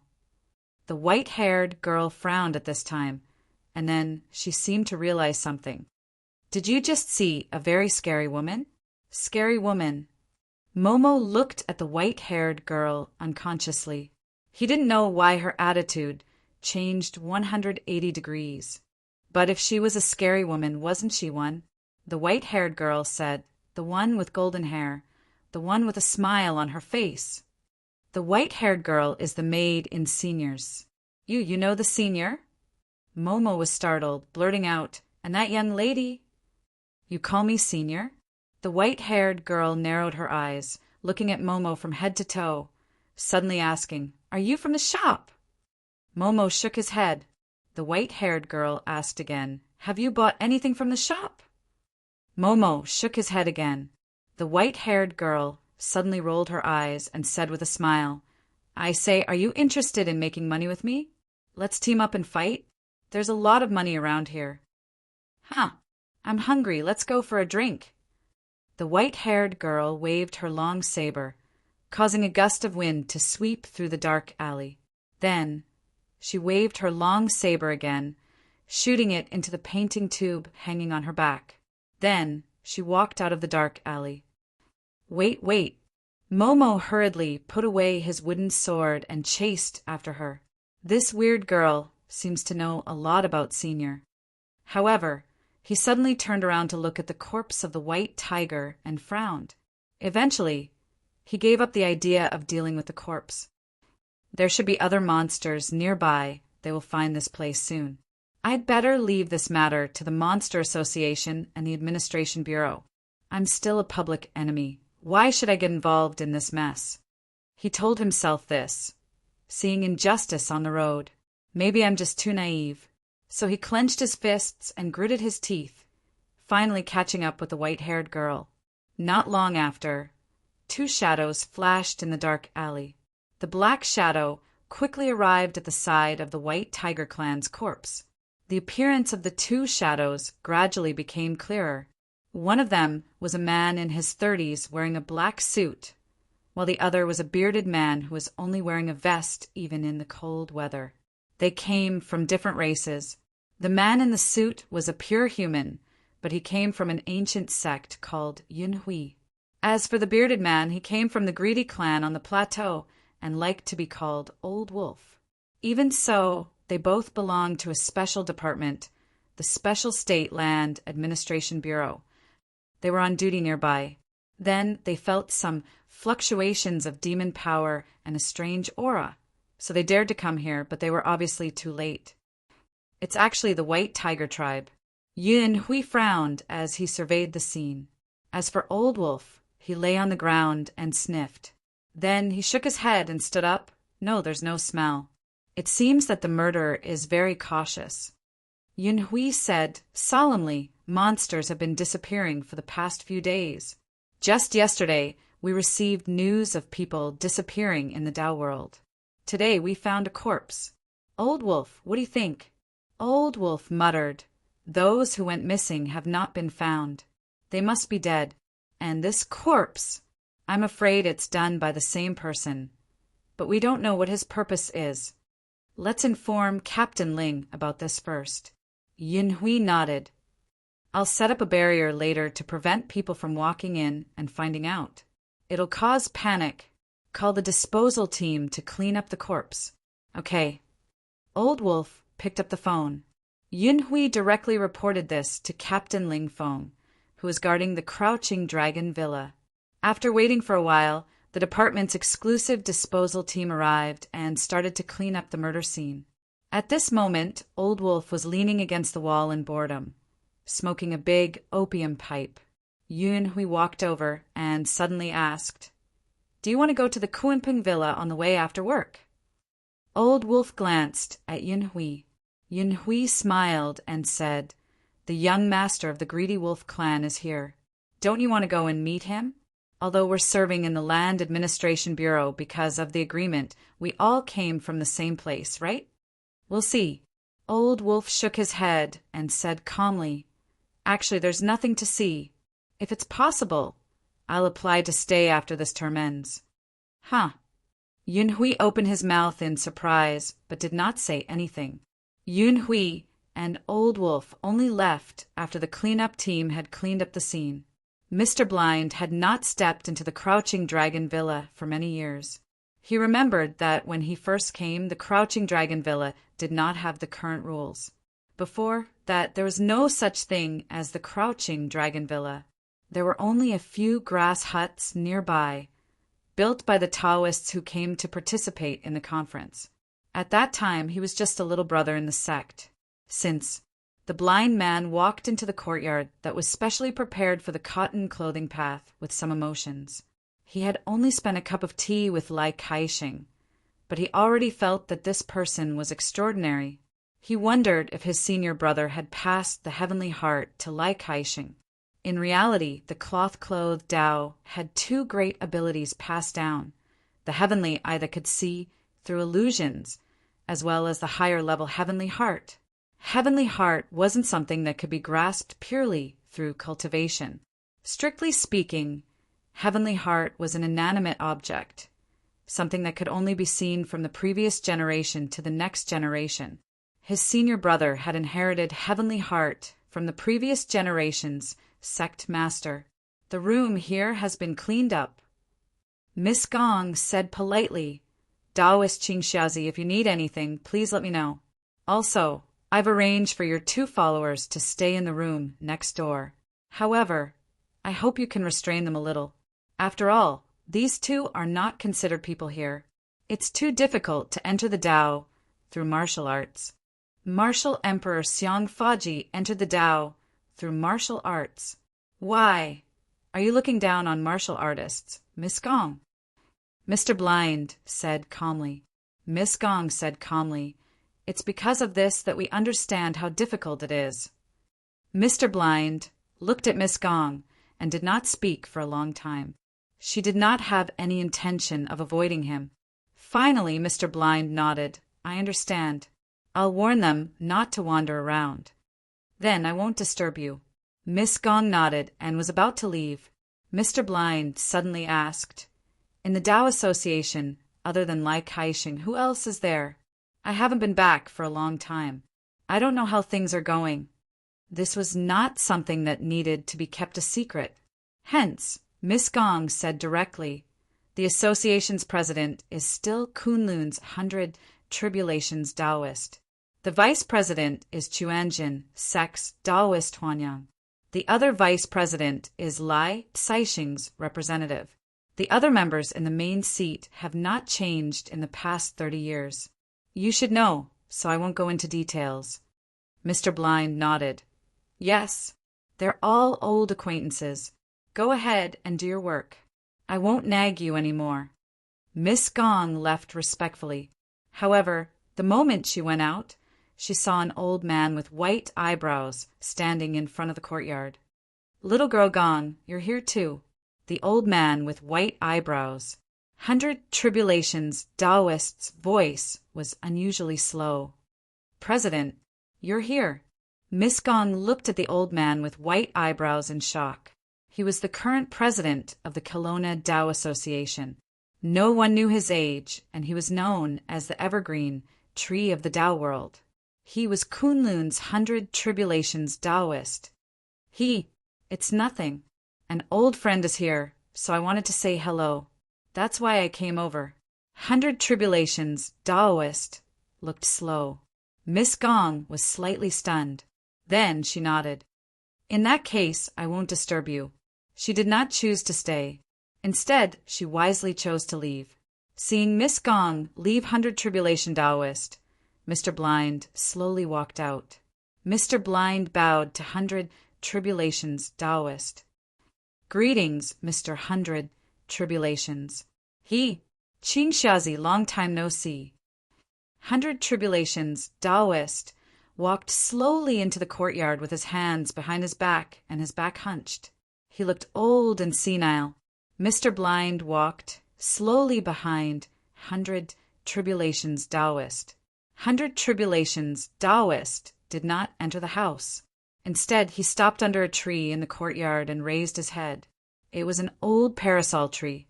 He suddenly said, "Has this tree grown taller?" "I can't see it." Mr. Blind shook his head. 100 Tribulations Taoist heaved a sigh of relief. He glanced at Mr. Blind with a smile and said slowly, "You can't see it, or you don't want to see it at all?" Mr. Blind said indifferently, "It's better not to see it." 100 Tribulations Taoist chuckled. "Well, since I'm here, why don't you invite me in for some tea? By the way, tell me about the scenery overseas.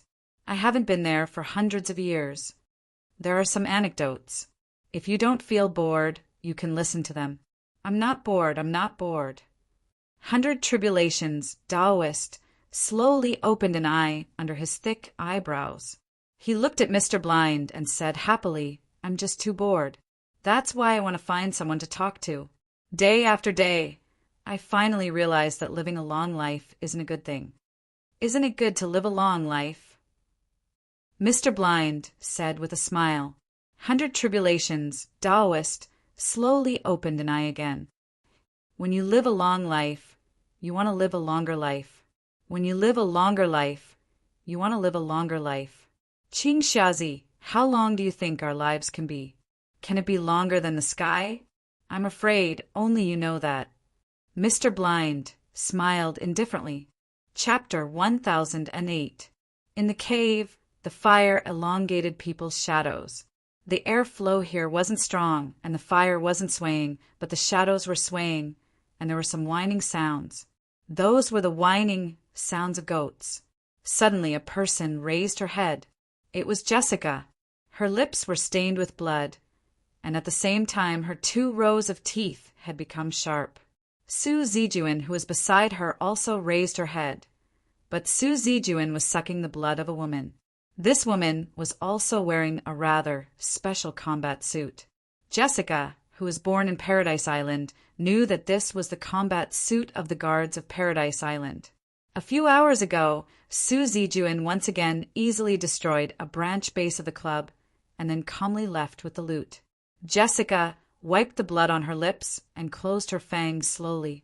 Looking at Su Zijuan, who was enjoying her lunch, she felt that it was unreal. About a month ago, when she was on the brink of death, it was this girl who seemed to be only 13 or 14 years old who saved her and gave her the power of immortality, turning her into a terrifying vampire. But Su Zijuan insisted that she wasn't a vampire. Jessica didn't intend to argue with Su Zijuan because she had absorbed the blood of Su Zijuan, who called herself Ba. She had a sense of fear in her mind all the time. That feeling was similar to the time when she had to obey the order of Paradise Island. She was afraid and had to surrender, but Jessica didn't care about it. What she needed was power that could destroy Paradise Island. She had exchanged for power once, but it wasn't strong enough. Destroying a branch base was her limit. But there were 12 powerful immortal generals in Paradise Island. Kuk was one of the 12 immortal generals. Her thunder power was like a child's fist in front of him. But Su Zijuan was different. She at least had the power to fight against the 12 immortal generals. And the most important point was that Su Zijuan obviously held a grudge against the club. From the fact that she had destroyed 7 branches of the club this month, it was clear that Su Zijuan was very dissatisfied with the club. At this moment, Su Zijuan stopped eating. Jessica took out a clean handkerchief and came to Su Zijuan, wiping her mouth carefully. Undoubtedly, this young girl had become her master. For example, the cleaning work was one of Su Zijuan's requirements. Human blood contains essence, energy, and spirit. This is the best tonic for you right now. Su Zijuan glanced at the dying goat that Jessica had eaten, saying indifferently, "If you don't give up the human part, you'll never get the power to take revenge." Jessica didn't speak, just wiping Su Zijuan's mouth carefully. If she gave up the human part, would she have to give up her memories and concerns as a human? This was a question that Jessica hadn't asked. Seeing that Jessica didn't answer, Su Zijuan heaved a sigh of dissatisfaction, saying, "How many branches of the club are there in this country?" Jessica answered, "There's none left. All the branches of the club in this country have been destroyed by you this month. I'm afraid it's a very difficult thing for the club to deal with. They've never encountered such a thing before." Su Zijuan snorted. "Serves them right. They didn't stay in their own territory, but stepped over the boundary and plotted against me. They're courting death." Jessica said, "Next we can go to Slovakia or Austria. But if we continue to destroy their branches like this, I'm afraid the club will take action. God generals are terrifying, but above them are the 26 creator seats in Paradise Island. They are all people who are close to God." "God?" Su Zijuan sneered disdainfully. "How dare they call themselves God when they haven't even seen the dusk?" Jessica opened her mouth, slightly. She still didn't know what kind of existence Su Zijuan was. She only knew that she was undoubtedly a race from Yian's country, that magical eastern country, but let's put these clowns aside for the time being. I have something to do. Su Zijuan suddenly frowned. "These guys have so many nests. I thought I could finish it before the new year." "TSK. New Year?" Jessica gave a start. She knew that people in China valued the new year very much. Yi Yan would also prepare well every new year and send greetings and gifts to his friends and family in his hometown. "Get ready." Su Zijuan pushed away Jessica's hand that was wiping her. "You don't have to rush to take revenge. Anyway, you still have a long way to go." Su Zijuan stood up and thought to herself, "That stupid butterfly should have woken up by now. I need to go back and take a look." "Emperor?" Luocho was surprised to hear some things from Long Shuo. It was a kind of chat in the White Mountain stream in order not to appear so silent and awkward. It was also some irrelevant information exchange about this incident.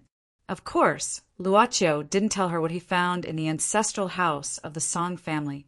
But Luocho knew the process of the birth of Wang from Long Shuo, so he solved some of the puzzles of the ancestor who was sleeping in the sarcophagus under the ancestral house of the Song family. At that time, he did feel that the soul sealed in the dead body was in a state of slowly dissipating, instead of being nourished and recovering little by little. Emperors all hope that they can live forever and rule their own country. But they don't know that there is no eternal dynasty in the world. Everything is just an illusion. Forcing them to stay will only throw the original order into chaos. Why? Do you have any opinion? Long Shirua glanced at Luocho and found that he seemed to frown for a moment. "Nothing. I agree with Miss Long's idea." Luocho smiled. "You have been working hard to maintain the balance of all parties these years. Naturally, you have more experience than me. I can't accept this kind of flattery." Long Shirua responded indifferently. Luocho didn't say anything, but suddenly stopped and looked around. Long Shirua asked nervously, "What happened?" If even this man could stop, things might become a little troublesome. Long Shirua's current state was the most ordinary of children, so she couldn't judge the situation around her. A suppressive force has suddenly appeared. At this time, Luocho opened his palm, and a small light ball slowly floated out of his palm. But in an instant, it disappeared above his palm. Then another light ball emerged from Luacio's palm. But this time the light ball didn't disappear, but maintained its original state. Well, to about 6 times the output can maintain it. It's acceptable. Luacio waved his hand at this time, and the light ball disappeared again. But apparently this time it was caused by his own will. 6 times the output? Long Shiro frowned. How is the effect on you? There's basically no effect, Miss Long, don't worry. Luacio smiled. Long Shiro glanced at him strangely. Wasn't this man's drive too much? How could he have the same effect as normal when he had 6 times the power output? But why don't I feel anything? Long Shiro frowned. Stamina consumption is still within normal limits. Luacio thought about it for a while. It's probably just suppressing extraordinary power, but not normal people. Is that also caused by Wang's power? Long Shiro glanced at Luacio again and mused to herself for a while before saying, Kelowna has 12 ancestral dragon veins, with Kunlun being the source of all the dragon veins in the world. The other 12 ancestral dragon veins each supported a dynasty's fate. One of them was the soaring dragon vein, which was later broken when the country fell. The broken soaring dragon vein scattered into the land of Kelowna, and it can only be restored with the nourishment of the land's spirit chi. The predecessor of Wang is a spirit vein formed by a portion of the soaring dragon's dragon vein that was scattered. Luacio nodded. So, it's your child, Miss Long, as the Shinryu of Kelowna, born from Kelowna's fate and the faith of Kelowna's people. The 12 ancestral dragon veins of Kelowna were, strictly speaking, Shinryu-esque children. Children my ass. Long Shiro gritted her teeth. What's Wang's ability? Luacio directly skipped the debate. Long Shiro could only force herself to calm down and said reluctantly, It's mainly a spatial ability. As for the suppression you mentioned, it should be a new characteristic it gained from absorbing the spirit chi of the land nearby. I'm not sure if there's anything else. After all, it's still in the process of growth, so it's uncertain what kind of ability it will awaken. Well, I see. Luacio nodded, and then continued to hold Long Shiro's little hand and walked forward. I found Long Shiro's location, let's go. Long Shiro suddenly pulled her hand out of Luacio's hand, and then, under Luacio's surprised gaze, she reluctantly grasped the corner of his clothes. We won't get separated like this. That's true. Luacio nodded and said apologetically, I didn't think it through. Just holding the corner of his clothes. Long Shiro felt more and more awkward. But at least after finding Luo Dance, it would be much better if she saw her being held like this. This guy, she still didn't know his intentions, so she had to be on guard. For Luo Dance, the vast expanse of whiteness was really a difficult thing. In fact, she had tried to use her demon power according to Sister Long's method. But she didn't know why she always felt very clumsy and powerless. Maybe she was really too stupid? Luo Dance knocked on her head, slightly. But it was just a vast expanse of whiteness, and she couldn't see the road at all, nor could she find Sister Long, which made Luo Dance feel a little flustered. But even so, Luo Dance's mood soon turned better, because although it was a vast expanse of whiteness, the natural aura of the mountain stream was still very strong, which made her feel indescribably comfortable. Before she transformed, she had been living in the deep mountains and forests with her own wisdom.